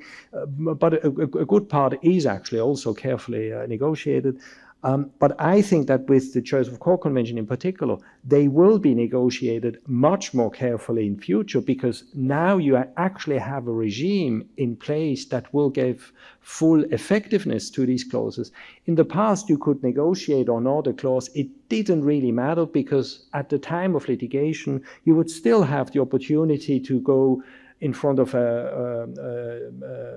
one judge, even if you had negotiated or not, but even if you had a clause in your contract that said, you know, we have a choice of court agreement in favor of that judge, because another judge would still say, no, I'm happy to hear your case and take jurisdiction, and, you know, ignore the choice of court agreement that you have negotiated or not negotiated. With the Choice of Court Convention in place, this will be over and done. What has been negotiated matters and will have to be implemented and followed. So I think that will change. And then most importantly, you said, yeah, taking dispute out of India, it is true that, for example, important litigation hubs such as Singapore, the UK or Switzerland quickly looked into the Choice of Courts Convention precisely to strengthen their position as a litigation hub and attract litigation. But I don't think that not joining the convention will protect you from taking litigation or business out of India, because if I am a company that is in India but wants to do business with another commercial entity, and I know that these conventions do not apply here, what I may end up doing is just open up business in another jurisdiction, leave India for that reason, and say, I will enjoy the legal certainty and predictability in these other jurisdictions where these conventions are in force. So rather to say, now I see a risk for litigation to be exported, I would rather encourage the authorities to do something about it and make sure that India remains fit for litigation also, and keep these companies in India before they leave, precisely for that reason. And then when you talked about the validity of these Choice of Court agreements, you referred, and rightly so, to the New York Convention, but that is actually one of the big advantages of the Choice of Court Convention over the New York Convention, because you have a specific conflict of laws rules in the Choice of Court Agreement Convention that solves that issue, which under the New York Convention is a big hole. That is an invitation to further litigation and very expensive hours to be paid to lawyers. They are happy, but the parties are not very happy about that. And then maybe just a word also to Dr. Kumar. I very much enjoyed his presentation as well, because it reminded me of the very first project I was working on at the HCCH, which was a project about civil liability for damage caused to the environment, and whether or not the HCCH should develop a convention on that matter. Finally, there was no political consensus to embark on the topic, but in the report I had prepared, there was a proposal for the conflict of laws part of the project to introduce a clause that would allow a victim of environmental damage to choose the most favorable law between the law of the state where the act causing the harm occurred, or the law of the state where the damage was suffered. And that has proven to be an approach that is very effective in terms of preventing environmental damage, because if the company knows I am subject to liability under possibly both these regimes, I better make sure that I live up to the standards in force in the state with the higher liability, because I may be subject to that liability. And even if the HCCH did not embark on a project, the work still mattered, if I may say so, because when we were asked by the European Union to comment on what eventually became Rome II, we did precisely add a comment that they should pick up that rule, which they did eventually. So that is now part of the Rome II, and I think for further private national law work in this field, this is a rule to really take into account.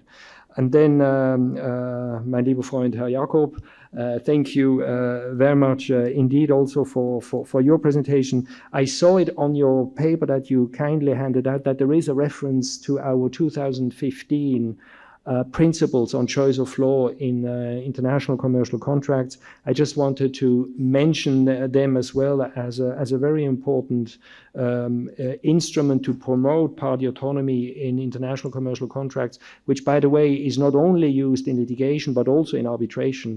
There are now more and more arbitral centers that do refer to these principles, which states can use as a blueprint, as it were, to see if their current rules on choice of law in international commercial contracts fulfill these standards that we have set in these principles, which are largely regarded as the most modern expression of party autonomy in international commercial contracts. Thank you very much for giving me this opportunity to comment. Thank you.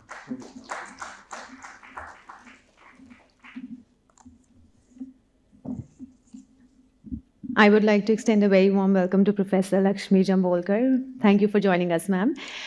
With this, we conclude this session. I would like to thank our chairpersons and the panelists. And I would request our Secretary General, Mr. Narendra Singh, to please join us here on stage.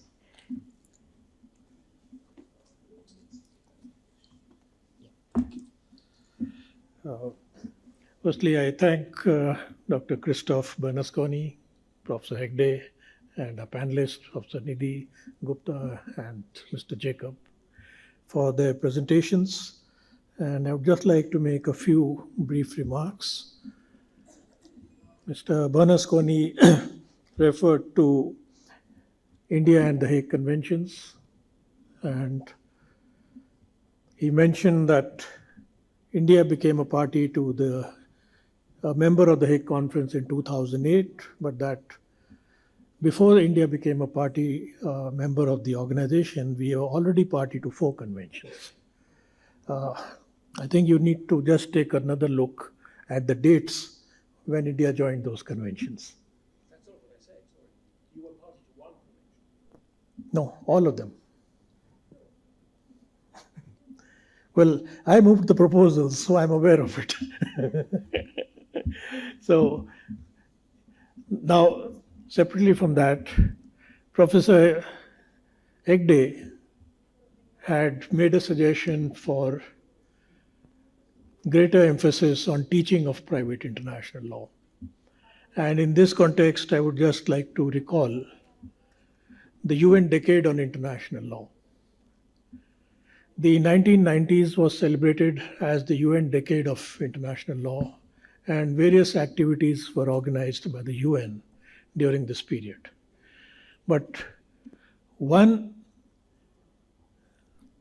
action taken by the UN Legal Council was to make an appeal to the deans of all law schools worldwide, encouraging universities across the globe to include international law in their law curriculums.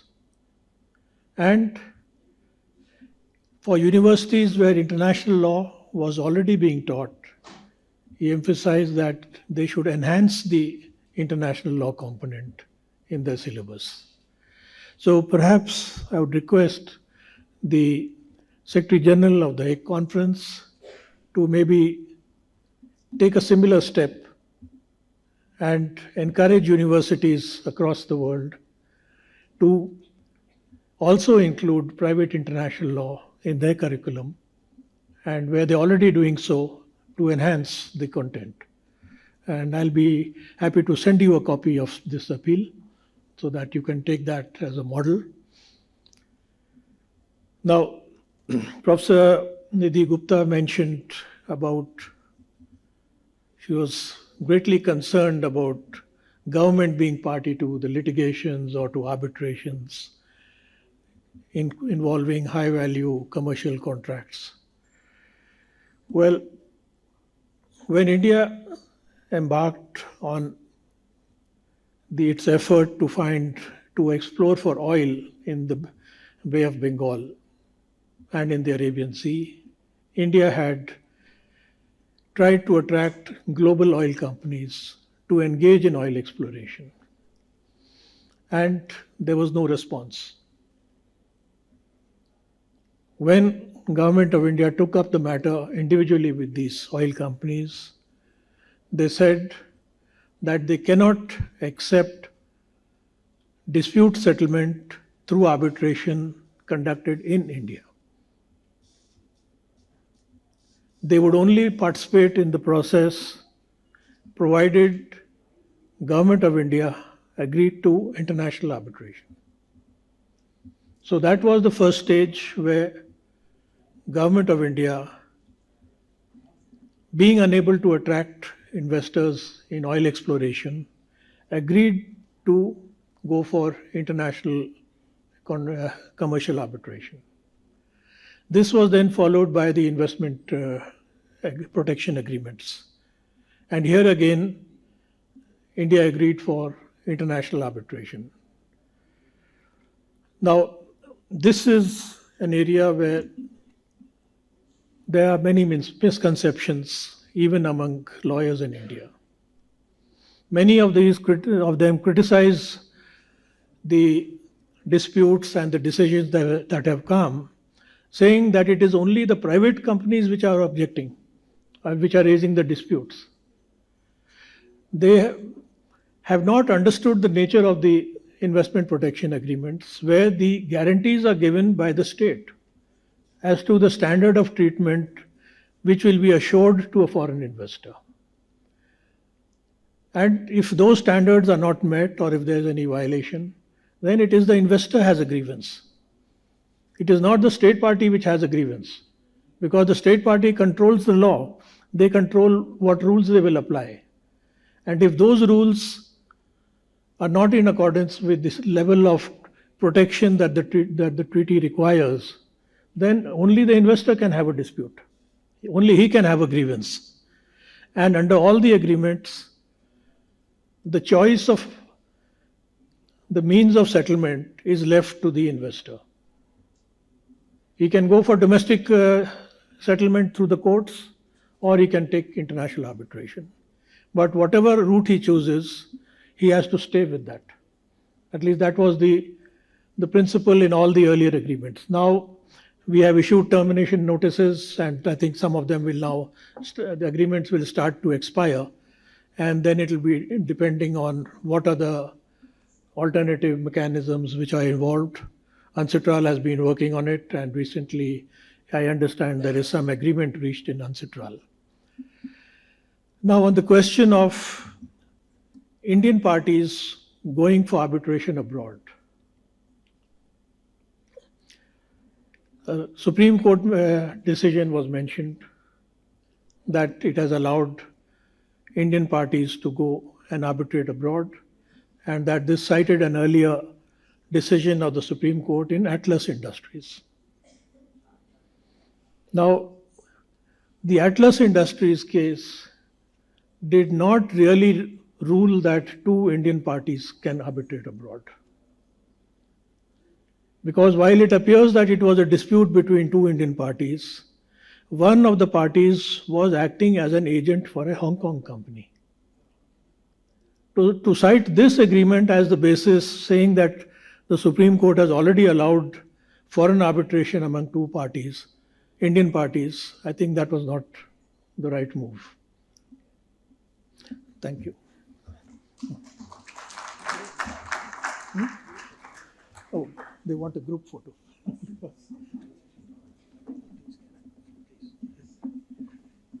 can I just, in front of the audience, apologize to the Secretary General and to all of you, because it was indeed brought to my attention that the dates in my slide were wrong for the entry into force of these conventions. So the Secretary General is absolutely right. I will correct that in my slide. But it actually makes my point even stronger, because the last action of India in relation to the ACCDH then goes back to 2008, yes. Right? So we have to do something about that. Yes. But apologies my for my successors mistake. have to do something.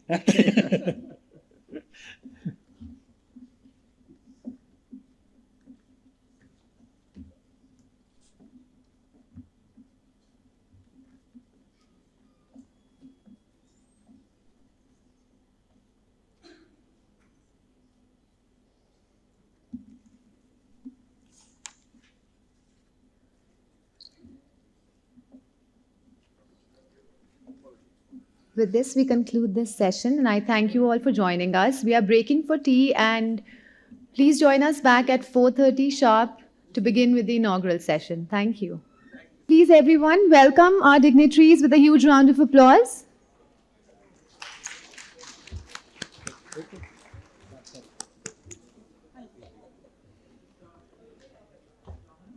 A very good evening, everyone.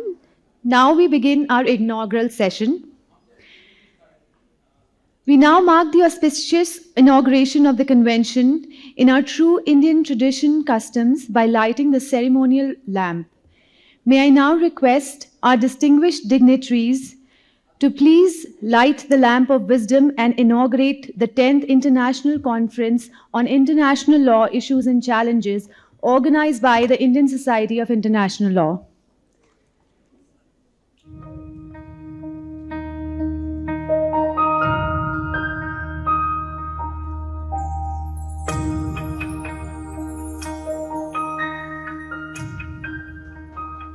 Everyone, please a huge round of applause.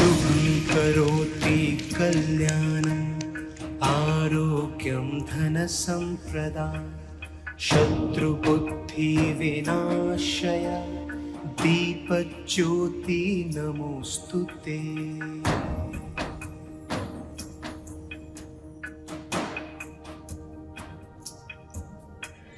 शुभं करोति कल्याणम् आरोग्यं धनसम्प्रदा शत्रुबुद्धिविनाशय दीपज्योति नमोऽस्तु ते।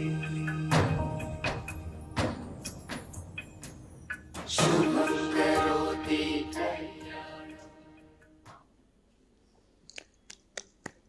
Please a huge round of applause, everyone. May I now request all of you to please rise for the national anthem.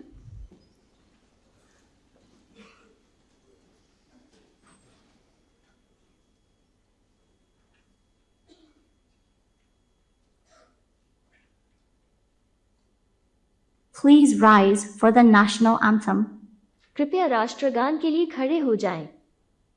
जनगण मन अधिनायक जय हे भारत भाग्य विधाता पंजाब सिंध गुजरात मराठा द्राविड़ उत्कल बंगा विंध्य हिमाचल यमुना गंगा उच्चल जलधि तरंगा तव शुभ नामे जागे तव शुभ आशीष मांगे गाहे तव जय गाथा जन गण मंगलदायक जय हे भारत भाग्य विधाता जय हे जय हे जय हे जय जय जय जय हे। Thank you, everyone. With this, we officially mark the opening of the 10th International Conference on International Law Issues and Challenges. Now we come to the most anticipated part of this session, which is the felicitation of our esteemed dignitaries. May I request our President, Shri Praveen H. Parekh, to felicitate Honorable Justice N. Koteshwar Singh, Ladies and gentlemen, please a huge round of applause.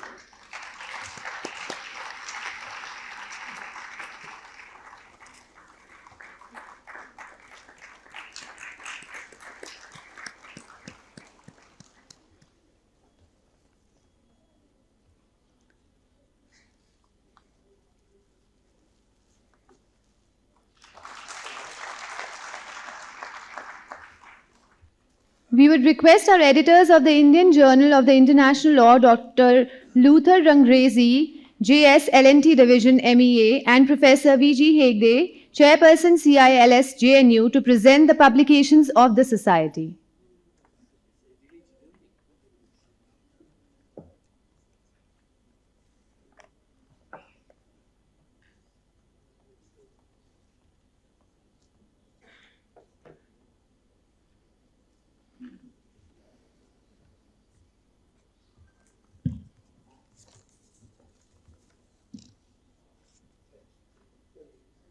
Please, ladies and gentlemen, a huge round of applause.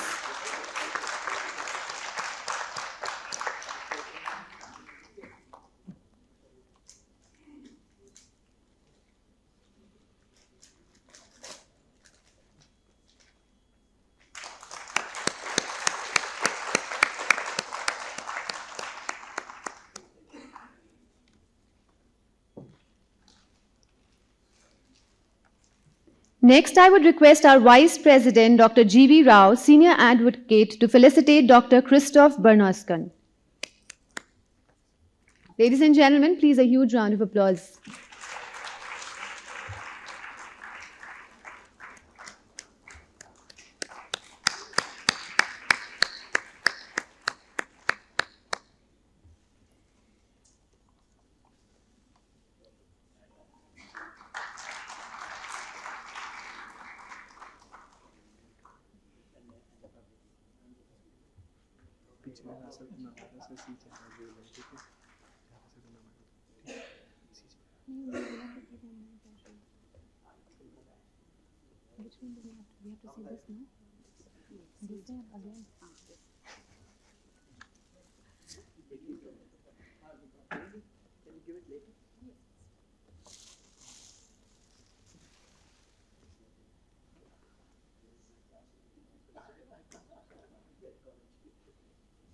Thank you, sir. Next, I would request Mr. C. Jayaraj, EC member, ISIL, to felicitate Mr. Keder Awol Omar.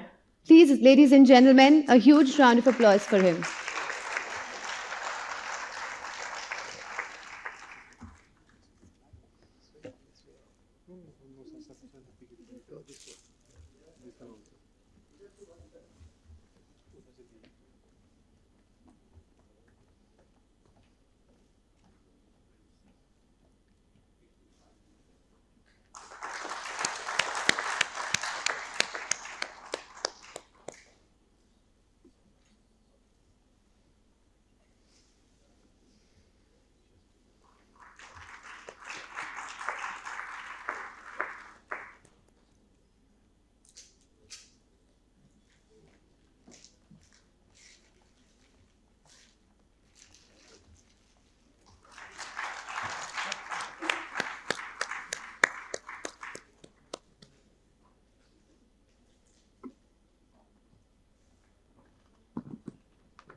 Now moving on to the next part of our session, I would request Ambassador Narendra Singh Ji, Secretary General ISIL, for a welcome address. Ladies and gentlemen, please welcome him with a huge round of applause.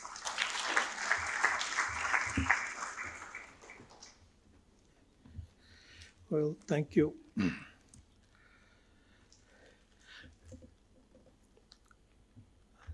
Honorable Mr. Justice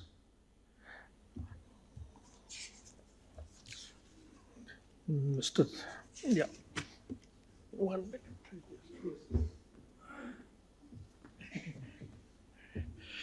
Honorable Mr. Justice and Koteshwar Singh, Judge, Supreme Court of India,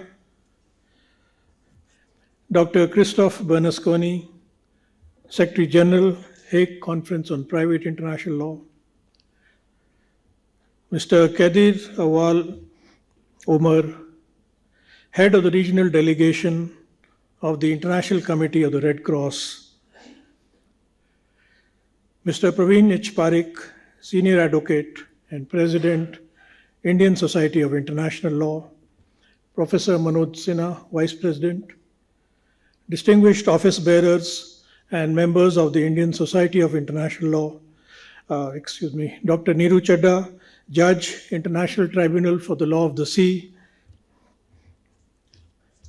distinguished delegates, guests, panelists, students, ladies and gentlemen.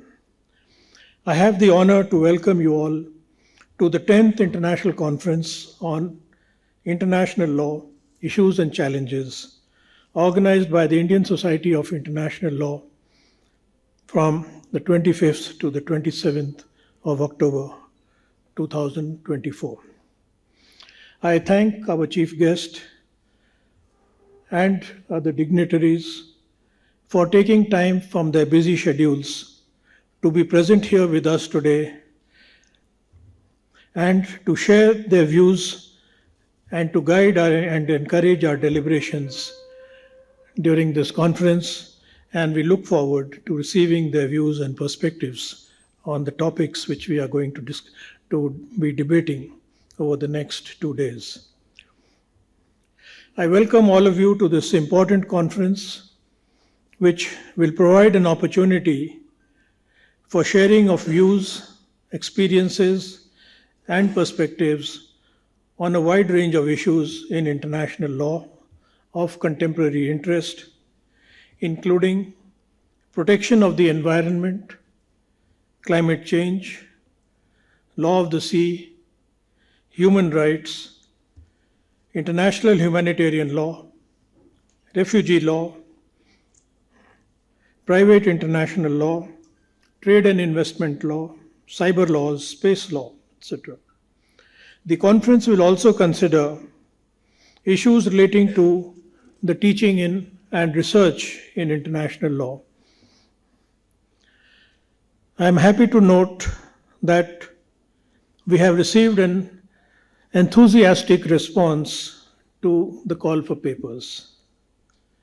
And these issues will be discussed in a total of 27 sessions over 3 days, beginning from today.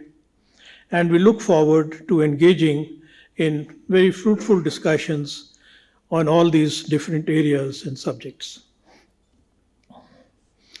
In particular, I wish to extend a warm welcome to all the delegates who have made a special effort to be with us today and have traveled long distances to be here, including from other countries, as well as some delegates who, for various reasons, were unable to travel to Delhi, but will be addressing us through the virtual mode.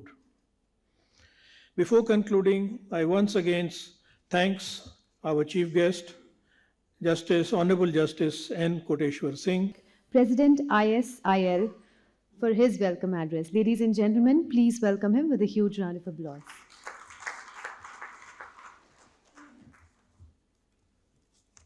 Honorable Mr. Justice N. Koteshwar Singh Ji, Honorable Dr. Christoph Finskul, SG Hague Conference, Professor Manoj. I would request everyone to please get settled. We are about to begin with a technical session in another 5 minutes. And I would also request all the speakers to please come on the dais. I'd request all the speakers of the session to please come and join us on the dais.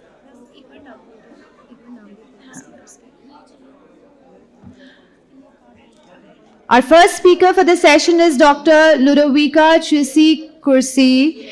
Our second speaker, Professor Dr. Raju Kedi and Andita Ghosh. Our third speaker is Dr. James Devane. Our fourth speaker, Mr. Rishi Raj. Our fifth speaker for the evening is Afif Abdul Qadir. Our sixth speaker for the evening is Ipsita Ray and Professor Anshuman Shukla. And our last speaker for the evening is Abhirami Krishnamurthy and Samsul Samira. I would request all the speakers to please come and join us on the dais so we can begin the session. I would request rest of the speakers for the session to please come and join us on the dais so we can begin the session. Ipsita, Anshuman Shukla, Abhirami Krishnamurthy, are we having in the hall? Abhirami Krishnamurthy. Okay. Miss Anandita Ghosh, Miss Ghosh, are we having? Miss Ghosh. James, Dr. James. Okay, it's online. Rishi Raj. Are we having Rishi Raj? Co-author, okay.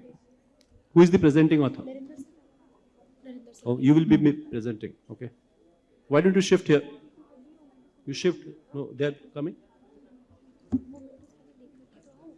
Yeah, just shift the nameplate, the people who are there, they can sit, yeah. Yeah.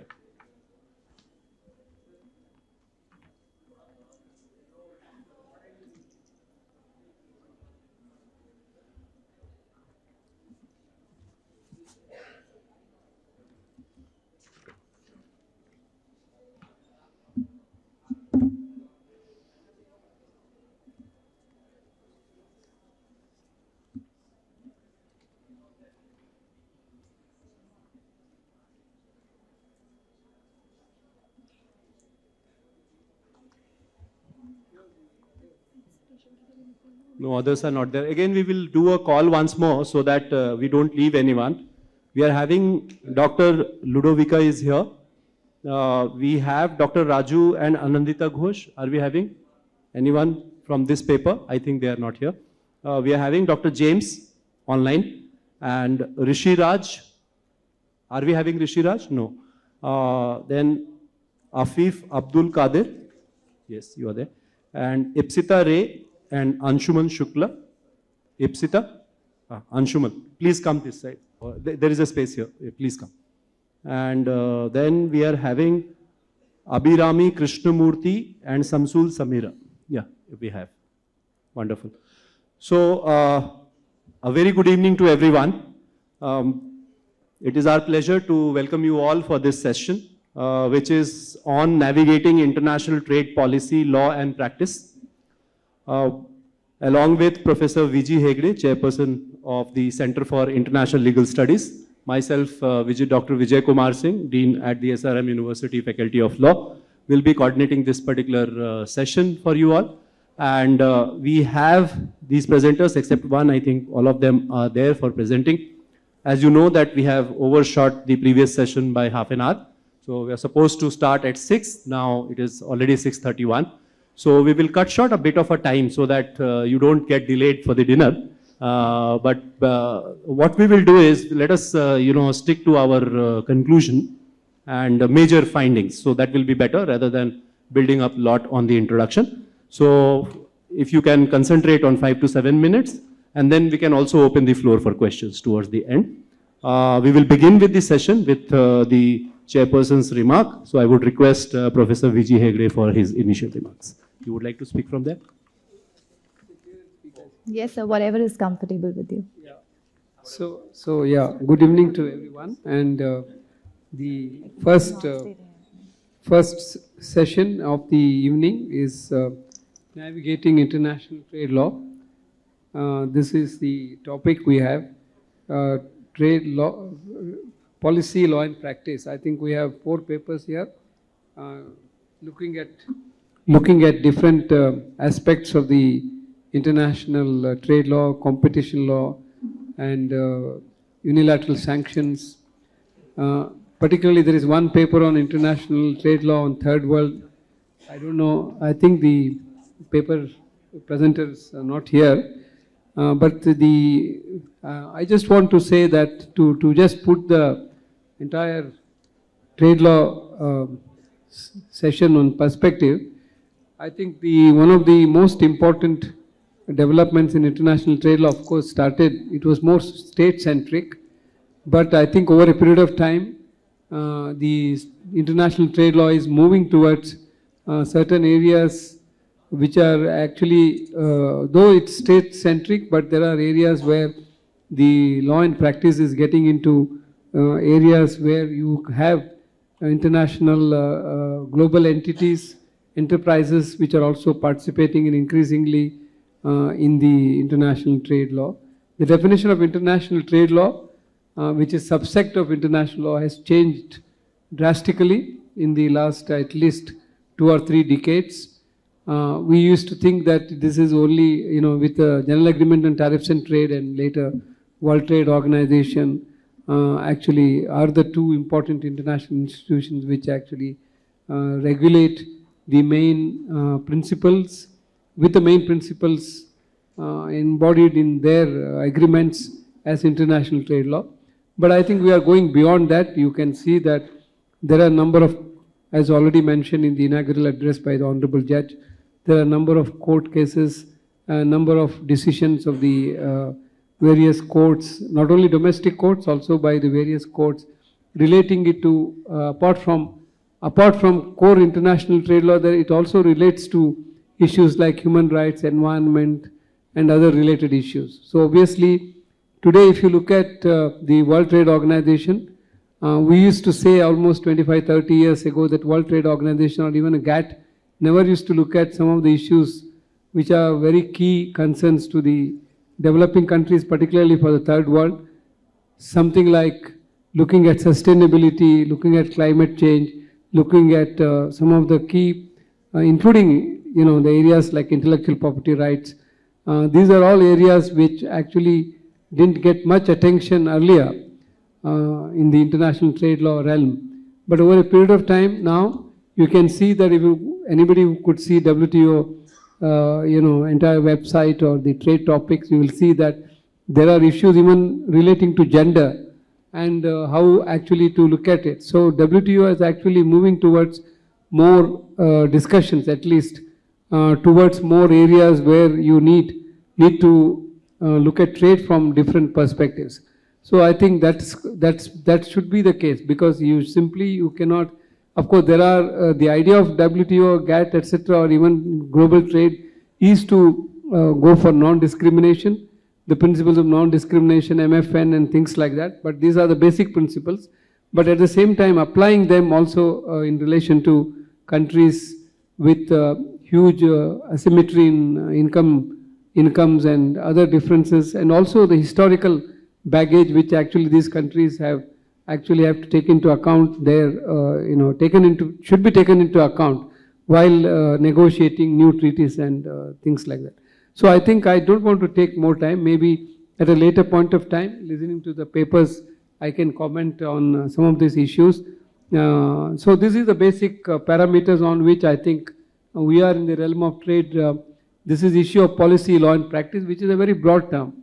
So we are not in terms of strict law, but there are policy regimes, there are practice. So all the 3 combined, I think international trade law actually goes beyond the existing global institutional frameworks. So with this, I think I'll stop, and then we'll request my colleague Professor Vijay Kumar Singh to carry on, and then request the presenters to make presentations. Thank you, sir, for setting the context. I think it is a very broad area, and papers are ranging in different areas of private international law. Particularly if you look at international trade policy, that is what is the focus of the session. So we will begin with the presentation. I would request again the presenters that keep their presentations short and focus on the findings if they can, because that is something which we would be interested in. So we will be, 10 minutes will be too longer, sir. I think we are having 1, 2, 3, 4, 5 people, 50 minutes. So I think you can take 7 minutes, and then we can see if there are some questions, then you can answer that. So let us keep it at 7 minutes. So we'll begin with Dr. Ludovica from University of Bologna on the Treaty on Business and Human Rights. So, with your permission, I would just take a minute. We would like to welcome our chairpersons and felicitate them. So, I would request our Secretary General, Mr. Narendra Singh Ji, to please join us on stage and welcome our chairperson.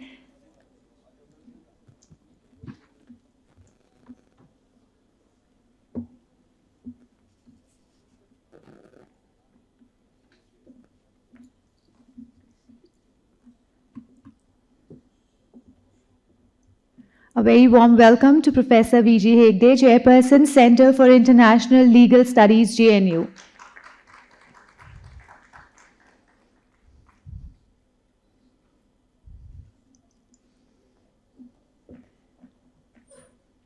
We also extend a very warm welcome to Professor Vijay Kumar Singh, Dean, SRM University.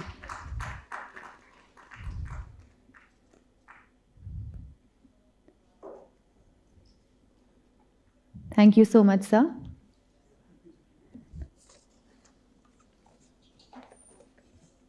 Thank you, sir. I would now request our first speaker, Dr. Ludovica Cruci from University of Bologna, and she would be speaking on the Treaty on Business and Human Rights.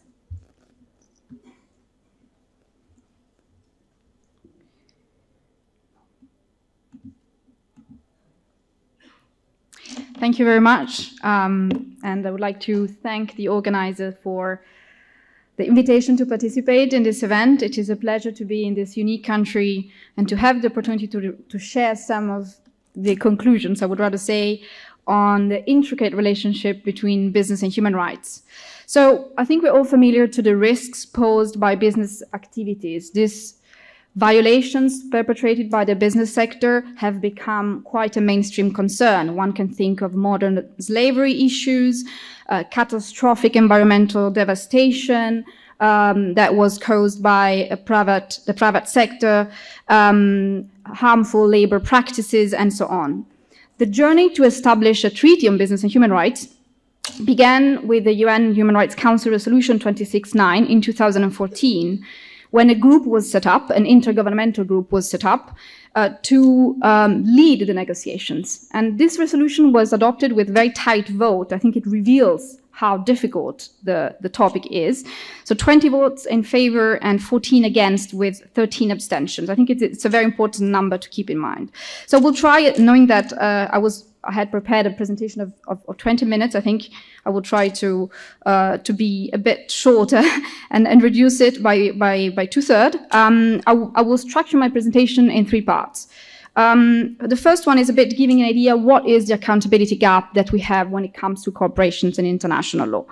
The second part is devoted to the cure, to what is perceived as a disease within the international community, that is this accountability gap, so the treaty as a cure. And the third, some brief considerations on how to make this cure effective.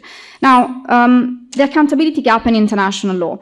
I think the traditional mantra of international law, which held that states and states only are the legal persons in the international community, the only addressees of international obligations, this mantra has been gradually eroded by the recognition of international organizations' personality, the inclusion of individuals as right holders and duty bearers, and to some extent, the inclusion of corporations as right holders. One may think of investment arbitration or the possibility for these actors to bring claims before certain regional courts. One example is the European Court of Human Rights. Yet, the obligations of the business sector has remained somehow absent. So the diagnosis, if I had to summarize it, is quite evident to all. It's all rights, no obligations when it comes to certain economic actors. So the decades that followed the diagnosis saw the adoption of many non-binding instruments, going from the UNGPs to the ILO Tripartite Declaration to the OECD guidelines. Now, the efforts towards binding regulation, which had already surfaced in the 1980s, resurfaced again in 2000s. and then gained renewed momentum in 2014, when, once again, negotiations of this very treaty started. Now, let me just try to point some core aspects of the current draft Treaty on Business and Human Rights. First of all, one of the most challenging issues with the treaty is its scope. Article 3, which defines the scope of businesses covered by the treaty, remains quite a point of contention. Countries like, for example, China, Russia, South Africa advocated for a focus on transnational corporations only, while other countries like the US, the UK, pushed for the scope to extend to also national businesses. So the scope, finally, the current scope includes all types of businesses, so not just transnational corporations. Another key aspect, Article 6 of the current draft, which deals with the obligations of state to prevent violation. How? By regulating companies and by imposing on them due diligence forms of requirement. So this provision is key, and it reflects the mandatory human rights due diligence wave, which we've witnessed already at the European level. Another interesting aspect is Article 7, the focus that the treaty has on right to remedy. Now, we know that when we talk about business and human rights, one of the key issues is how we guarantee victims of human rights violations committed by companies adequate remedy. So the treaty, interestingly, recognizes officially and explicitly recognizes this right, which, of course, is critical in readjusting the balance between rights and obligations of investors. Now, the problematic part that stems from these two articles is that in none of the two we have a reference to direct human rights obligations of businesses. So the current draft remain quite focused on state obligations to set up legislation, being national, like criminal or civil liability legislation, to make sure that companies are adequately addressed when violations are committed when it comes to human rights. Now, I know I have 1 minute left, so the issue of jurisdiction, let me just spend really few moments on that. One of the key problems that we have when it comes to the business and human rights accountability gap is establishing who's responsible for what, meaning is the state responsible also for violations committed outside its own territory? And we know how states are cautious when it comes to extraterritorial obligations. So Article 9 remains a bit vague, but I think it's worth stressing that it mandates states party to establish jurisdiction over cases of human rights abuses, and such jurisdiction should be based on different criteria. So its jurisdiction must be asserted if the abuse or its consequences occurred within the state territories of jurisdiction, if the abuse was committed by a legal person domiciled in the state, or a national resident individual, or if the victim seeking remedy is a national or resident of the state. So while this article on jurisdiction provides quite a comprehensive framework, in my view, it lacks clarity on how to effectively coordinate jurisdictional claims between states in order to avoid gaps in terms of accountability. So just, I know time's up, just a few thoughts on the value of this treaty. So first of all, the treaty certainly holds a great value in specifying what states' obligations are when it comes to the regulation of corporate activities. So a huge step in terms of harmonization of states' obligations. There is an article that I haven't had the time to delve into, which is Article 13, which deals with international cooperation. And I think it's a very much needed value, the fact that the treaty establishes a committee to supervise and monitor the treaty. The problem with this committee is that it's not tasked to receive individual communications, so it's merely tasked with reporting, which once again does not allow the treaty to sort of try to curb that enforcement gap that we have. So once again, we have to rely on national jurisdictions to enforce business and human rights standards. So in conclusion, the potential role of the treaty is surely to clarify states' obligations. In terms of corporate obligations, that there is not so much clarification of direct obligation, but certainly, in conclusion, it holds a great value in framing the relationship between different dimensions of international law, in this case, different branches, international human rights law on the one hand, and investment law on the other. So I think the great value of this instrument could be clarifying really what is expected from states and how to reduce the conflicts between investors' rights and states' obligations when it comes to the prevention of human rights abuses by corporate actors. I think I'm already over time, so I'll conclude here, and I thank you for your attention.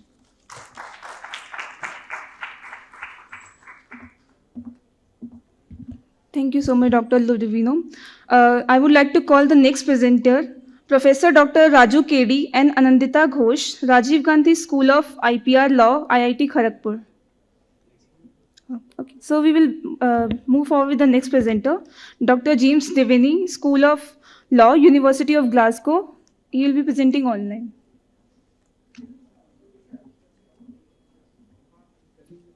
Good evening, everyone. I hope that you can hear me okay. Yes, sir, we can hear you. And I hope that I would request that it would be possible for me to share some slides, if possible. If not, I can struggle ahead without. Dr. James, are you able to hear? Yes. Yes. Perfectly all right. Welcome to the session. We are able to see you. We are arranging for the presentation of yours to be displayed. So we have kept 7 minutes for the presentation. So you can try to, bring your presentation accordingly. Okay. Looking forward to hearing you. Yeah. Great, thank you. So first of all, let me thank the organizers for this invitation, and let me express my apologies for not being able to be with you in person today due to teaching commitments here in Glasgow. I hope to make the journey back to India in the future. I will try to keep my presentation very short. I am going to be speaking to you today about unilateral sanctions and the international rule of law. I had planned to break the presentation into 3 parts, and I will still broadly keep it in 3 parts. But I will, as I see, get my slides up. I will keep the detail to a minimum. I'll introduce unilateral sanctions and recent practice, talk about important criticisms of recent times, and then finally some implications for international law and the rule of law in the future. So you may have seen a lot of talk about sanctions in recent years in the news, including the EU's sanctions practice, including most recently sanctions on Chinese and Indian companies for having links to Russia, and also even a plan of the EU agreed to set aside profits from frozen Russian state assets, whilst Ukrainian President Zelensky is still urging states to go further to not only freeze those assets, but to seize them outright.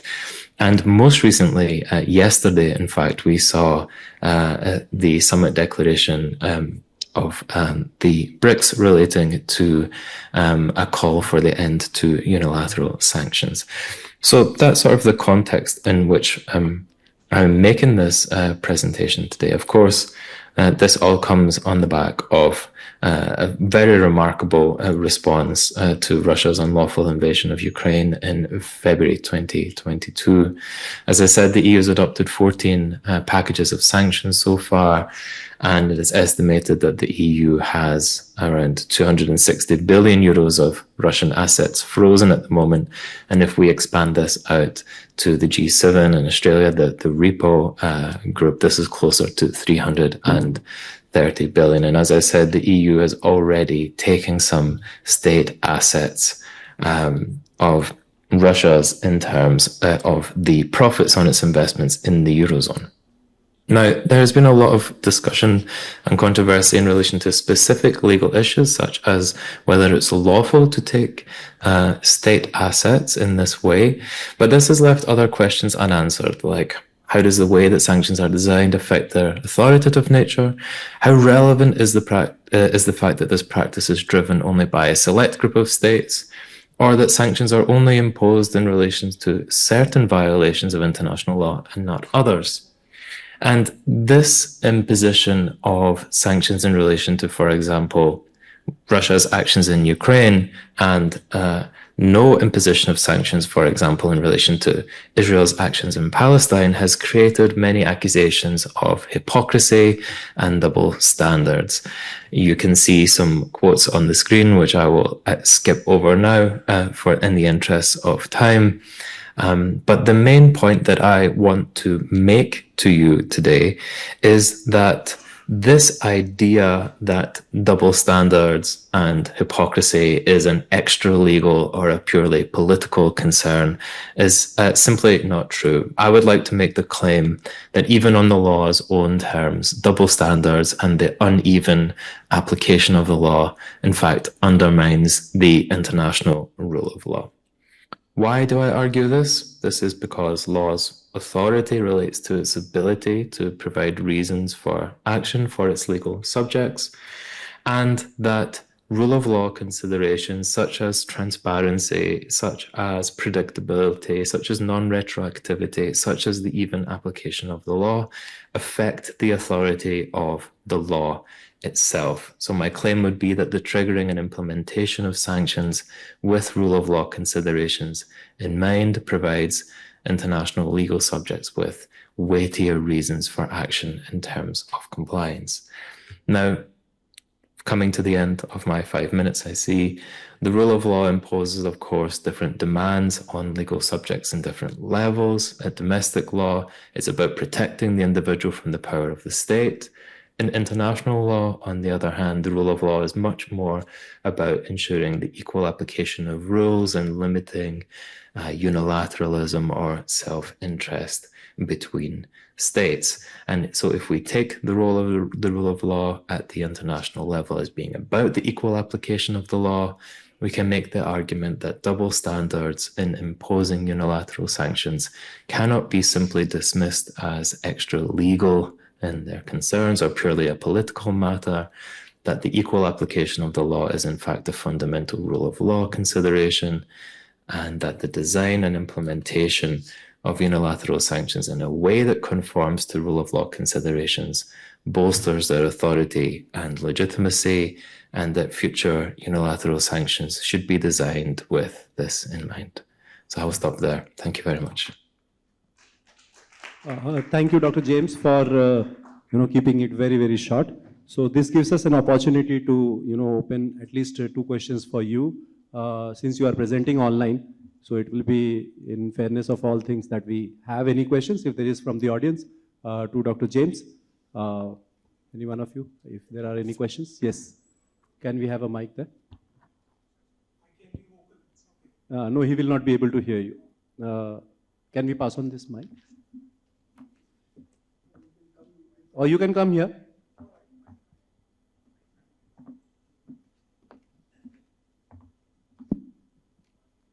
Hello, Dr. James. I'm a diplomat, Saurabh Somani. I represent Court of Justice, Thailand, under a direct international agreement with them.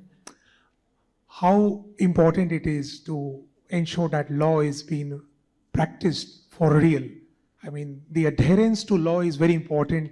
We all know there is a guided manual for law, what we are talking, but adherence is very important.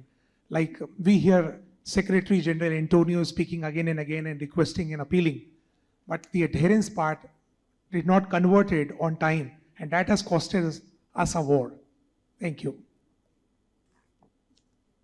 Should I respond just now? Okay, thank you very much for this question. Yes, of course, I agree that this is very important. And the point that I tried to make in my research is really that international law cannot be applied in a pick and choose manner. And that people who simply try to dismiss these sort of inequalities in the application of the law as political concerns rather than legal, I think that that's too easy. And in fact, the argument I tried to make is that even on the law's own terms, I think we're familiar with this at the domestic level, that equal application is important. And we have to also insist on this in international law, because you cannot be on the one hand saying you're a defender of human rights and the rules-based order, and on the other hand, looking away when it is your allies that are violating international law. Thank you, Dr. James, for that response. Any other question? So that's it. Thank you, Dr. James, for your presentation and answering that question. Now we will move forward with the next. Rishi Raj, NLU Jodhpur. So we will move forward with the next presenter, Afif Abdul Qadir, South Asian University.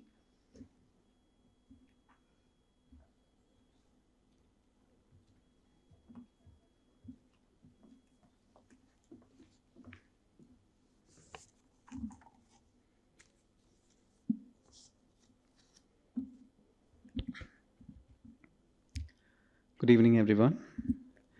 So the previous panelist already presented about unilateral sanctions and rule of law. I agree with the point that he said that there are double standards in imposing unilateral sanctions in the present global scenario. Starting from that point, I will try to analyze the legality of unilateral sanctions under international law. So the first question is whether unilateral sanctions violate the principles of UN Charter, essentially the principle of non-use of force and principle of non-intervention. Article 2.4 of the UN Charter is generally understood to prohibit only military force, leaving unilateral sanctions outside the scope of its non-use of force principle. But this position has been still contested in international law, but despite the intention behind the implementation of non-use of force principle in the UN Charter, the economic use of force was abandoned. So going by the traditional approach, unilateral sanctions cannot constitute a violation of principle of non-use of force. Coming to principle of non-intervention, Article 2.7 of the UN Charter prohibits intervention in a state's domestic affairs. Unilateral sanctions may challenge this. So there are differences of opinion among scholars whether unilateral sanctions violate the principle of non-intervention, but many scholars argue that the extreme cases of unilateral sanctions will be violative of principle of non-intervention. Moving forward, the main contested part is whether unilateral sanctions can be imposed as a third-party countermeasure, which is still very, very contested in the international law. So with regards to the third-party countermeasures, scholars differ in opinion as to whether there exists a right to impose countermeasures in case of violations of erga omnes obligations or jus cogens norms. So this is one of the areas where international law scholars have heavily debated whether there exists an obligation on the part of a state which is not party to any of the conflicts to impose unilateral sanctions against a state party who is committing breaches of international law. So there are conflicting opinions among scholars, and there is a negative position of the ILC because when the ILC drafting proceedings happened with regards to draft responsibility of states, draft articles on state responsibility, this argument was rejected. James Crawford actually proposed this argument that there should be a community obligations among the states to against violations of international law, but this argument was rejected by the ILC, stating that there is no existing state practice with regards to it. But later the state practice evolved, which affirms in the position of Crawford, who actually stated that there is a community obligations. So there are an n number of cases where the unilateral sanctions are being imposed as a third-party countermeasure. So it is now evolving as a customary international practice. with regards to WTO obligations, unilateral sanctions always risk violating of core WTO principles, such as the principle of MFN principle, most favored nation principles, and the prohibition of quantitative restrictions. But usually the states who are implementing unilateral sanctions often resort to the national security exception mentioned under Article 21 while imposing sanctions. Now coming to the major part, how India has seen unilateral sanctions in general. So India's approach towards unilateral sanctions has always been influenced by a sense of victimization. Historically, India's Rishiga Chauhan, who has considerably worked on India's approach on unilateral sanctions, has argued that India's sensitivity to sanctions emerged from its own experience as a colony of the West. And after India conducted the nuclear test in 1998, India was subjected to heavy sanctions, mainly from the Western nations. So India, at that point of time, India perceived it as an attempt to curb its own development and progress. So India, unlike like many other developing countries, India also opposed the unilateral sanctions and it perceived it as another form of economic imperialism.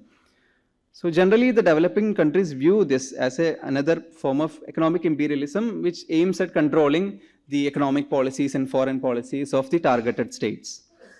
Now, how India has responded to the Western sanctions regimes, especially in case of Iran and in case of North Korea.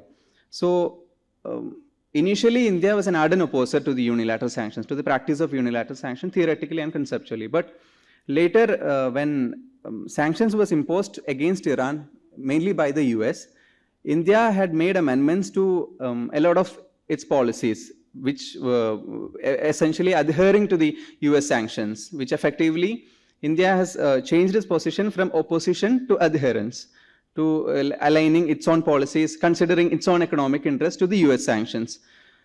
And in the case of sanctions against North Korea, India supported the UN sanctions, but India opposed the imposition of any kind of unilateral sanctions. So the question that needs to be analyzed is, has India changed its position from opposition to adherence?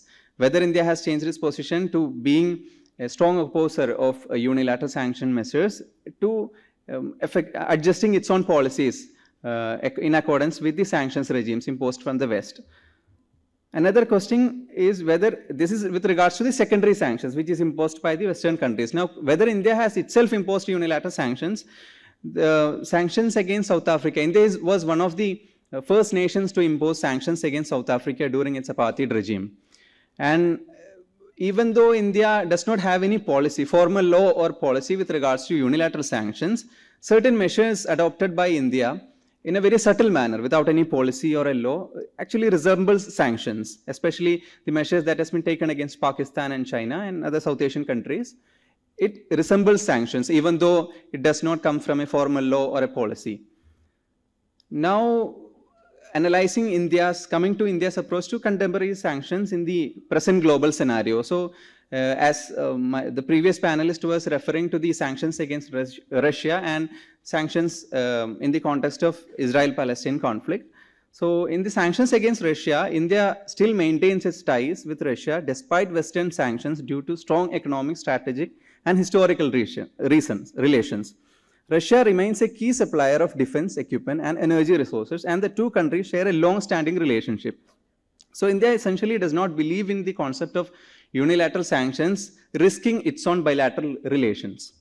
And another question regarding the sanctions against Israel. Against Israel, there are no comprehensive sanctions as of now imposed by any of the countries, but there are certain countries which are imposing sanctions and trade embargoes and arms embargoes as part of a larger boycott movement happening across the globe. Still, there are no comprehensive sanctions against Israel. In Israel's case also, India has a strong bilateral ties between Israel, which India does not wants to risk even though at the point of this conflict. So India is continuing its exports, especially including arms supplies, even during the ongoing conflict with Gaza. So there is a risk which India is taking by continuing its bilateral relations with Israel, because on the other side, those who are supporting the Palestinian movement, the countries who are in support of the Palestinian movement, India is risking its own bilateral relations with those countries, especially the Middle Eastern countries and the Arab nations. So now the question is, does India, so far India's approach to unilateral sanctions has been influenced by its own economic interest. So then now the question is, is there a need for a change in India's sanctions policies to align them with the interests of the international community on a larger global imperative and in compliance with the international law obligations? So the question is whether there is an governance obligations to prevent violations of jus cogens norms. So recently the ICJ advisory opinion states that there is an obligation on the third states not to maintain the legal situation in the occupied territory of Palestine. So whether does India as a formerly colonized developing country also has an obligation to impose sanctions in those scenarios where there is a violation of peremptory norms of international law? Thank you. Thank you for that presentation. Now, can we have the next presenter, please? Ipsita Ray and Professor Anshuman Shukla, Christ University, Delhi NCR.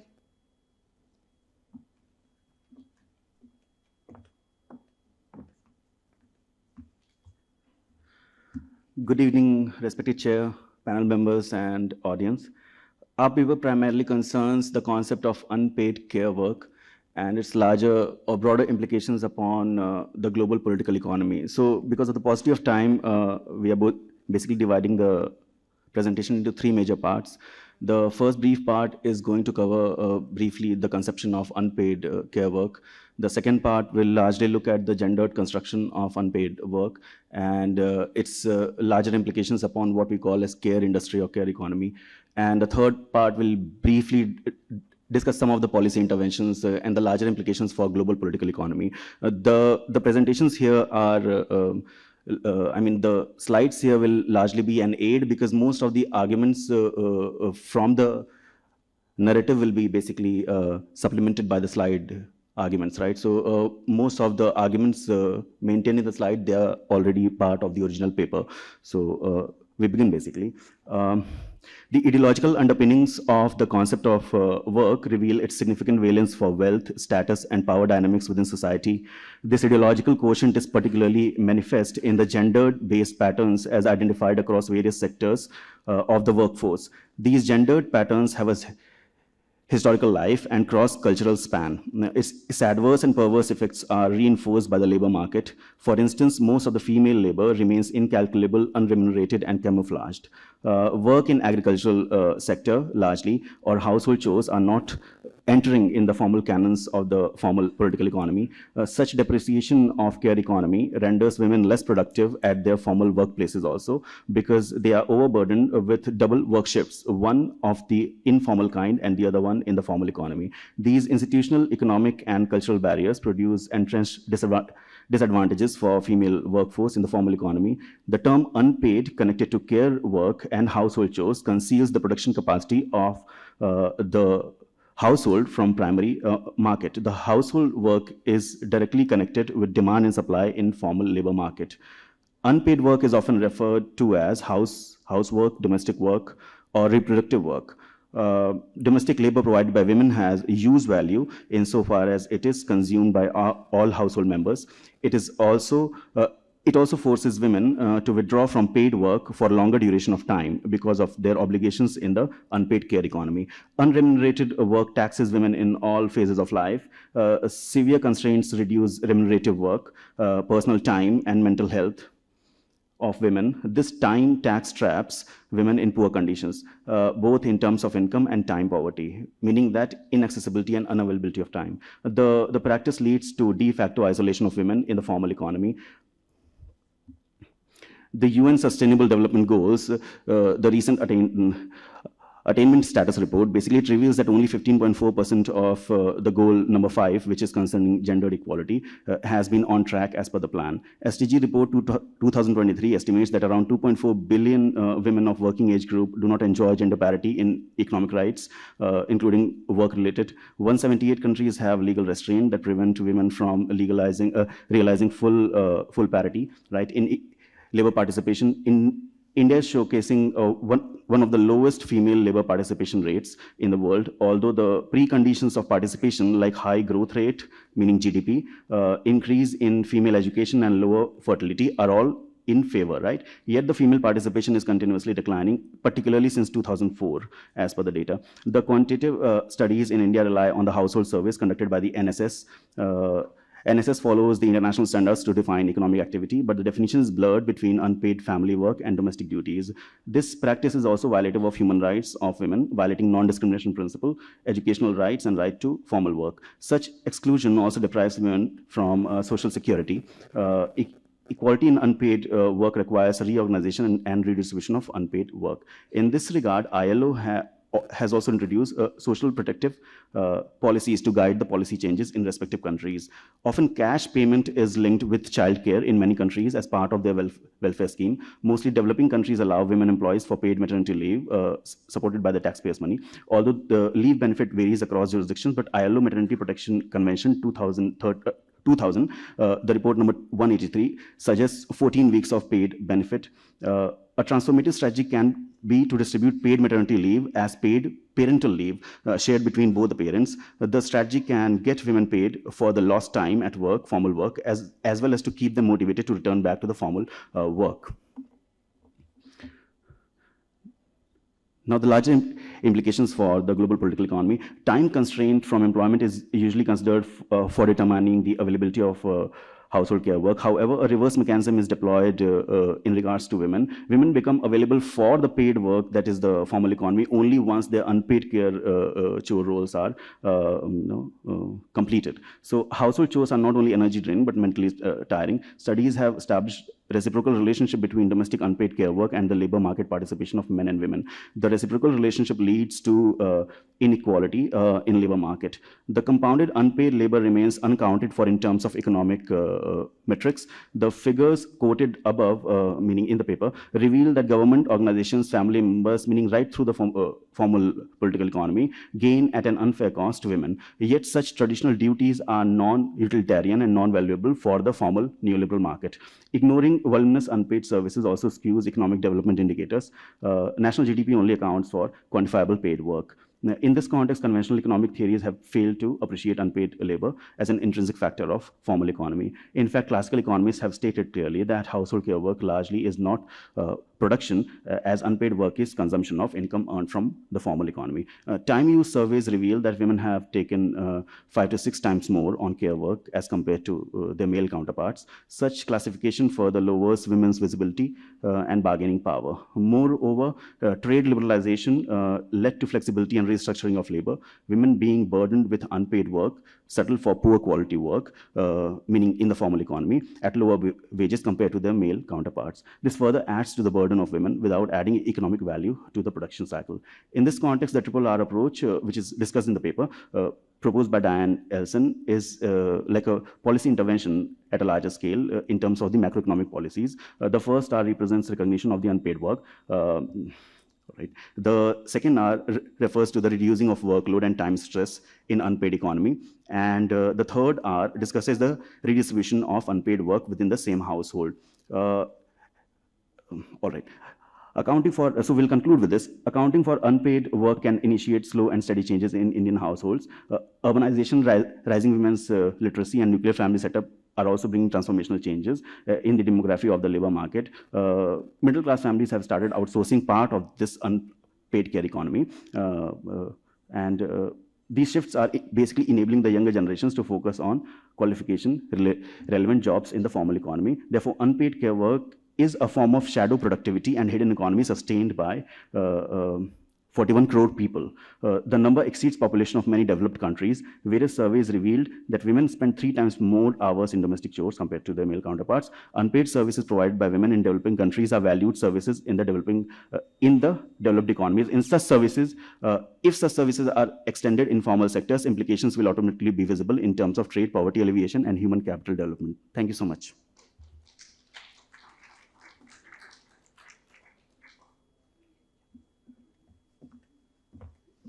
Now I will call the last presenter for today's session, Abhirami Krishnamurthy and Samsul Samira, Crescent School of Law.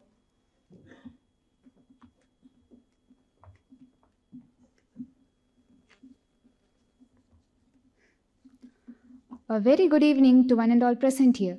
I am Abhirami, here to present on the topic a critical analysis of the trade dispute between China and US over tax credits under the Inflation Reduction Act, its implications and outcomes.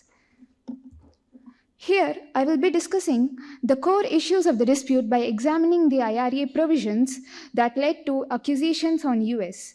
We will see the potential for retaliatory measures from China and the consequent risks to global economic stability. So these are the topics that I will be discussing now. So on August 16, 2022, President Biden enacted IRA into law, marking the largest US investment in climate change mitigation. Around $369 billion have been invested in it. And nonetheless, IRA provisions have been subjected to criticism from foreign nations, especially China, due to its local content requirements to produce products domestically to be eligible for tax benefits. China, being one of the largest trade partners of US, has challenged these provisions that it violates WTO rules. So China has requested for the establishment of the panel by Dispute Settlement Board for consultation with US over tax credits under IRA. On March 26, 2024, China formally requested consultation with US in pursuant to the following provisions. Article 1 and Article 4 of Dispute Settlement Undertakings, Article 8 of TRIPS Agreement, Article 23 of GATT, Article 4 and 30 of SEM Agreement. The consultation was held on 7th May 2024, but it was not fruitful. The organization was not able to solve the dispute. Again, on 15th July, China communicated the chairperson of DSB for establishment of panel to hold meeting on 26th July 2024. But the request was blocked by US, and till now, it has not been settled. So moving on to the legal grounds for China's claims. China claims that these provisions are inconsistent with the following WTO rules. Provisions of clean vehicle credit violate Article 1 Surplus 1 of GATT.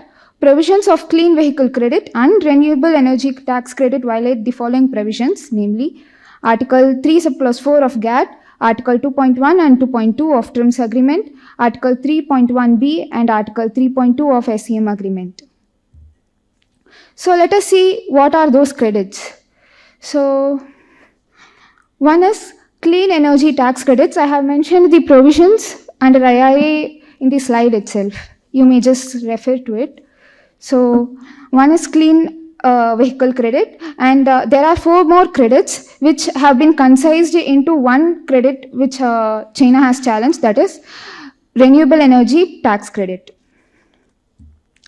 Clean vehicle credit. It is mentioned under section 13401 of IRA. There are 2 components for this credit. One is critical mineral component and the other one is battery component. I have mentioned the credit amount beside it, and there are certain conditions in order to avail this credit. That is, a certain mineral component of the vehicle battery must be mined or processed in US or with a country which US has free trade agreement, and the percentage required are 40% before 2024 and 80% after 2026. And for battery component, the same condition applies and the percentage differs. That is 50% before 2024 and 100% after 2028. Next is renewable energy tax credit. So there is a tax break in it. One is investment tax credit and the other one is production tax credit. The investment tax credit is for investment purpose and production is for manufacturing purpose. So here the credit percentage is 6%, and if the domestic content requirements are met, then it goes up to 10%. And for production tax credit, the credit amount is $0.03 per kilowatt, and the same, if the domestic content requirements are met, it goes up to 10%. So moving on to the outcome. So the best strategy for US would be to join forces with EU, Canada, Japan and other allies to address the issues with China, but it failed to do so. Economic nationalism adopted by US will not aid other countries in persuading China to change its behavior. Only international law should be leveraged in order to influence China. Reducing the openness of US market while pushing China to open its own markets would be counterproductive, weakening US, thereby benefiting China. So, impact on other nations. Companies struggle with high tariffs, and in response to it, prices will be raised, thereby placing financial constraints on consumers. This may deter investment, reduce consumer spending, and create instability in financial markets, thereby slowing down global economic growth. Additionally, other nations might respond by implementing their own trade restrictions, further complicating global trade environment. Next is impact on India. So there are both positive as well as negative impact. Let's first take positive impact. So by imposing high tariffs on Chinese products, US had made these products less competitive in its market, thereby increasing export opportunities for Indian companies which produce similar goods. And this in turn will help India to reduce its trade deficit and growth in key sectors like technology and e-commerce, chemical industries, outsourcing services, and automotive sectors. Moving to the negative aspects, US is raising tariffs on Chinese goods. As a result, China might shift its focus to exporting these products to India instead at a lower cost, thereby causing dumping in India. Already, Indian exports from China reached $101.7 billion in this fiscal year, which is a sign of large import volume. So finally, to conclude, there is actually a Directorate General of Trade Remedies which is responsible for imposing anti-dumping duties in India. But there is delay in accessing as well as analyzing the trade data by this authority. So the process must be rectified as well as improved. And my suggestion is that a new department has to be established for dedicating, which must be dedicated for the analysis of these trade data. Thus, we must ensure that necessary actions are to be taken more swiftly. Thank you.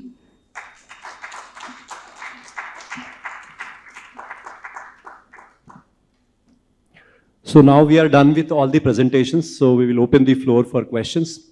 I think in all our sessions and presentations, we ignore the audience, and I think we should do justice to that. So you can raise questions to the respective speakers whom you want to ask the question. I would request someone, if they can, take the mic to the audience. Anyone, you can raise your hand and ask any questions. Any questions to any of the panelists? Yeah, is there? Right, can we have mic, please? Sir, aap upar aa jaiye.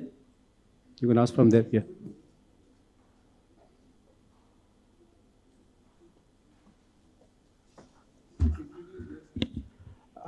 I'm Uma Shankar. I'm Director, Legal and Treaties, Minister of External Affairs.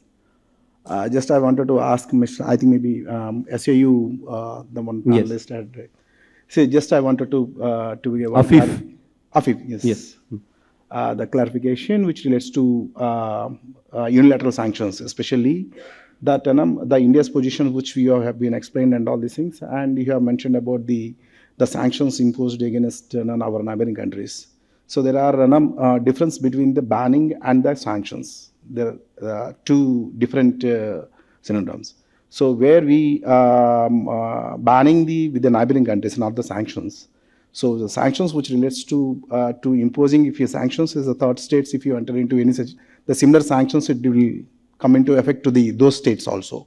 So in that, that clear distinction would be required to where we are talking about the certain things. And at the same time, where the India's position is related to the coercive measures, especially the unilateral. So our position is very clear to which led to the third party, the unilateral sanctions. So in principle, we are completely opposing this one and all. So when we are, Sir, what is the question? If you can just frame the question. Yeah. So just when I'm asking to these things, when we are giving the adherence and the opposing this one and all. So in that context, I didn't understand the that you are how you are how you are differentiating between the adherence and. If you can just respond to that. Thank you. Hello. So regarding the first thing that's mentioned about the policies taken against the neighboring countries. So I was quoting an author, Rishiga Chauhan, who says that it is not sanctions per se, but it's something which resembles sanction. Certain measures taken by India against the neighboring countries. It's not sanctions per se, it's not unilateral sanctions. The other question regarding the adherence part, the same author was analyzing the India's position with regards to the sanctions against Iran, where theoretically India is against unilateral sanctions. Like any other developing countries always have a critical stance against unilateral sanction, particularly because of two reasons. One, it is coming mainly from the West and targeting mainly the countries from the global South. And the other critical stance is with regards to the impact of sanctions. The sanctions come off as something which is protecting or preventing violations of international law, but it itself causes a lot of human rights and humanitarian consequences, and itself causes violations of international law. Sanctions also causes violation of international law. So how to perceive this idea of sanctions, unilateral sanctions, when India is taking a position? I would rather mention the work of Professor Gina Shah with regards to decolonizing sanction. India is a formerly colonized state. So Gina Shah argues about sanctions with respect to the right to self-determination. There are two aspects of right to self-determination that she argues. One is with regards to an independence aspect, where the sanctions can be imposed for dismantling the colonial structures.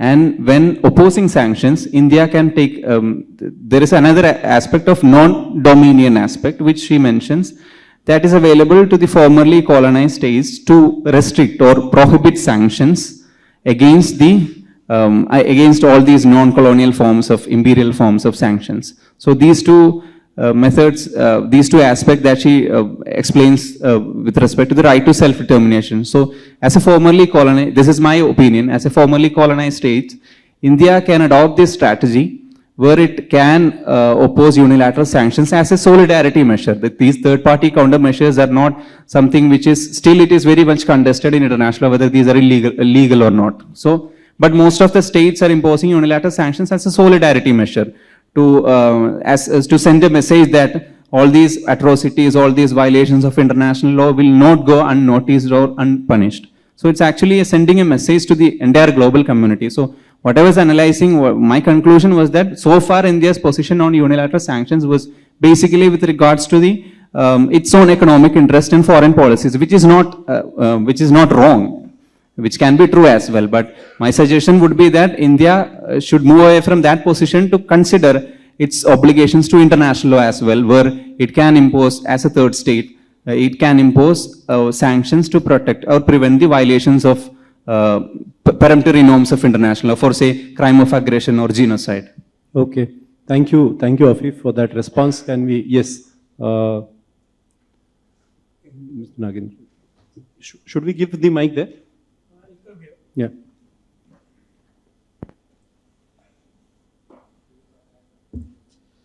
Well, are we having any volunteers for the mic, please? Sir, you can go. Well, mine is not a question, but rather a short comment.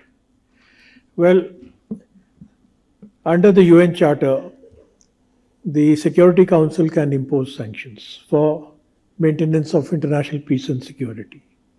That is to ensure that a state which is violating the Charter provisions on peace and security, pressure is brought to bear on that state to act in accordance with the Charter and to restore international peace and security. And when sanctions are imposed by the UN Security Council, the Charter requires all states to implement those sanctions. Now, unilateral sanctions don't fall in this category. Firstly, who can impose unilateral sanctions? It's only the big and the powerful states who can make others bend to their will in pursuit of their own policy and in pursuit of their own interests.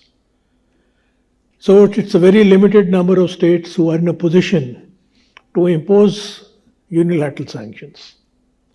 And since these are not sanctions which are sanctioned under or valid under the Charter, in principle, other states are not obliged to follow those sanctions. So the question is, to what extent is the state imposing those sanctions able to make others, to put pressure on them in other ways, to act in accordance with its own wishes? Now, even under the UN Charter, when sanctions are imposed against a particular state. But we have to realize sanctions are a blunt instrument. They affect not only the state which is the target of sanctions, but they affect other states as well. And therefore the UN Charter provides in Article 50 that affected states can seek assistance. And in the Charter Committee of the United Nations, this issue was discussed for several years, and the developing countries had asked for a global fund to be set up based on assessed contributions to help states who are adversely affected by sanctions. This was not done. The developed countries always took the line that if a state is adversely affected by sanctions, you could approach the World Bank, the IMF, the other international monetary institutions. But the problem in approaching those agencies is that each of them have their own mandate, they have their own policies. They are not necessarily bound to give you relief for the losses suffered on account of your complying with UN sanctions. So that doesn't work. Individual sanctions, as I said, it is on the power of the state which is imposing them. To what extent you are in a position to defy that state and act according to your own interests. For example, when sanctions are imposed on Iran, India was importing large quantities of petroleum products from Iran, which source was suddenly cut off. So what do? You have to look for other sources. Even now, Russian oil. We are importing Russian oil because the European countries are benefiting from that. India is refining large quantities and selling it in Europe. So Europe has an interest in letting us import oil from Russia. And as far as being targets of the unilateral sanctions, mention was made of India's nuclear tests. But apart from that, even our space program, which is entirely a peaceful program, became the target of sanctions because the US wanted to prevent us from acquiring advanced technology in the form of the cryogenic engines. So unilateral sanctions are not simply guided by concerns about international peace and security or concerns about human rights.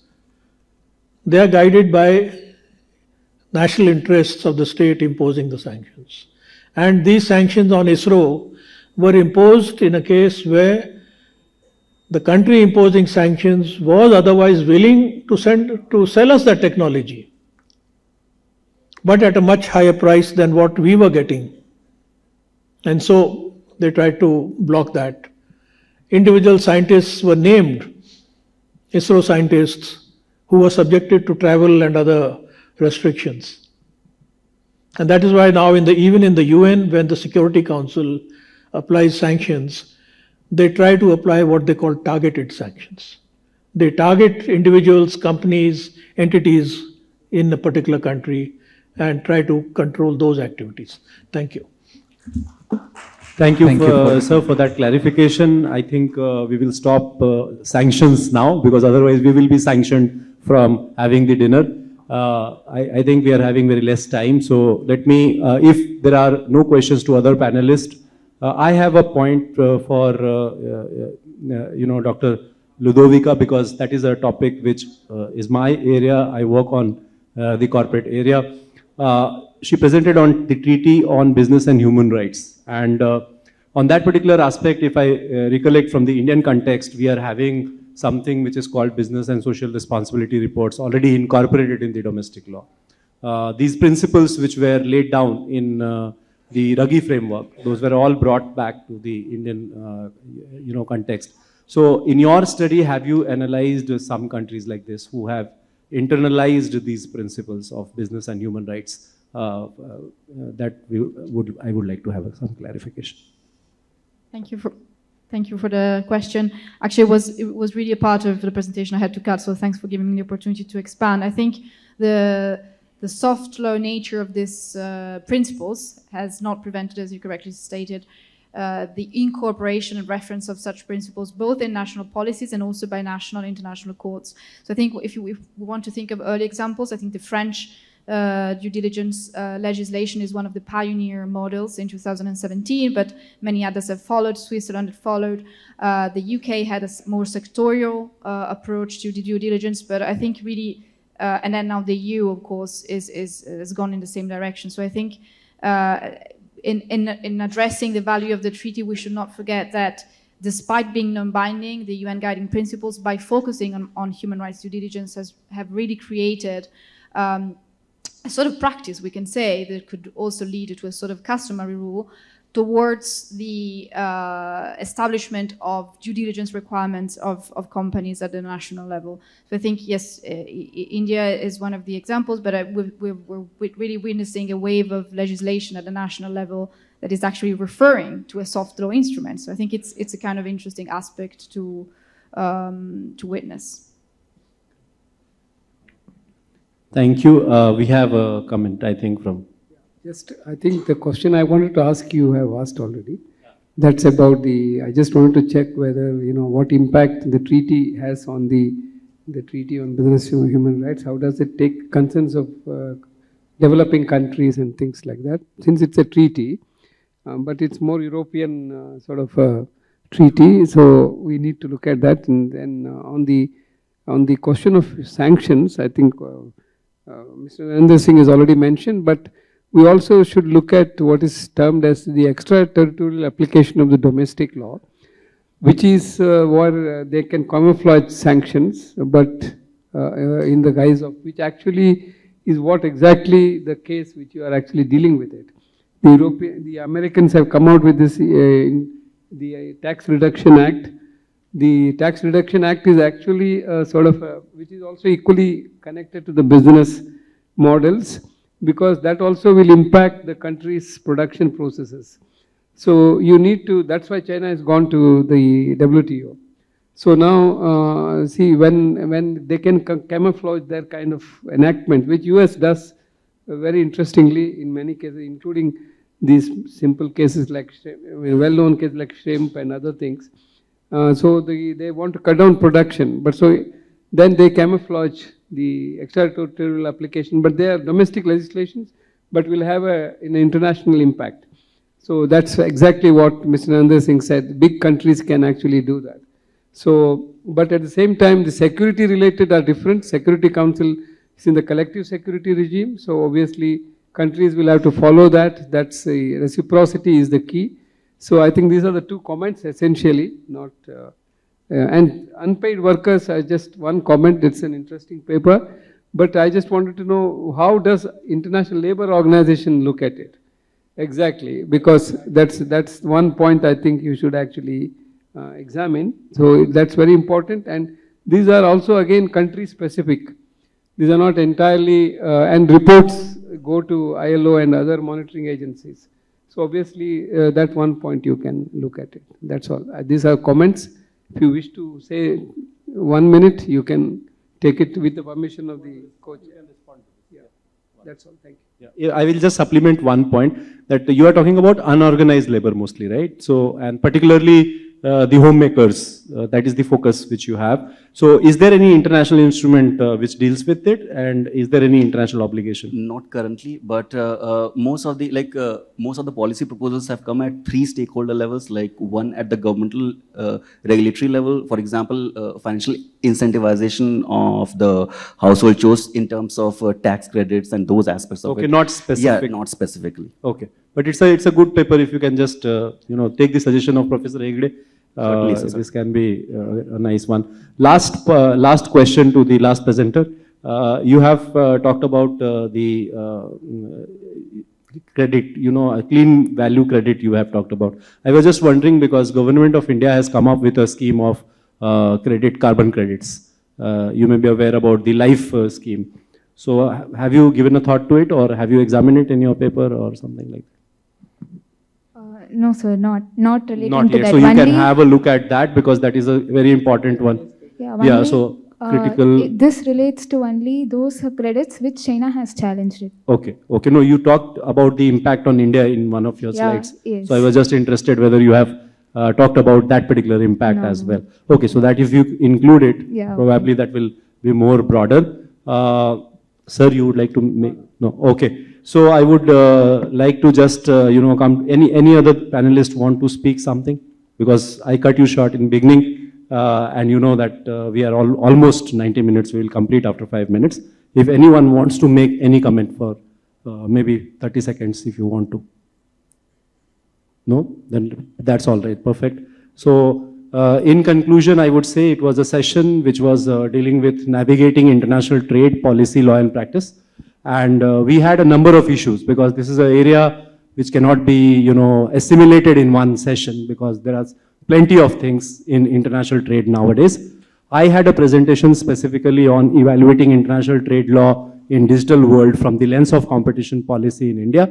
But I would not like in a broader way because we don't have time right now. I thought that there would be a presentation by Rishi Raj because he's also covering that point. He would have covered it. But there are issues which are coming up in international trade because of digitalization. Either you talk about digital trade as a trade, or you talk about a digital mechanism as a measure for trade or platform for trade. So in all these particular areas, there are issues which are coming up, whether it relates to jurisdiction. And the Honorable Judge of the Supreme Court of India in his address also, touched upon this dimension. And particularly, we are talking about, when we speak about WTO, there are, there is already a statement which is made in MC 13 that they are having a moratorium on this, specifically on this e-commerce part from 1998. So this is something which is being dealt with at the international level. There are plenty of elements which are coming around it.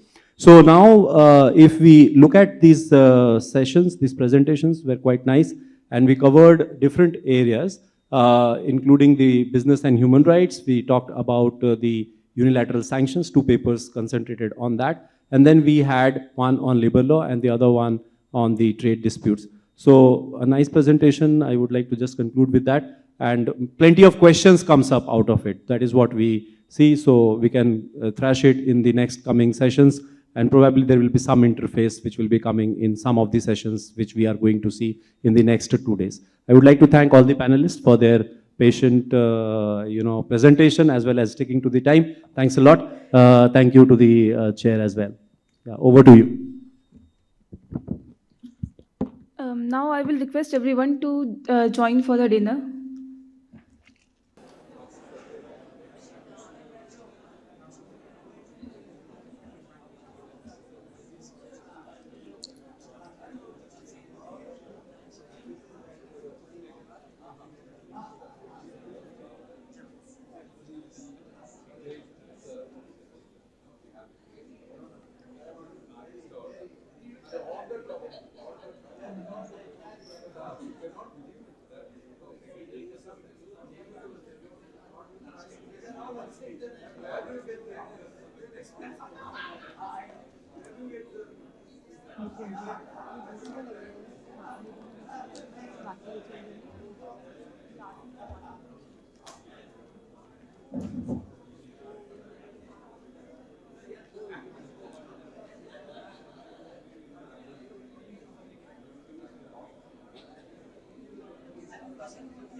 It is a long and fulfilling journey of the ISL that has earned pride of the place of among community of international lawyers throughout the world.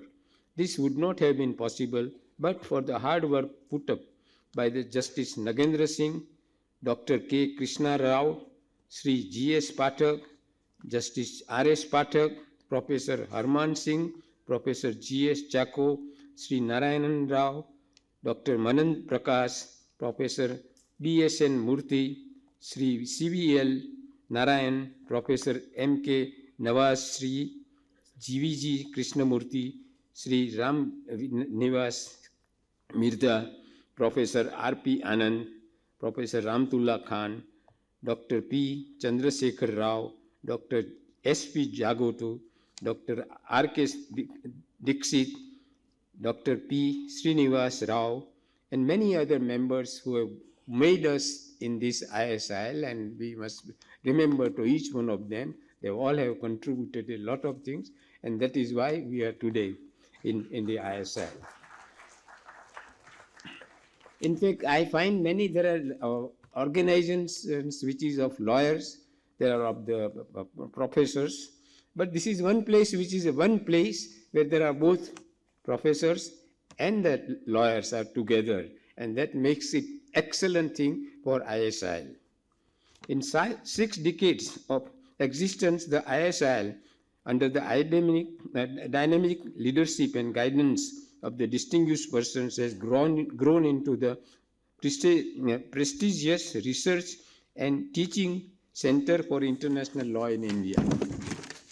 And I find that normally the students are young people, but our students are young, old, and even very old also are there. They come as a student, and I'm very, very happy that we are together. And of course, I don't consider I'm very old. I'm only 82 years. As we embark on this significant journey together, let us reflect on the remarkable evolution of the international law over the past decade, from the challenges posed by globalization to the urgent need for sustainable development. The complexity which face today require innovative thinking and collaborations. International law serves as the bedrock of our international order.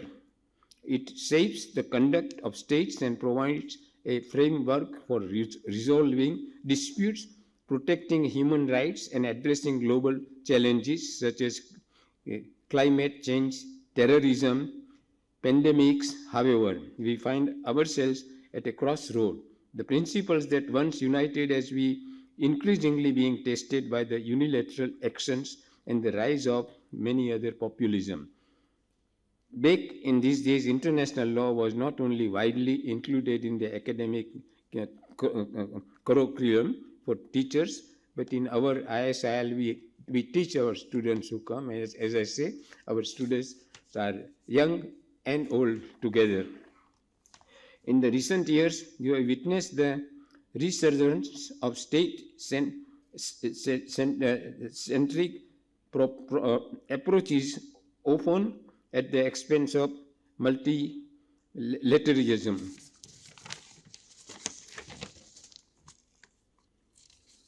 Climate change is another point which is very, very important today. The effect of the climate change are not confined by borders. They represent today one of the most pressing challenges of our time, affecting millions and threatening our very existence. Human rights. The protection of human rights is a fundamental principle of international law, yet we see a growing trend of violation across the globe as legal practitioners, scholars, and policy makers, we must advocate and for mechanisms that not only protect us, but also promote human dignity.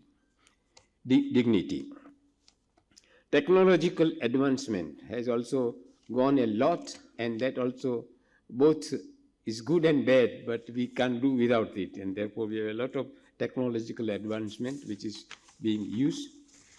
As we navigate these complexities, the word collaboration is paramount. The diversity of our background and experience is our greatest strength. Furthermore, it is essential to foster inclusivity in our dialogue.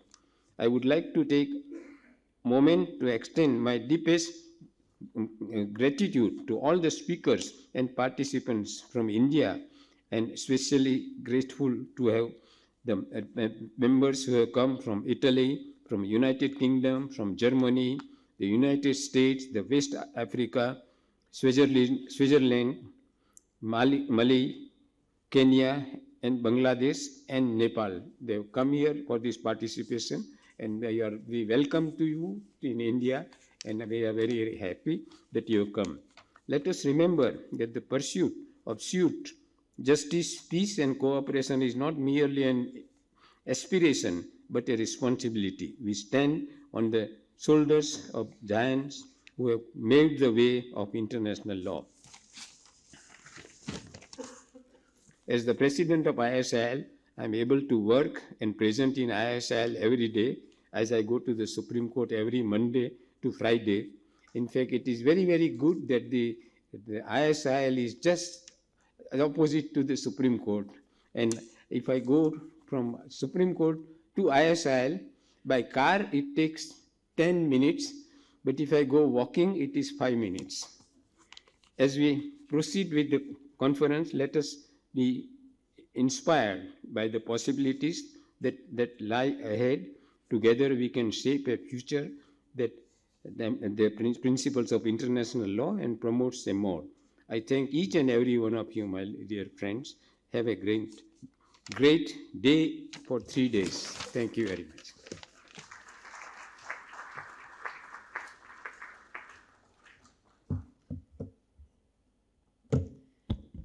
Thank you very much, sir.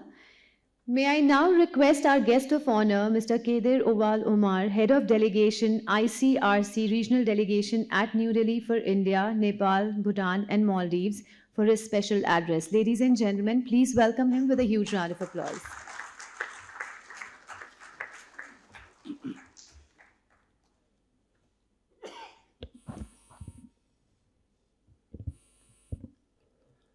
Honorable Justice Supreme Court, Justice N. Ketswar Singh, Secretary General of ISIL, Ambassador Narendra Singh, President of ISIL, Shri Parvan H. Parekh, Dr. Christophe Benasconi, Secretary General, Hague Conference on Private International Law, Professor Dr. Manu Kumar Sinha, Vice Chancellor, Dharmastra National Law University, MP, and dear participants.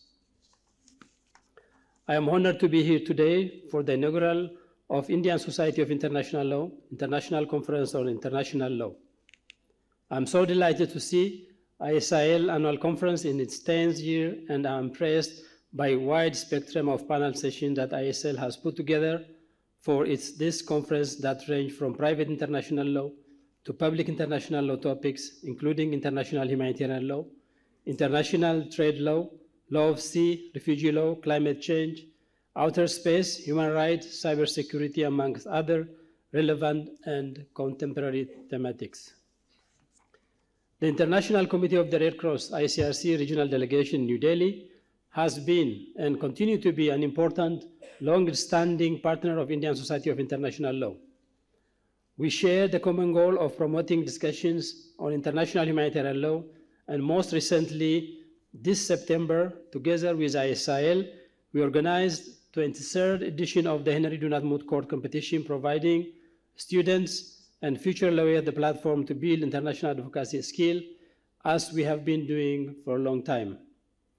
Also, in August this year, we commemorated the 75th anniversary of Geneva Convention and had the honor of ISL leadership joining us for ICRC event, the Geneva Convention at 75, a common heritage of humanity. In a world increasingly marked by complex and armed conflicts and emerging technologies, the principles enshrined in the Geneva Conventions are more crucial than ever. Civilians continue to bear a brand of violence, and the protection of medical personnel and facilities remain a pressing concern. The Geneva Convention offers a framework for mitigating human suffering and ensuring accountability for those who violate those fundamental norms. International humanitarian law is an inclusive body of law designed to protect our individual and collective humanity in the chaos of armed conflict. In face of changing character of a conflict, it is now more than ever that the world must recommit itself to international humanitarian law and Geneva Conventions.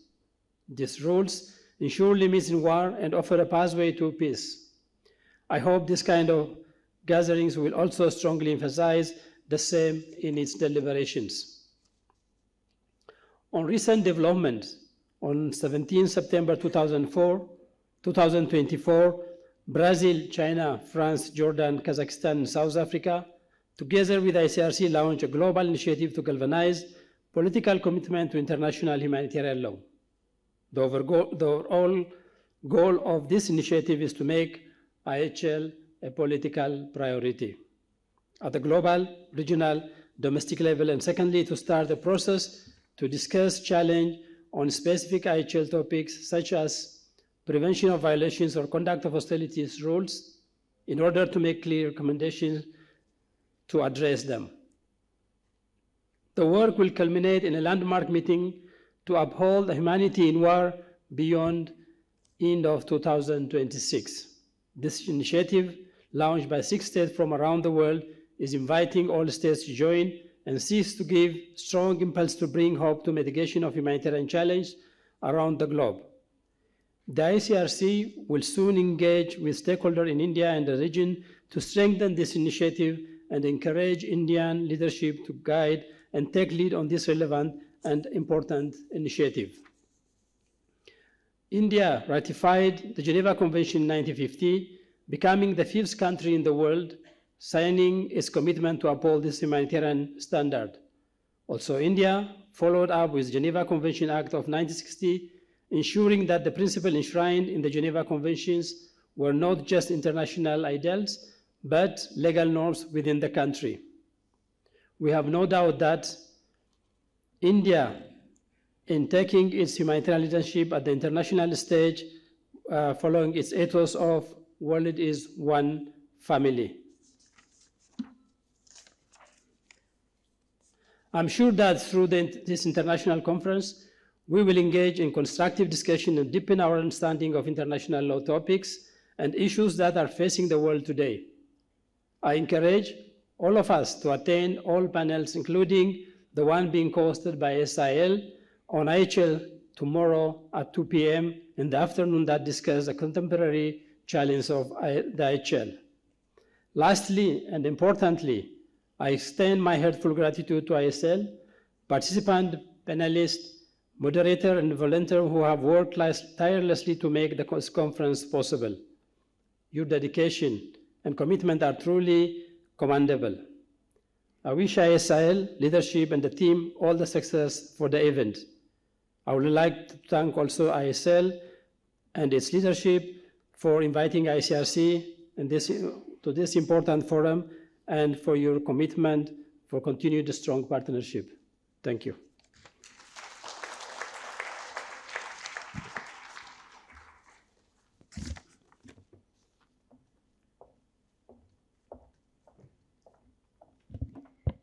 Thank you, sir. I would now request our second guest of honor, Dr. Christoph Bernasconi, Secretary General, Hague Conference on Private International Law, for his special address. Ladies and gentlemen, please a huge round of applause for him.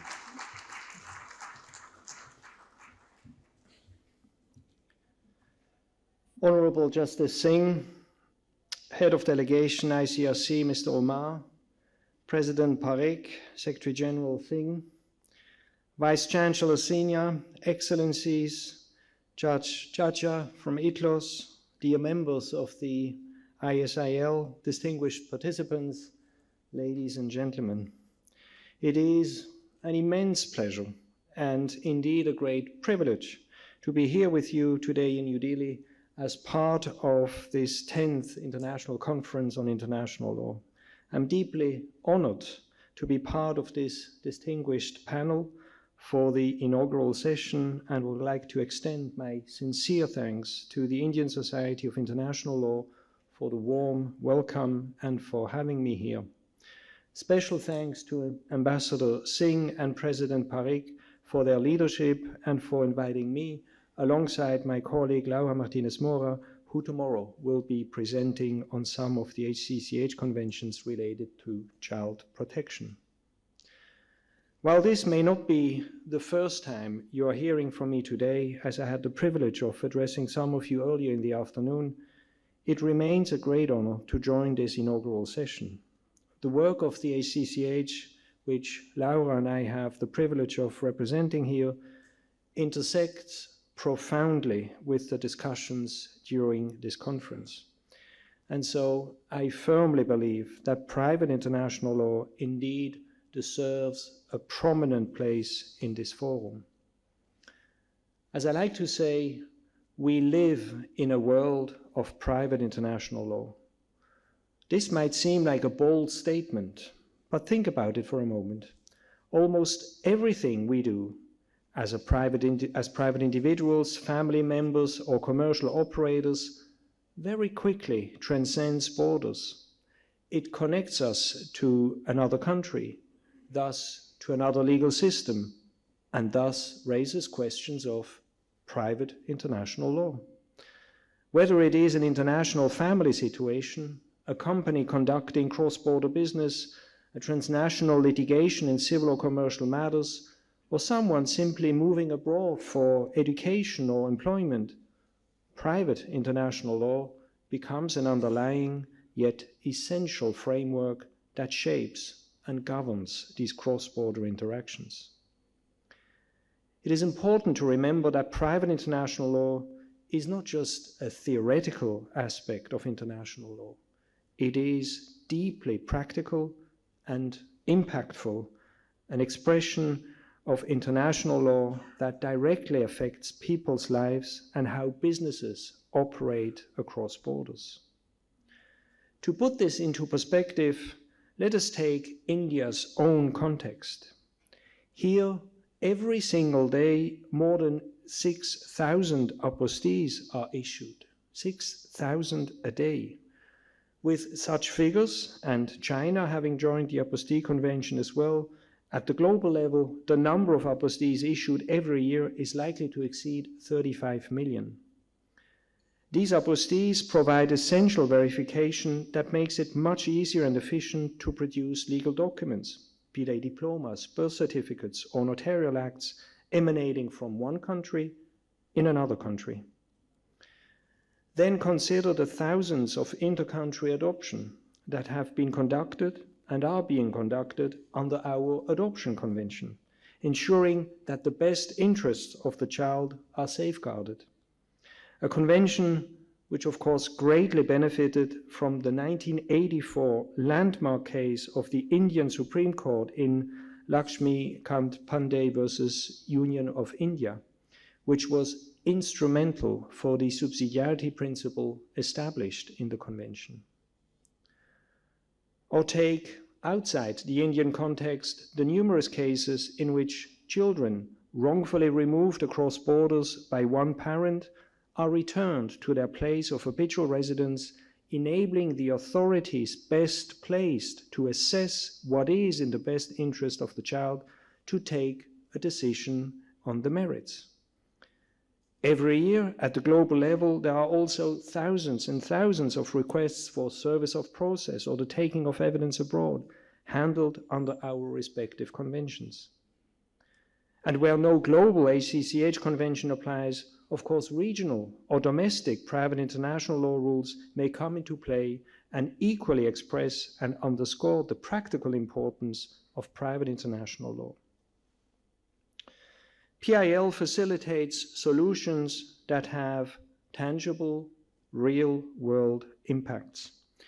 Looking ahead, I'm confident that similar observations will soon be made about the HCCH Choice of Court and Judgments Conventions, which have the potential to transform the manner in which international business disputes are resolved efficiently and effectively through judicial decisions.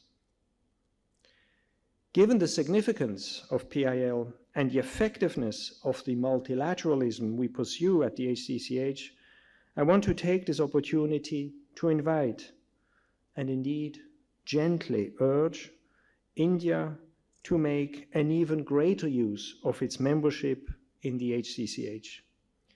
India has much to gain from joining more HCCH conventions, particularly in the areas of child protection and transnational litigation. Doing so would not only benefit India's people, families, and children, its huge diaspora, but also its commercial operators and foreign investors who would benefit from greater legal certainty and predictability in cross-border matters. I would also like to encourage India to send more of its fine legal minds and experts, those with technical knowledge and experience in private international law, to engage with us on some of the more complex yet vitally important topics we are addressing in our current work, be it parallel proceedings and related actions in commercial litigation, parentage and surrogacy, digital tokens, or voluntary carbon credits. The issues we face are as diverse as they are challenging. India's expertise and contribution to all these discussions would be very meaningful and indeed most welcome. There is little doubt in my mind that a more regular, comprehensive, and intensified collaboration would be a win-win. On the one hand, India's legal framework for addressing cross-border civil and commercial issues would be strengthened by joining more HCCH conventions. On the other hand, the HCCH would benefit from the Indian expertise, and the organization's global reach and inclusiveness would be further enhanced by India's active participation, ensuring that we continue to develop as a truly universal and inclusive organization. It was with this in mind that I was so pleased when Secretary General Singh told me the other day that the very first organization, the Indian Society for International Law, wanted to secure for this conference was the HCCH.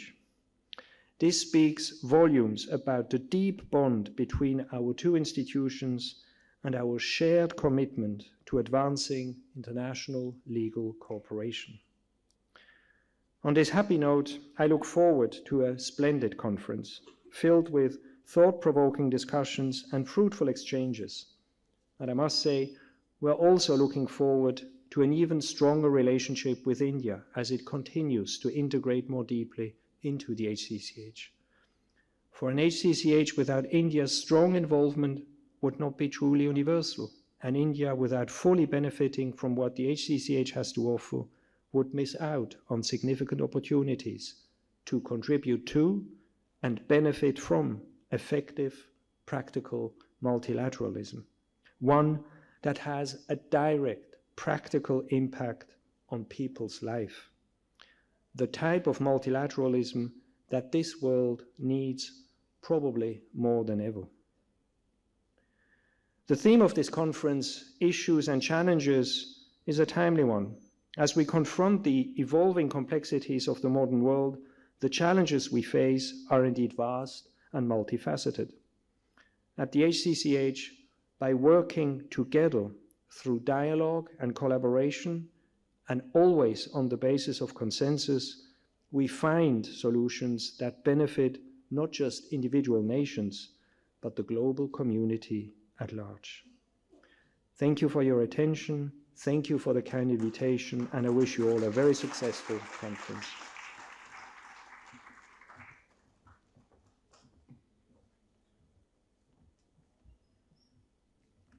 Thank you, sir. Now, before I call upon our next guest, who's a very special guest and also our chief guest, I would like to introduce him. Born at Imphal, Manipur, obtained primary education at Imphal, secondary education from Ramakrishna Mission Vidyapeeth, Purulia, West Bengal, and pre-university course in science from St. Anthony's College, Shillong. Graduated from Kirori College, Delhi University with BA Honours in Political Science in 1983 and obtained degree in Law, LLB, from Campus Law Center, Delhi University in 1986. Enrolled as an advocate in 1986, attended the 6 months Commonwealth Young Lawyers course under the University of London in 1992. After a brief practice in the Supreme Court of India, shifted practice under the Guwahati High Court and then the Common High Court of Assam, Nagaland, Meghalaya, Manipur, Tripura, Mizoram, and Arunachal Pradesh. Also practiced in the Central Administrative Tribunal, Guwahati, and the subordinate courts in Manipur. Was also the standing counsel for various government departments and government of Manipur and public undertakings institutions. Also appeared before a number of commissions in Manipur constituted under the Commission of Inquiry Act 1952. Designated as a senior advocate by the Guwahati High Court on 31st of March 2008, served as the Advocate General of the State of Manipur from 3rd of November 2007 till elevation to the bench. Sworn in as an additional judge of Guwahati High Court on 17th October 2011 and as a judge of the Guwahati High Court on 7th November 2012. Appointed as a judge of the Manipur High Court upon its creation with effect from 23rd of March 2013, appointed to perform the duties of the Office of Chief Justice of High Court of Manipur with effect from 1st of July 2017 till 8th of February 2018 and again from 23rd of February 2018 till 17th of May 2018. He also participated in the World Congress on Justice for Children from 28th to 30th May 2018 at the UNESCO Paris, was part of the 8-member High Court judges team to attend workshop on counter-terrorism phase 2 training at Washington, D.C. and Orange County, California from 10 to 14 September 2018. I can go on and on about his achievements. So without a further ado, I would request our Honorable Justice N. Koteshwar Singh, Judge Supreme Court of India, our chief guest for the evening, to please come on stage for his inaugural address. Ladies and gentlemen, please a huge round of applause for Justice Koteshwar Singh.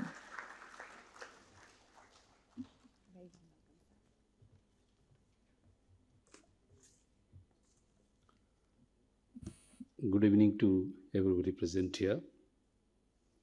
Respected P.H. Parekh, Senior Advocate, Supreme Court of India and the President of ISIL, Dr. Christoph Varnaskoni, Secretary General, Hague Conference on Private International Law, Mr. Kadir Awal Omar, Head of Delegation, ICRC Regional Delegation at New Delhi for India, Nepal, Bhutan and Maldives, Professor Dr. Manoj Kumar Sinha, Vice Chancellor, Dharamshastra National Law University, Jabalpur MP, Ambassador Narinder Singh, Secretary General, ISIL, judges, professors, legal practitioners, other dignitaries, students, ladies and gentlemen. Thank you very much for inviting me in this conference to deliver this inaugural address. This organized by the Venerable Indian Society of International Law. The conference promises to delve into the most pressing issues facing international law today, from the existential threat of climate change to the complexities of global trade, from the transformative potential of technology to the enduring imperatives of human rights. As a judge, I have seen how international law shapes and informs our domestic jurisprudence, and how in turn our national experience enrich the global discourse. As a lifelong student of law and of world history, I continue to marvel at the power and promise of international law as a force of peace, progress, and human flourishment. As we gather here to discuss the manifold challenges and opportunities in international law, I am struck by how far we have come today. A century ago, a very concept of binding international legal order seemed utopian.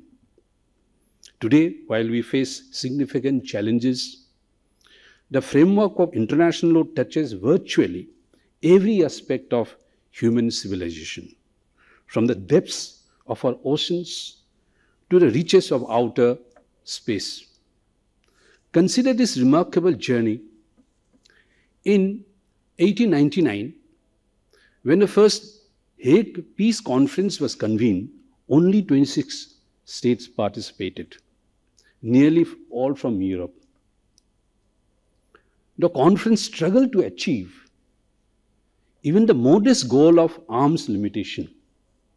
Yet these humble beginnings laid the groundwork for what would become a revolutionary transformation in international relations. From the ashes of the two world wars emerged the United Nations, the Universal Declaration of Human Rights, and a complex web of multilateral treaties governing everything from trade to environmental protection. The progressive development of international law can be attributed in part to the increased interdependence between the states, the growing need for cooperation, and the increase in international organizations. This remarkable growth and evolution of international law is worth celebrating because it reflects a heartfelt consensus that countries are stronger and better off when they work together to solve problems that no single nation can address alone. However, the sheer scope and technical intricacy of international law today means that only a small cadre of experts can claim to fully understand its many nuances and implications. For international law to continue commanding legitimacy and the respect around the world, its stewards and practitioners must strive to make it more accessible and intelligible to both legal professionals and ordinary citizens alike. In this regard, I must congratulate the organizers of this conference on including on panel on teaching international law. As educators and practitioners, we must prepare the next generation of international lawyers to navigate this increasingly complex interface between domestic and international legal systems. International law also addresses the fundamental question of whether a community can transcend the nation state. We'll all experience a sense of community at different levels, that of the family, the neighborhood, the city, and the federal unit, and perhaps most powerfully the nation state. While we do owe certain minimal obligations to non-citizens, these were historically understood to be limited to non-coercion, good faith, and good Samaritanism. However, international law challenges this notion, demonstrating that even beyond the nation state, we can have a thicker cooperation of community than these de minimis obligations. That we can recognize the humanity of individuals and bestow upon them a bouquet of rights irrespective of their nationality. In deciding what my remarks today should focus on, I have decided to stay true to myself. I am neither a practitioner of international law nor a judge on an international court. However, as I mentioned earlier, I do have certain experience of how international law and the domestic law interact. The traditional understanding of this subject is that international law influences domestic courts. Today, at a time when international legal order faces significant challenges, I want to highlight the crucial role played by domestic courts in preserving international norms. I would posit that at a time when there is an increasingly porous relationship between international and domestic law, domestic courts act as a vital custodians of international legal norms. The emergence of transnational judicial dialogue has only furthered this role of domestic courts.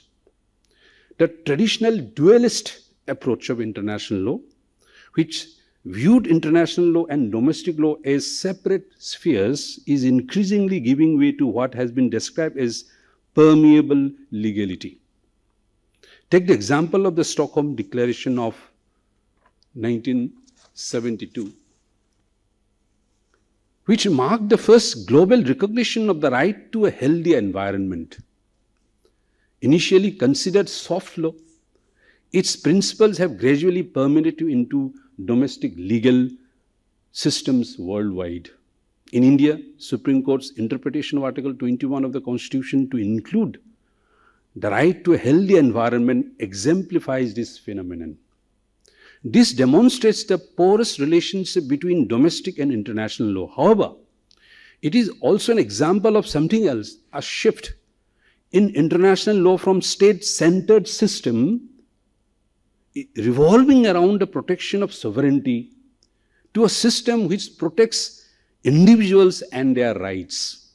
This shift is particularly evident in environmental law, but also in other areas, particularly international human rights law. However, international law faces a fundamental contradiction wherein the subjects of international law are states themselves. But increasingly, the obligations imposed by international law concern the relationship between states and their own citizens, who are consciously not subjects of international law, of course outside perhaps the narrow cases of diplomatic immunity.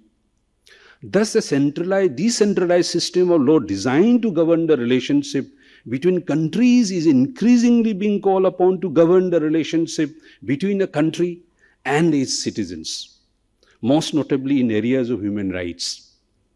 This contradiction has been strained and tested by persistent global tensions, leading to international law often being defied and ignored by powerful states, and at times making it too slow and cumbersome to respond effectively to fast-moving global crises or atrocities committed by states against their own citizens. The string of recent international conflicts has only served to highlight the gap between legal principles and political realities. This trend is something we must all reflect on because it risks undermining both the legitimacy and the effectiveness of international law as a tool for addressing global challenges and promoting international cooperation. Nowhere is this more evident than in the patchwork of international efforts to combat global warming and climate change, which remain far short of what scientists say is needed to avoid a catastrophic impact on human societies and the natural ecosystems.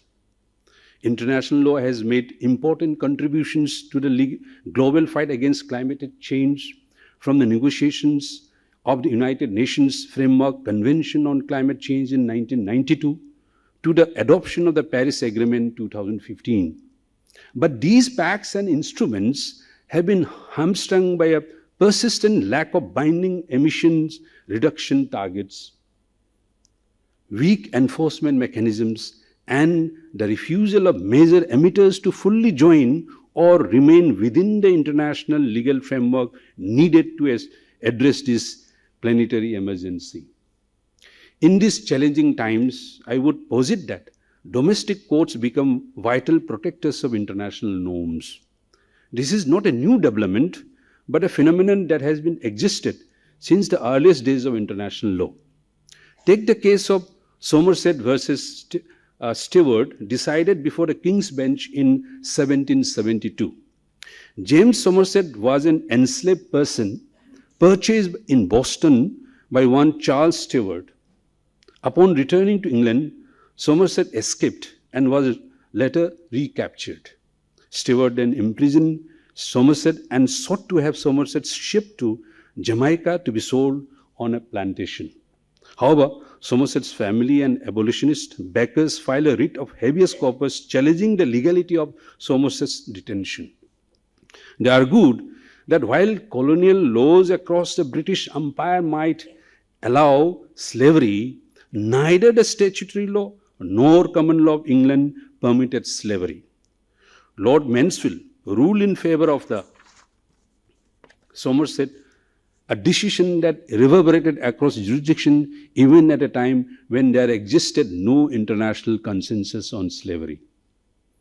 More recent example also can be found as in the Italian Court of Cassation's decision in Ferini versus Federal Republic of Germany in 2003, where the Italian domestic court found that the international law doctrine of state immunity did not apply to serious violations of human rights committed by German forces. This decision demonstrates how domestic courts can move the needle of international law towards a more individual and human rights centric model of law, challenging more traditional conceptions of international law as grounded in the state sovereignty. International refugee law is also another area where the burden is often on domestic courts to uphold international norms in the face of a declining international consensus on the treatment of refugees, fueled by a rising anti-immigrant sentiment within domestic political arenas across the globe. Take the example of HJ and HT versus State for the Home Department, 2010 UK Supreme Court decision, which held that the claims of asylum of two applicants who were homosexual could not be refused on the ground that they could be safely deported as long as they hid their sexual identities in their home country. Domestic courts have also made important strides on the thorny issue of climate change. For example, in Urgenda Foundation versus State of Netherlands 2005, Dutch citizens sued the Dutch government to require it to do more to prevent climate change. The domestic court in Netherlands ordered the Dutch states to limit emissions to 25% below 1990 levels by 2020, finding that the state's existing pledge to reduce emission by 17% was insufficient to meet the state's fair contribution towards UN goal of global temperature increases. The court concluded the state had a duty to take steps to mitigate climate change due to the severity of the consequences of climate change and the great risk of climate change occurring. The court expressly applied international norms such as no harm principle and the precautionary principle. Likewise, the German Constitutional Court in Neuburg versus Germany in 2021 held that the German government had a duty to increase its steps to prevent climate change. Interestingly, the court expressly rejected the argument that merely because Germany could not stop global warming alone, it did not have a legal duty to prevent climate change. Rather, it found that it was necessary for the German government to undertake action to encourage other states through international cooperation. This demonstrates how domestic courts can act as vital custodians and even promoters of international norms. Indian courts are likewise no stranger to the interaction of international law and the domestic law. Shattering the dualist understanding of international law, the Indian Supreme Court's decision in Visakha versus State of Rajasthan recognized the international norm against workplace harassment long before there was a domestic legislation. Reference may be also made to the Supreme Court's decision in case Puttaswamy versus Union of India of 2017, While the court's recognition of privacy was grounded on the Indian Constitution, it also liberally drew from international treaties and literature to articulate the contours of the right to privacy. Interestingly, while the right to privacy itself is enshrined in the international treaties such as International Covenant on Civil and Political Rights 1966, the Supreme Court also recognized the need for a data protection and informational privacy norms even in the absence of a global data protection regime. This further emphasizes how even in the absence of binding international law covenants and enforcement mechanisms, domestic courts can serve as vital protectors and developers of international norms. Thus, as international law has increasingly come to recognize the rights of not just states but individuals, national courts have become an essential part of the international legal order. The present conference has panels on contemporary human rights, international humanitarian law, and war crimes is a recognition of this trend of international law to increasingly recognize individuals as a central beneficiary of legal rights. Another reason for the growing importance of domestic courts within international law is the increase of transnational judicial dialogue. When I was trained to be a lawyer, access to international law materials were very limited. Today, with the advent of internet and esteemed organizations such as the Indian Society of International Law has become a mainstay of our legal studies. This development has resulted in significant cross-pollination of ideas across domestic and regional courts. For example, the development of the proportionality standard by Indian courts in Modern Dental College versus State of Madhya Pradesh 2016 and subsequent cases is a direct result of developments in European and international courts.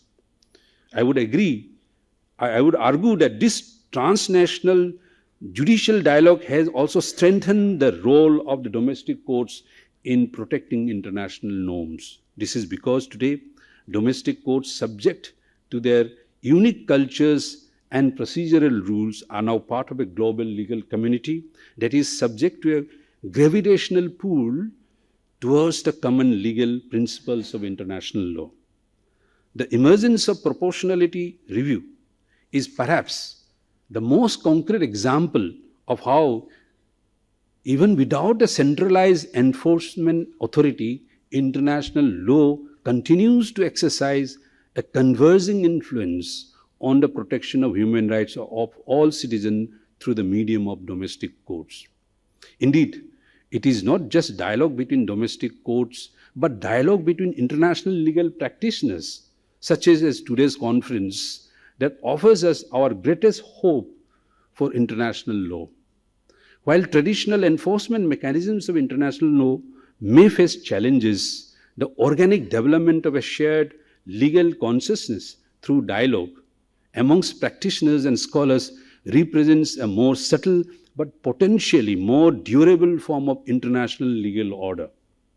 Thus, perhaps the true strength of international law lies not in its enforcement mechanism, but in its capacity to generate consensus around fundamental principles of justice and cooperation. As we consider the future of international law, we must confront several pressing challenges. First, the rise of digital technologies, which represent unprecedented questions. How do we apply traditional principles of sovereignty and jurisdiction to cyberspace? The Tallinn Manual's attempt to apply international law to cyber operations illustrates both the necessity and difficulty of this task. Second, the challenge of climate change tests the very foundations of our international legal framework. The Paris Agreement represents the new model of international cooperation, reflecting a hybrid approach, combining a procedural obligation with national determined contribution, reflecting a hybrid approach to international law, the efficacy of which humanity's hopes rest on. Our responses to climate change are also dependent on international economic cooperation, particularly in the investment and trade of green technologies. I am thrilled to see that the present conference has set up panels on every facet of these immense challenges before us. None of this will be easy. As legal scholars and practitioners, we are all too aware of the international lawmaking has always been a messy, halting and intensely political process vulnerable to the vagaries of national interests and uneven distribution of powers in the international system. But history also shows that major breakthroughs and advances are possible in international law when the global community is united behind a common cause and countries are willing to make principled compromises for the greater good. Consider, for example, the successful negotiation of the landmark United Nations Convention on the Law of Sea in 1982. After more than a decade of painstaking talks and bargaining among 160 countries, at a time many observers doubted whether nations with such diverse interest and perspective could ever agree on comprehensive legal framework to govern nearly 3/4 of Earth's surface. But thanks to the patient diplomacy, creative problem solving and a shared recognition of the urgent need for a more stable and equitable maritime order, the convention was ultimately adopted with overwhelming support, including both from developed and underdeveloping countries, coastal states and landlocked countries. Today, with more than 150 states, parties, UNCLOS remains one of the signature achievements of modern international law, a constitution for the world's oceans and an enduring reminder of what is possible when international community comes together in pursuit of a vital common goal. So you can imagine my delight at noting that the present conference has chosen to recognize the significance of the law of the sea as a distinct area of study. As maritime disputes grow more complex and new challenges emerge around deep sea mining and marine environmental protection, the interaction between UNCLOS and domestic legal frameworks become increasingly critical. In India, our coastal states' rights and obligations under both international and domestic law exemplify these intersections. Therefore, we are confronted, as we confront the limitations and challenges of international law in our time, it is worth remembering that every significant advance in international law once considered impossible, the creation of the International Criminal Code, the development of the law of the sea, the emergence of the international environmental law, all these were earlier once upon a time dismissed as unrealistic aspirations. Throughout my judicial career, I have witnessed both the limitations and the transformative potential of the international law. While we must acknowledge its constraints, we must also recognize its achievements and its capacity for evolution. The challenges of our time, from climate change to artificial intelligence, demand international cooperation through law, and therefore conferences such as today's are of ever-increasing importance. The thoughtful organization of this conference panel reflects both the challenges and opportunities before us, from climate change to cybersecurity, from space law to human rights. Each theme represents a critical frontier where international law must evolve and adapt. I have touched upon the importance of many of these panels in passing during my address, but I bring my remarks to a close. I will highlight what I consider areas of particular interest within the conference's panels. The panels on international trade law, international investment, and international arbitration law drew my attention due to the increasing trend of cross-border commercial disputes, a trend we are seeing at the Supreme Court. The recent rise of protectionism evolved by the United States, tariffs and talks of a trade war has placed immense strain on the rules-based multilateral trading order created by the GATT and the World Trade Organization. Further, the state of the WTO's appellate bodies is of course a cause of concern, and we are also seeing a burgeoning train of climate and social welfare legislation within countries coming to conflict with international investment obligations of countries. A fundamental question regarding our current system of international investment arbitration is whether the arbitral forum, where only investors and government are present, is sufficiently representative to resolve these polycentric issues. For example, when domestic courts seek to resolve such polycentric issues, they seek inputs from a variety of experts and civil society organizations that are not represented in our current international arbitration setup. This raises the question of how greater public participation and inclusivity can enhance the legitimacy of international investment law. These concerns cannot be addressed in silos, and I have remarked earlier our fight against climate change is closely interconnected with stability and robustness of our international economic order.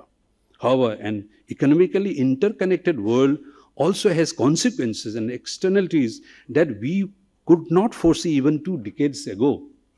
The rise of cybercrime and ransomware attacks demonstrate the new risks and the vulnerabilities that exist in legal frameworks. We are lacking a framework to define and prosecute cybercrimes across borders that balances the need of cyber security with the need for protection of privacy and civil liberties. Additionally, the cyber realm remains an area of significant state involvement within many countries, with many countries developing cyber warfare capabilities. This is liable to slow down the development of international norms, but also raises important secondary questions regarding how and when to attribute cyber attacks to countries and hold them accountable. This is also an area where private companies have an important role to play, both as vectors of cybercrime and as independent actors who could potentially be subjected to international norms. The panel on space law is of particular interest, given the rapid growth of privatization within the space industry, of which India is a key participant. The treaties regarding the law of space were formulated at a time when states were the exclusive actors in space. However, as private companies increasingly undertake missions into space, the law of space must evolve to account to address this trend. Finally, the subject of teaching international law is perhaps the most under-discussed, but in the long run, the most vital topic at hand. For over a half a century, scholars from India and Global South have highlighted the Western origins and biases of international law. Our professors and lecturers have a profound responsibility to shape the next generation of international law, imparting upon them both analytical rigor but also the faculties of critical thinking towards international law doctrines. As we proceed with the various sessions of this conference, I encourage you to consider both the challenges and opportunities before us, as I hope I have impressed upon you the future of international law depends not just on states and international institutions, but on each of us, the judges, the lawyers, the scholars, and practitioners who work to strengthen and develop this essential framework for human civilization. And I wish this conference a great success. Thank you very much. Jai Hind.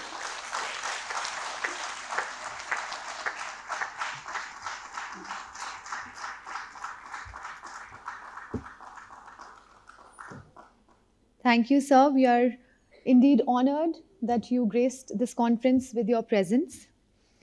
Now we come to the closing of the session, but to conclude this session, I would request Professor Dr. Manoj Kumar Sinha, Vice Chancellor, Dharmashastra National Law University, Jabalpur, MP, for his vote of thanks. Welcome, sir. Thank you very much. Before I start my vote of thanks, I request all of you to give a big round of applause for a very exhaustive inaugural address by Honorable Justice. And after a long gap, I think we heard, and that might have impressed Dr. Neeru Chadha also about the law of the sea, deep seabed mining and other ocean. You have brought number of things. In fact, you have taken care of all the persons' expertise sitting in this room. And Lordship, it's a very important speech you have delivered and set the tone for the 2 days conference which is going to take place. Let me begin with Honorable Justice N. Koteswar Singh, Sir, Judge Supreme Court of India, Kedar Will Omar, Head of Delegation, ICRC Regional Delegation, Professor Christoph Bernasconi, Secretary General, Hague Conference of Private International Law, our President Sri P.H. Parikh, Ambassador Narendra Singh Sir, Secretary General ISIL, all honorable members of the Executive Council, Vice President and Treasurer, and all members of the Indian Society of International Law, all life members of the Indian Society of International Law, associate members of the Indian Society of International Law, and of course our dear friend Professor V.K. Ahuja Sir, Director, Indian Law Institute. So we welcome you on behalf of all of them, and also we take this opportunity to thank you, Honorable Justice N. Koteswar Singh, and all honorable members here. If I start with speaking about the speeches today, and let me start with the Honorable Justice N. Koteswar Singh, Sir. Sir, you have not highlighted the nuances of the international law, but also you have suggested how the Supreme Court of India played an important role and progressive role in realization and implementation of international law by citing the case of Visakha and other important judgments.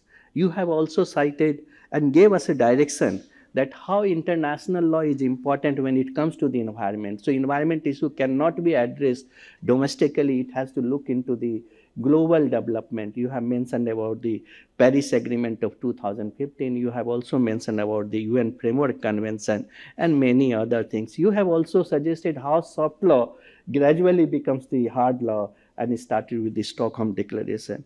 You have also highlighted many other aspects, but some aspects which I think it takes me back almost 1.5 decades back when I met you in Manipur, long time back. A desire to complete or teach the people international humanitarian law remained unfulfilled that day because of the certain events. But the interest you have shown on that particular day, and I shared with our directors of the Indian Law Institute, how you ensured our security, how you ensured that even in a limited time we must discuss something about the international law. And this is the right time because we have Omar Sir, head of the regional delegation, ICRC Sir. I was very happy that you take note of the agenda which we took long time back could not fulfill. So you re-energize the Indian Society of International Law for taking continuous activities of international humanitarian law. What we have noticed over the years, the collaboration some way little bit slowed down, or let's say fizzled out. It has been slowed down. So I request now with the help of the Honorable Justice, we can have more programs on behalf of the ICRC teaching all the Geneva Conventions and other things. I also be very happy to share with you and Jairaj Sir and all others that we are the only institute in India in 1998. It started a diploma program with the collaboration of International Committee of the Red Cross, United Nations High Commissioner for Refugees, and even on the National Human Rights Commission of India. And we named the course PG Diploma in Human Rights, Humanitarian Law and Refugee Law, which is unique and which remains unique, and many students have got the scholarship. Many students comes back and informs us how we have shaped their career, how Indian Society of International Law. Institution is there, building is there, people were there. So I request the institution who are running ICRC and UNHCR must utilize the services of the Indian Society of International Law and take it to the greater height. And that is, I hope, with this Omar sir, कि आप हमें कुछ करेंगे and we'll take care of our interests. Thank you very much, Omar sir.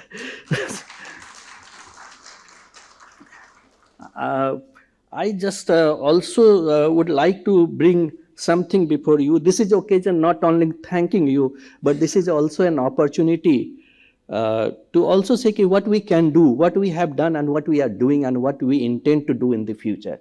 And then since we have also with us today, Christoph Briskonsen, Secretary General of the Hague Conference, you will be happy to know that we had a great international conference only focusing on the private international law. At that time, our Secretary General, then Secretary General Jairaj sir was there. We conducted a big international conference. Eminent persons have come and there.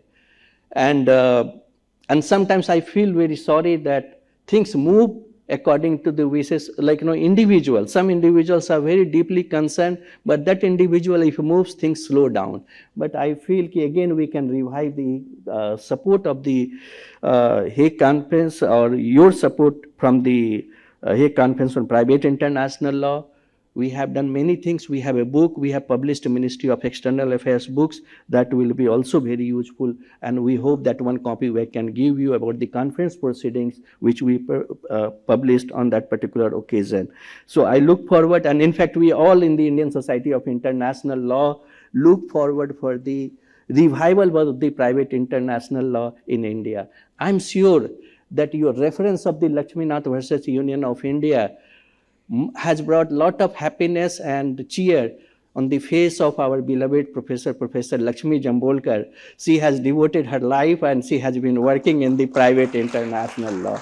She is the champion of the private international law. And ma'am, you admire us because despite your this advanced stage of age, you come here and attend the conference, and we and we look, and I'm sure that Lakshmikant Pandey has made you happy today again by the Secretary, mentioning by the Secretary General of the Hague Conference of the Internet. Of course, Luther sir is equally happy about, you have mentioned about the environment law and other things. So all of us are desperately looking for the support from the ICRC.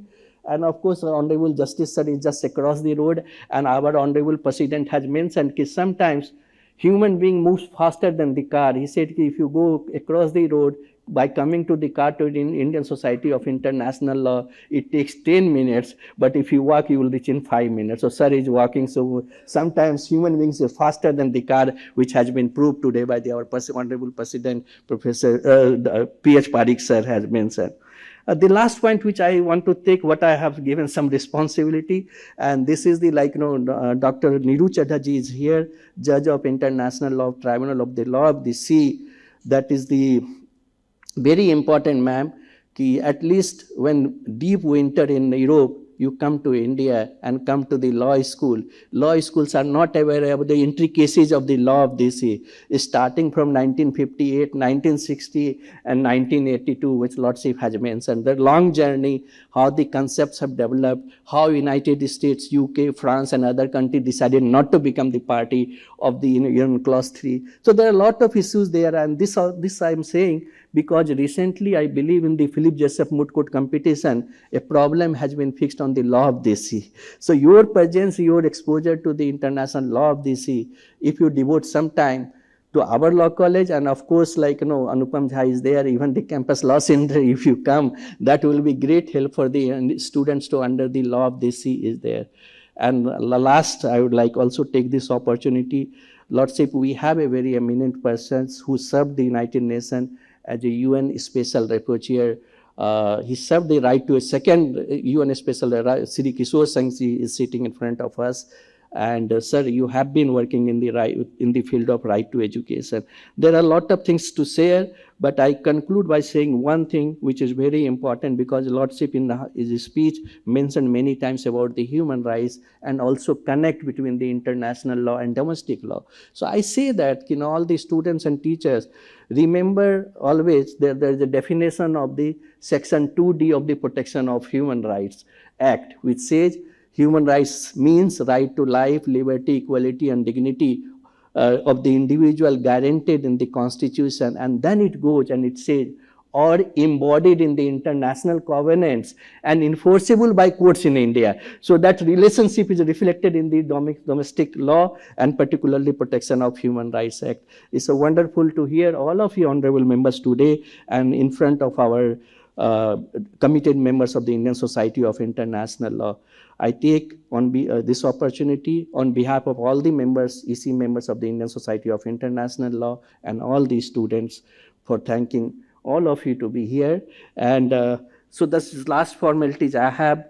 This program would have not been possible without the support of the staff of the Indian Society of International Law, deep commitment shown by the Professor Parinit and Dr. Anwar Sadat, Kanika, and there are individual life members who have contributed significantly on their own way They are as follow: K.K. Venugopal. I request, if I read the name, you put a big round of applause for all these individuals who contributed. Sri K.K. Venugopal, Sri A.K. Gangli, Asa Burma, Anil Bakshi, and Kotwal sir. So these are the members have also contributed, and all the sponsors, those who have contributed. Big round of applause for everyone to make the event. Thank you very much.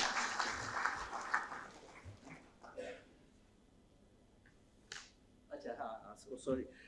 Our president is always gives money, and I think if there is a deficit in the conference, so sir will take care of that also. So big round of applause for president sir, and look forward for, if any gap, how to fill the gap. We look forward to your support to fill that gap. Thank you very much.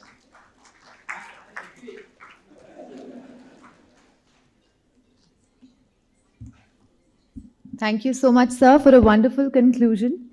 I thank all our esteemed dignitaries on the dais for gracing this event with their presence. Ladies and gentlemen, please a huge round of applause for the dais.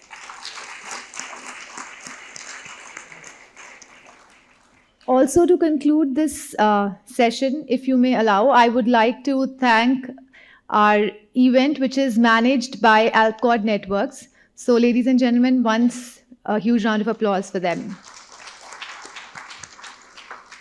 Thank you, sir. We thank you for your presence here today. With this, we come to the conclusion of our inaugural session.